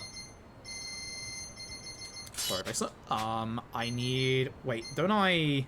No, that's it. Really, that's it. Oh, no, wait. No, don't be a fucking idiot.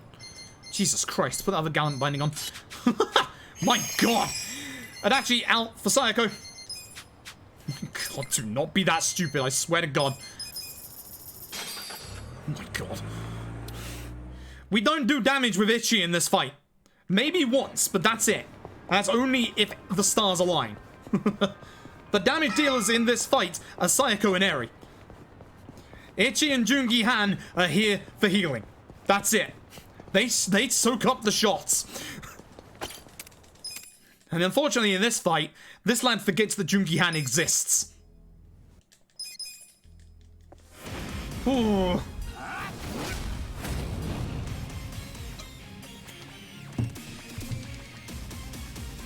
Please have Ichi with a high agility roll.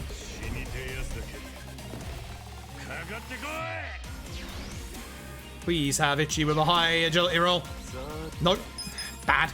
So the reason why I want Ichi with a high agility roll, please hit Eri, oh my God, this fucking targeting system, is because I need to get Masochist out as soon as possible.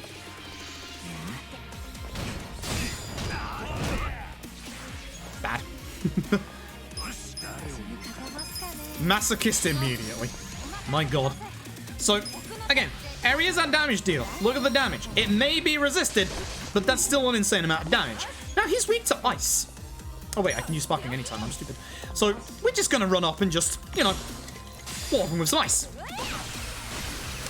So, there is a... Oh, Christ. There is a decent move to use in this fight. I have to heal with Jungi Han just in case. This is one of those fights that I got my single target healing for. Again, Kiryu kind of forgets that Jungi Han exists in this fight, you know. Now, the nice thing about Ichi is he has an actual self-heal with Secret Cocktail.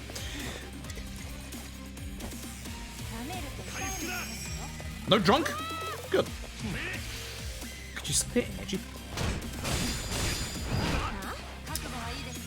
The reason is that I want to use a specific skill with Ichi. There is a skill we can use that actually increases the magical damage on Sayako, which would help make this fight go a little faster. I'm not needing to heal Ichi right here, so actually I should have put this on shortcut. I'm going to use a Phantom Dive. We're going to make sure that he goes into his next phase. Of course, you get 2 goes in a row. Fuck you. He remembered! Ow.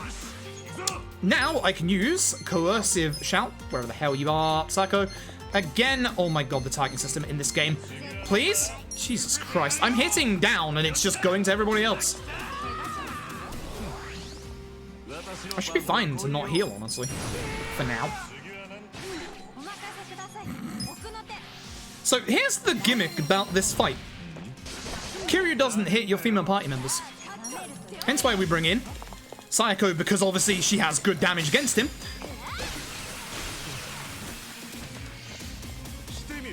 Please hit Ichi this time. Actually, don't, because you have 2 goes in a row. Now hit Ichi. Oh, fuck. He's fine. He's fine, don't worry about him. He's fine. He knew the dangers. He knew the dangers. He knew the dangers. That's not what I want to do. It's okay as a move, but it's not what I wanted to do. Unless I put him into the next phase. Okay, good. I'm glad you hit him instead. This should get him into Beast. This is a slow fight. I am actually doing this fight really badly. I also should have just bloody muscle sodaed Eri again, honestly. This will get him into Beast Phase, which, oh, shite. We don't want Kiryu in Beast Phase. So here's what we're gonna do. It's Jungi Han's turn. Fucking rocket launcher him. Get him out of Beast Phase. Because this hits twice.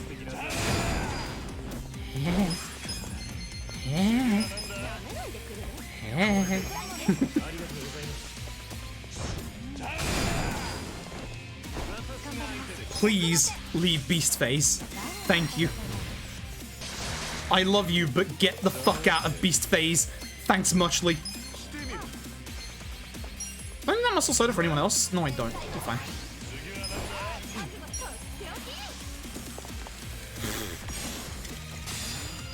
This is a bad fight. I'm going really slowly. This will put him into final phase, where just don't hit him. I'm going to guard intentionally on Itchy so I don't have to heal anymore. Fuck you. Use... Nope. This just in case, and this should do enough damage with our final. Hopefully. Should. I did not. Oh, shit. Yeah, alright. Fuck you, Kiryu. That's it. Slow fight. Very bad fight. So here's the thing. That's not the scariest fight in this chapter. It's not the scariest fight in this chapter by a long shot. There's one that's worse. Way worse. It's the last one of the chapter. Ugh. Ugh. I don't like what's coming up next. I really do not. This next fight is actually scary. What we're gonna do is we're going to replace Sayako with Adachi. So Sayako's gotten her one little swan song, and we're gonna get Adachi back into the party. So party edit Sayako for Adachi, and then we're gonna go, oops, taxi down to the bar district. We do need to equip some things, but not just yet. Oh, also healing just in case would be a good idea. It's not a risk of being on 0 HP, eh? Okay, so. For this fight outside, this is a reasonably long fight, but it's not too bad. Once again, would you believe in the Divine Rose Darts? Because I would. Divine Rose Darts is my religion. Hopefully we get a good couple of charms here. Or, you know, none. So remind me to equip the thing to shortcut for Jungi-Han. Ow. He's gonna level up his attack, which... Yeah, nice try. You're dead next turn. He has an instant crit, but he's dead next turn.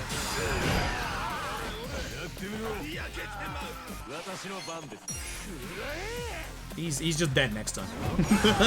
Because, oh hey, here's Essence of Rose Typhoon again. And of course Dart Airstrike. That's why we want to use Rose Typhoon is Dart Airstrike. The damage is just too good. It's just stupidly good.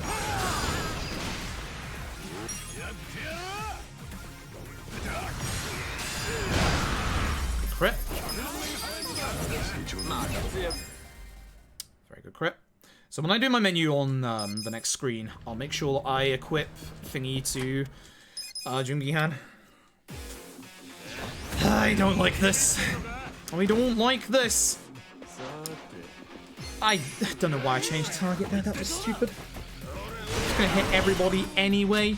Is this Robson? I think it is Robson, but I'm just gonna use that anyway. Should be fine.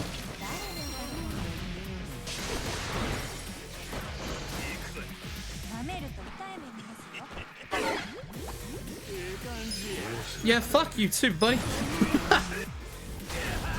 Okay. Skill and then the thing. Skill and then the thing. So, skill, Jungi-Han, give me Phantom Drive, gear, Jungi-Han.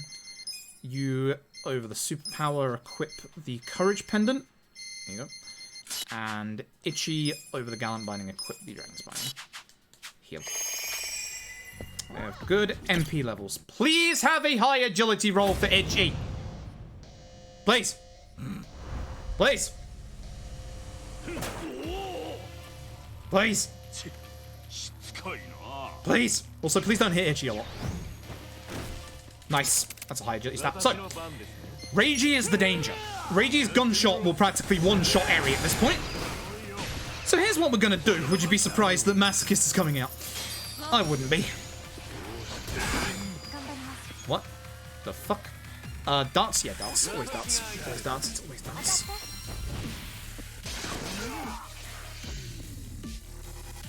Don't stun him. Please don't stun. Please don't stun. Nice. I'm being a little dangerous with Jungi-Han right now. I should just use the essence. I'm being a little bit dangerous. Oh, happy birthday, Morabito. Oh, you had a good day? Fuck. That's him dead.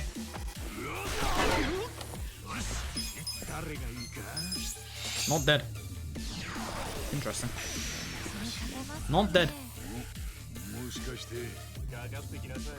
I'm playing stupid.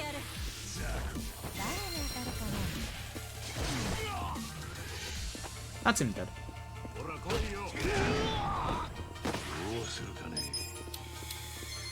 I'm gonna do it with Adachi, because with Itchy I want to do a specific summon. Oh, fuck you. Too bad. Tsujimon. Counter? Oh, fuck. It's fine. Keep surveilling. I appreciate this. Does this fear? This might be the fear.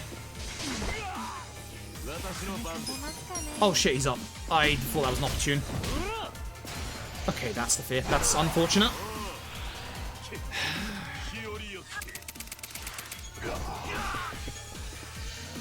Thank you for continually doing that, you idiot.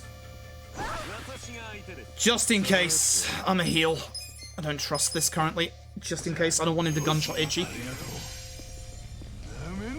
What are you doing? Okay. I don't mind if you daze him, I'd rather you didn't though. Cool, thanks.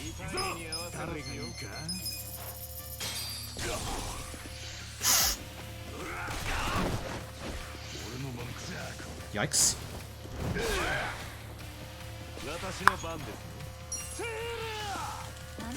Hoping that Itchy goes after Adachi. These are my damage dealers against Reiji, so I want them to go. Nope. I'm just keeping an eye on who goes next and basically healing with the next person that can. Essence of Rose, because this isn't too bad for damage. Please don't kick that chair, I swear to God. Okay, I didn't knock him down. Jungi-Han, my boy, you're scaring me again. Ow. His normal attack is literally the attack we want to see because it does no damage. I'm losing time because it's a slow fight. Having Jungi-Han die actually sucked because I lost the damage roll with obviously Adachi. Okay. Fight's over at this point at least.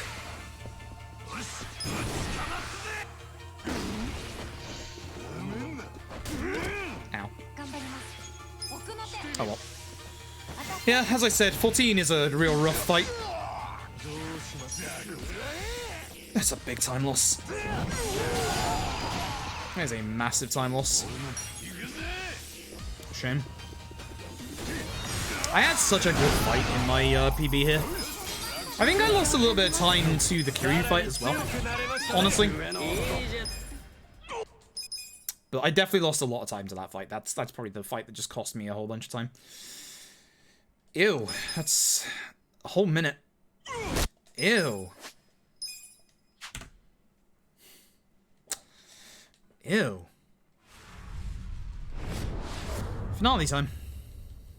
Ew. Alright. So, I can save a whole bunch of time in this finale, but it requires luck. It actually requires RNG to be on my side. There is a move that Eri learned about 2 hours ago. It's called Trickster's Top Hat. Trickster's Top Hat has one of 3 outcomes. Thumbtacks, Ice/Heat, or Poison. Here's the thing the game doesn't tell you. There are multiple different levels of poison. Trickster's Top Hat's level of poison is way better than Jungi Han's poison and way better than Nancy's poison. By quite a fair bit. So. We need to hope that we hit that poison against Tendo early on. Unfortunately, I'm fairly certain my PB has first turn Tendo poison with Trickster's Top Hat. So, we need to really hope that we actually hit that. Like, it's gonna be luck whether we PB or not now. So, yeah. This is not good. That's not the split that I wanted to see. And even if I do hit it, I still have to do the rest of this finale well. Which, if I mess up 2 parts, we'll have extra fights. So, it's not as easy as just saying, oh, play good, etc. So that does point damage when you see it. It does. I hit it off in my PB. Because here's the thing, Tendo gets so many turns in a row that poison is really useful, but it isn't that useful depending on how many turns you waste trying to get it on him. So essentially I'm hoping for first turn.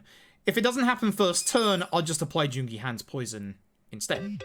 Taxi in here. My only menu here is Eri, right? Correct. Now for Eri, it's time to make her overpowered, because it's time to make Eri crit fucking everything. Yes, we give Eri both crit bracelets. They stack. We want Eri to just absolutely shit out crits. Darts are about to become very, very dangerous. It's not a guarantee that every dart will crit, but it's a much higher chance now. Much higher chance. So. Divine Rose darts. Ha, surprised. I'm surprised. Divine Rose darts. He might survive. At this HP, I'm not sure. We got one more crit, maybe not.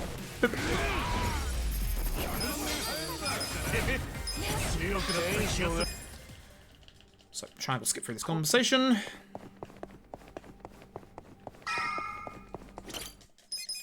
Cool. So, there's actually 3 fights in this place. There's a res there if you need one. I've only used my premium, so I'm not going to grab that. There's 3 fights in this entire tower you can actually avoid. Hopefully we will avoid them. Would you believe Divine Rose darts? It's amazing, I know.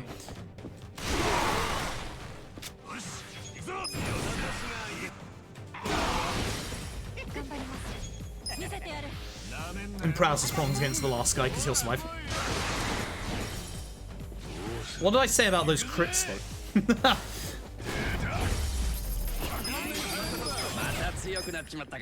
Things aren't surviving Divine Rose darts. Things are not surviving Divine Rose darts. I told you a couple of hours ago that Eri is a damage dealer. She's insanely good. She is insanely good, and she is going to be the linchpin for our damage in the Tendo fights.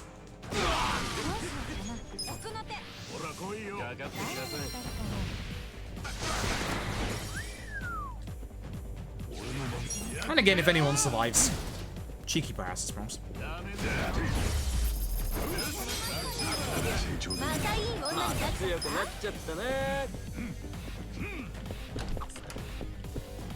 So, in this next fight, fun fact, the first 2 enemies who are going to go in this fight will go ahead of you even if you're level 99. These guys have an absurd amount of agility. Like an absolute absurd amount. Should be a good divine. This is where we mix things up. It's a Robson fight. Bad menuing.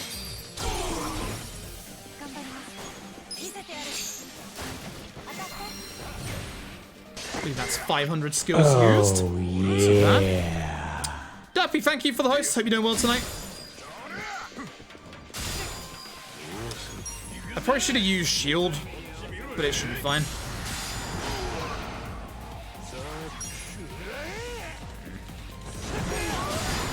I should have.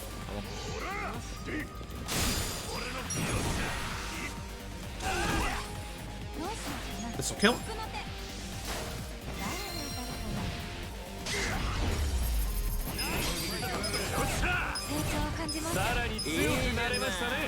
Alright. Over to the next set of floors. This is where we get the first of the fights that can actually be avoided. And this is also where we get the second one that can also be avoided, so... no, wait, that's next floor. So this is the first floor where we can get a fight that can be avoided. That's just a drink in there, that's not a first aid or anything like that. It's the fight after this one. So, would you be surprised if I said the words Divine Rose Darts? You shouldn't be. Alright, night, Rosetta. Hope you sleep well.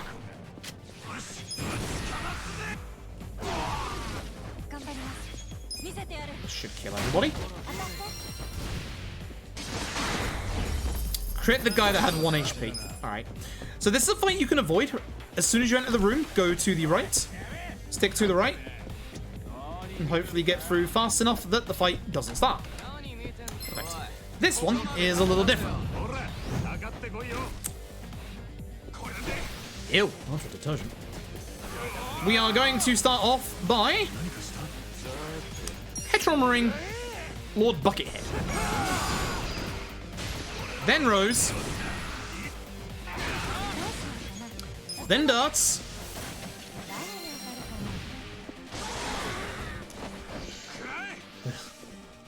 Just hoping to get Adachi with a good roll. Shield Rupture. Wait patiently. Head Trauma's better, I believe, than his Essence here. 6 MP, might I remind you? Boy, that's the good stuff. God, I love my boy. He's so good. Do not use the heal here. If you use the heal here, you can actually walk past the trigger for the next cutscene. You don't need to heal here anyway. You'll be getting enough level ups in here. Would you believe Divine Rose Darts?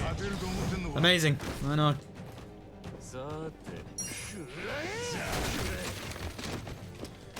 Jugi Hand just kept blasting.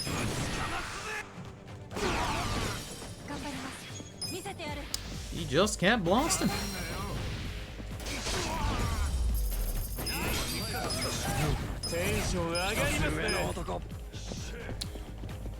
In this next room, it might not even get to the darts part.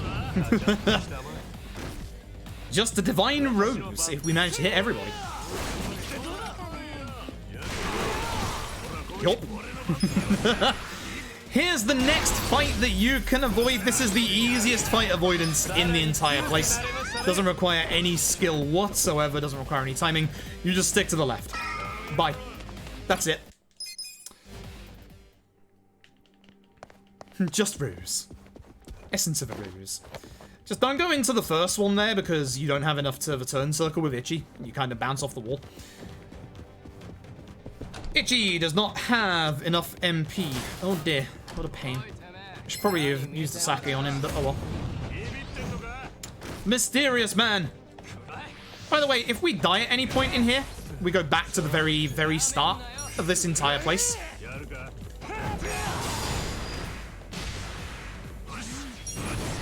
Messes of Mayhem, because that's all I have MP for.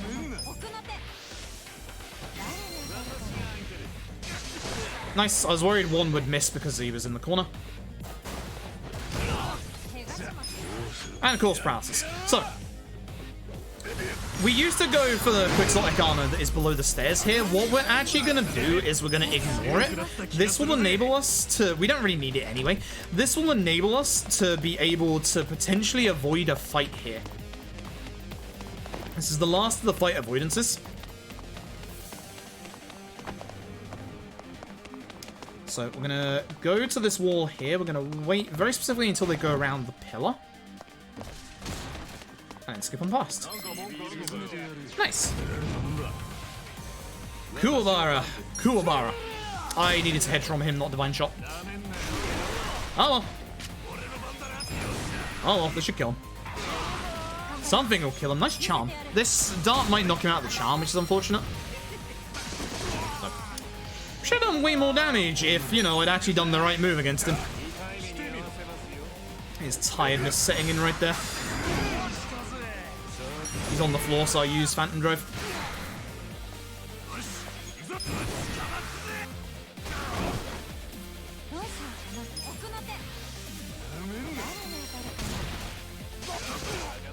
He's getting up, so I use Head Trauma.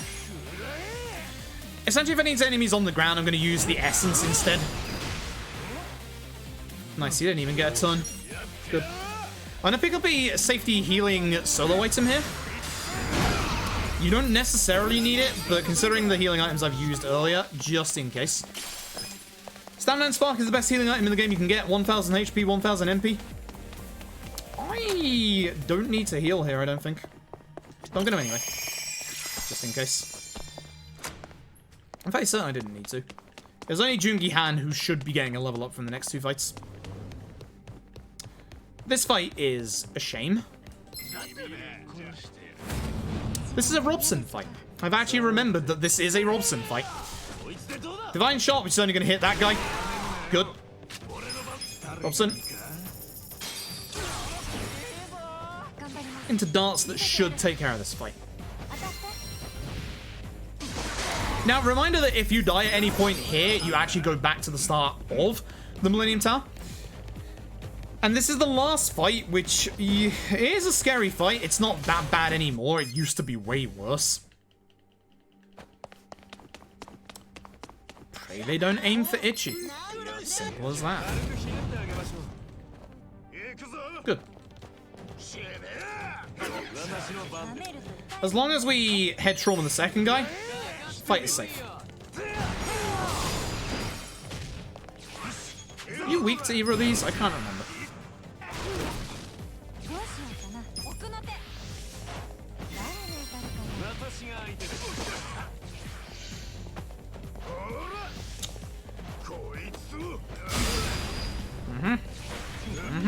Fuck you, Eliminator.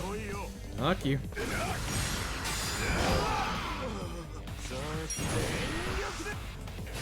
Should've waited for head trauma. This sounds like a nasty skill. It's actually not at all. It's long though, so I should have waited for head trauma. Oh well. Now for the important menu. Make sure I don't mess this up. Optimal Jungi Han. Make sure you manually equip his lightning bandages. Optimal... Oh, wait. This needs to be a superpower. Are we? Yep. Wait, Eri's next, isn't it? It should be Eri next. Yes. Eri next. Sayako. That's not Sayako. Oh, well. Commander's hat. Bloody sandals as well. Should be hopefully fine. She also needs to get the 2 Gallant bindings. Or is it Gallant and... Yeah, Gallant bindings. And... Itchy, in his last slot, needs to get the Curse Substitute. That is an item that we only use in this fight. Oh, also, it would be rather important if I dumped you for her. Thanks. Damn it. Every time. Right. Pray for first turn poison. That's it. Pray for first turn poison.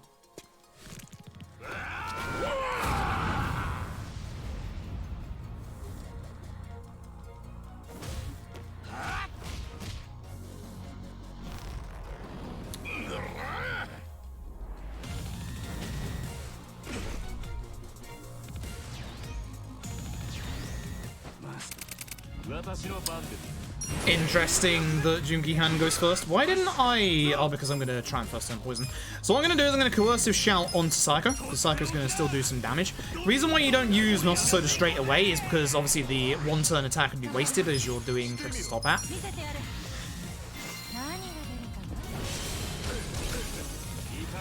Might try one more time. Might try one more time.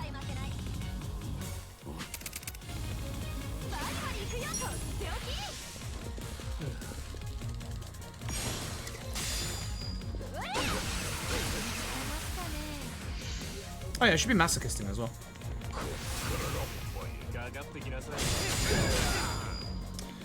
So the reason why you don't use the likes of Gondara and stuff on Tendo is the fact that he's getting this many turns in a row. I'm going to try one more time. We'll try to stop at. One more time.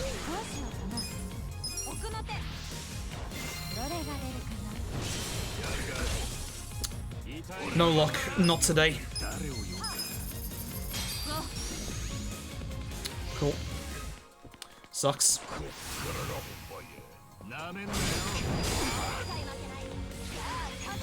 Oh, well, that's 2 turns on Sayako, so next turn I need to make sure she has a fresh batch for next turn.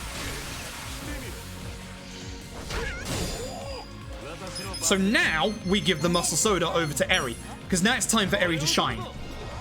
I just get poisoned off with Jungi-Han at one point. That sucks. Remember when I said Eri's going to be the linchpin of our damage? Dart X-Rig. It's that good. Aggressive shout onto Sayako. Should be fine.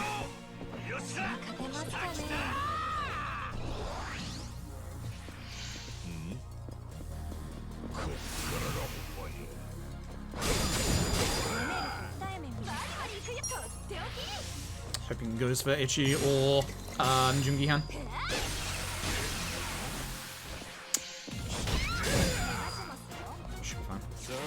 I should be healing with Jungi-Han. I shouldn't be risking this because I'm not going to heal until Ichi's turn. Also, why didn't I poison?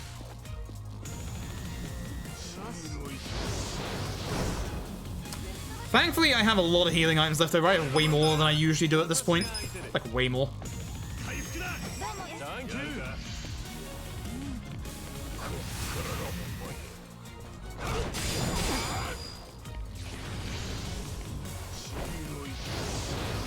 I need to, I believe, fresh Muscle Soda Eri. I think I might be 1 turn off, but just in case.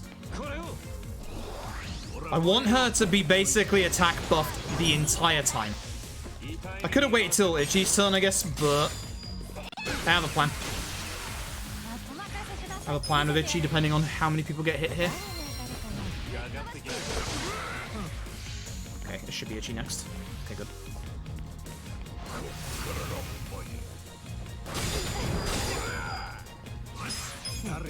Fancy.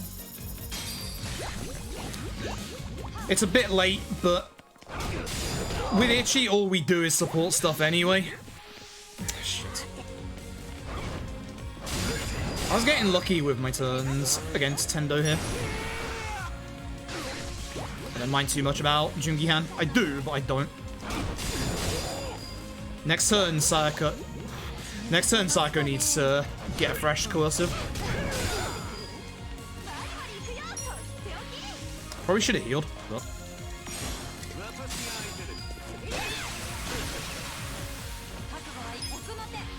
Okay.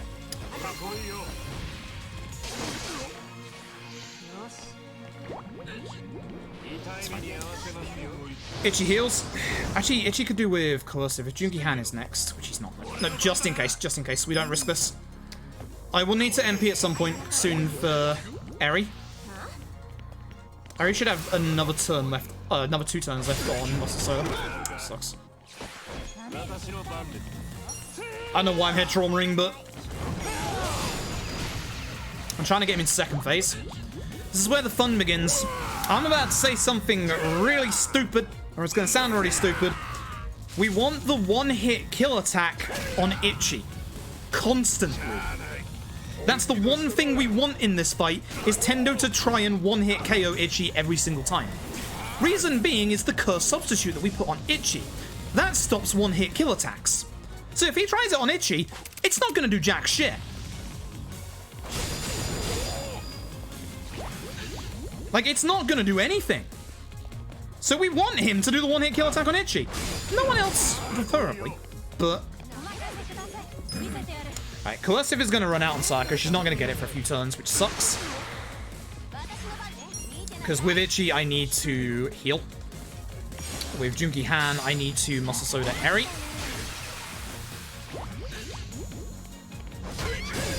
Or just don't use any attacks at all, I guess. You know, that's a thing. I actually got a little confused there because of that. Airy, airy, airy. Targeting system!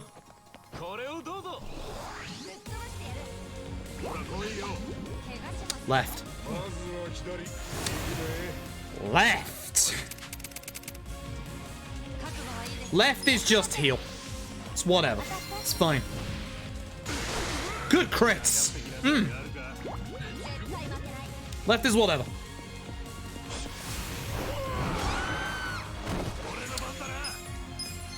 I hit up and it goes to fucking Jungi-Han. Excuse my language? I just explained what the curse substitute did. Literally, as I said what it was, I explained it. I'm starting to get real fucked off with people not listening to what I'm saying. Like, I literally described what it does. My fucking god. I'm healing just in case.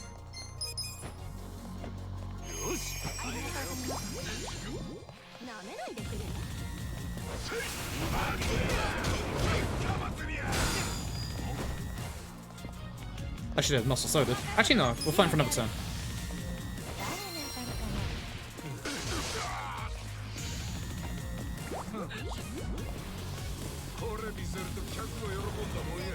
This is interesting. I should heal just in case. Muscle soda, Eri. It's going to be her turn to run out next turn. It's really hard to keep track of both muscle soda for Eri and also coercive on Psycho. Psycho's got like one turn left that she has it, and then I have to do it again.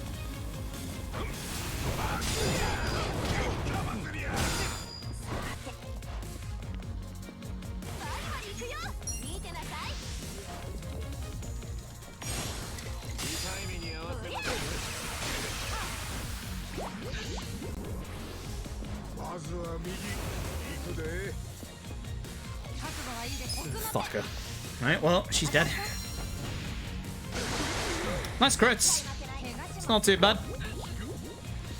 Bye, Psycho. Waste of a goddamn thing. And yes, I know I have my rocket launcher. I'm waiting specifically. I don't know if I should heal up here, honestly. I don't think I need to, but just in case, I guess. Itchy! You dumb piece of shit! Itchy!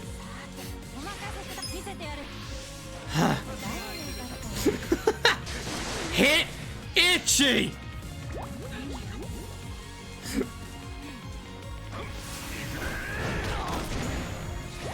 Fuck's sake. One hit KO Itchy! You know what? Fuck Jungi-Han! I don't need Jungi-Han! I'll do it myself!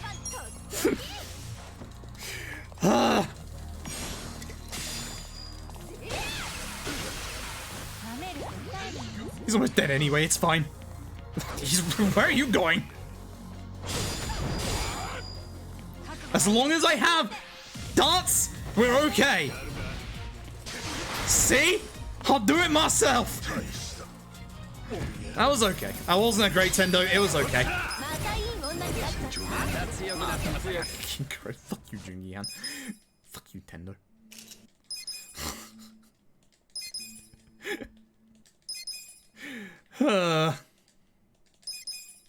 I hate this. Alright, so there's a couple of summons that we got earlier for free that we haven't used yet. So it's time to introduce the young master to all of those summons.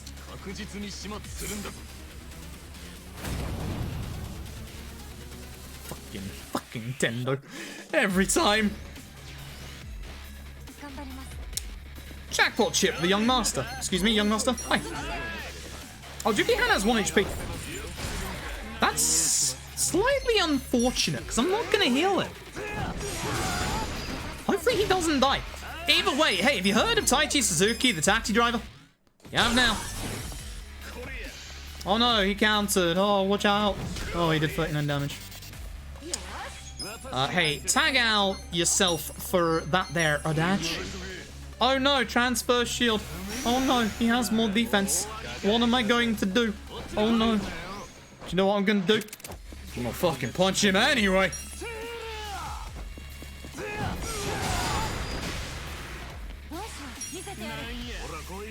Hey, have you heard of the Mad Dog of Shimano? No? Well, tough titties.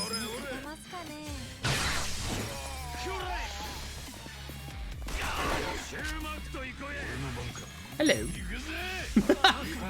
Hello, young master. Get destroyed. Thank you very much. Oh, he keeps calling for backup. Oh, how cute. Like, if I do the right moves, he shouldn't ever... Like, his backup shouldn't even ever hit either. That's why Junki Han on 1 HP is actually okay. Because now it's time for Rose Typhoon. Surprise!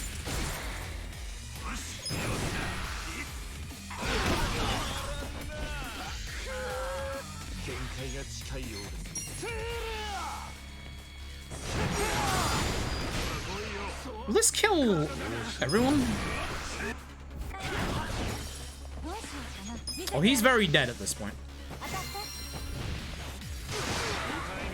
I didn't even have to do this, but just in case, I'm gonna do this. End of the fight.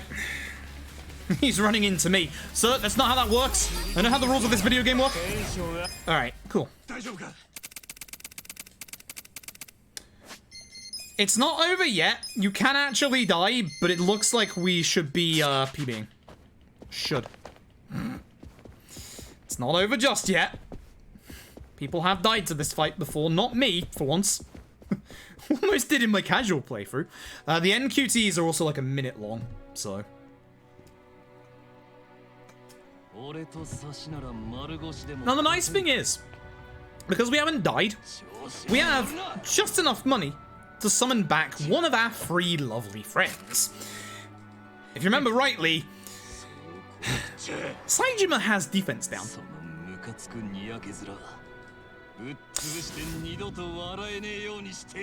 Oh, the poor young master is in big danger now. Oh dear, oh dear, oh dear. Oh dear, oh dear, oh dear. Hi. Here's the other thing though. Masato, just like the rest of us, has a weakness to cats. Yeah. I don't like it when he misses because it causes this to happen and it takes ages to get through. Yes, it's a roadside. If he's in the middle, you get this cutscene, which is nice. If he's a bit close to the side, you don't. So he's probably a bit too close at this point, so... Nope, good.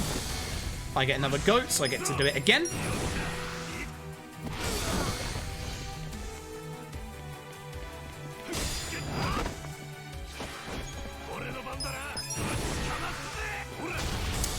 Too close now. Fair enough. Nice, he's not doing his buff, which means the next one should take him out. Oh, fuck yeah, you. Had to open my mouth. Just had to open my mouth, didn't I? Alright.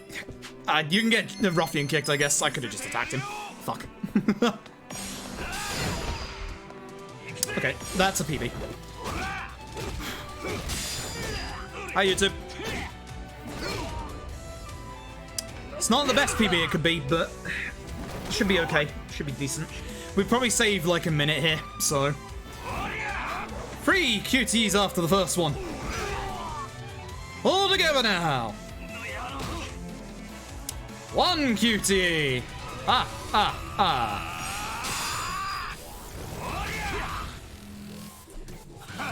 If you miss any of these, it just rotates again, by the way. You don't... It just keeps rotating until you do it. 2 QTE.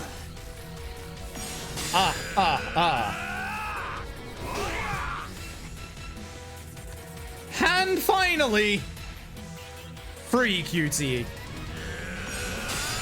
GG. G? Not a PB loadless, but I will take that time save. Fuck, there's some really nasty splits in this. Oh my god. There's some really nasty splits I don't want to fight against in this. Jesus. There's some really good splits to fight against. I'm very happy that my Chapter 14 split is so terrible, because now I'm not scared of it again. But now I'm scared of my Chapter 12 split.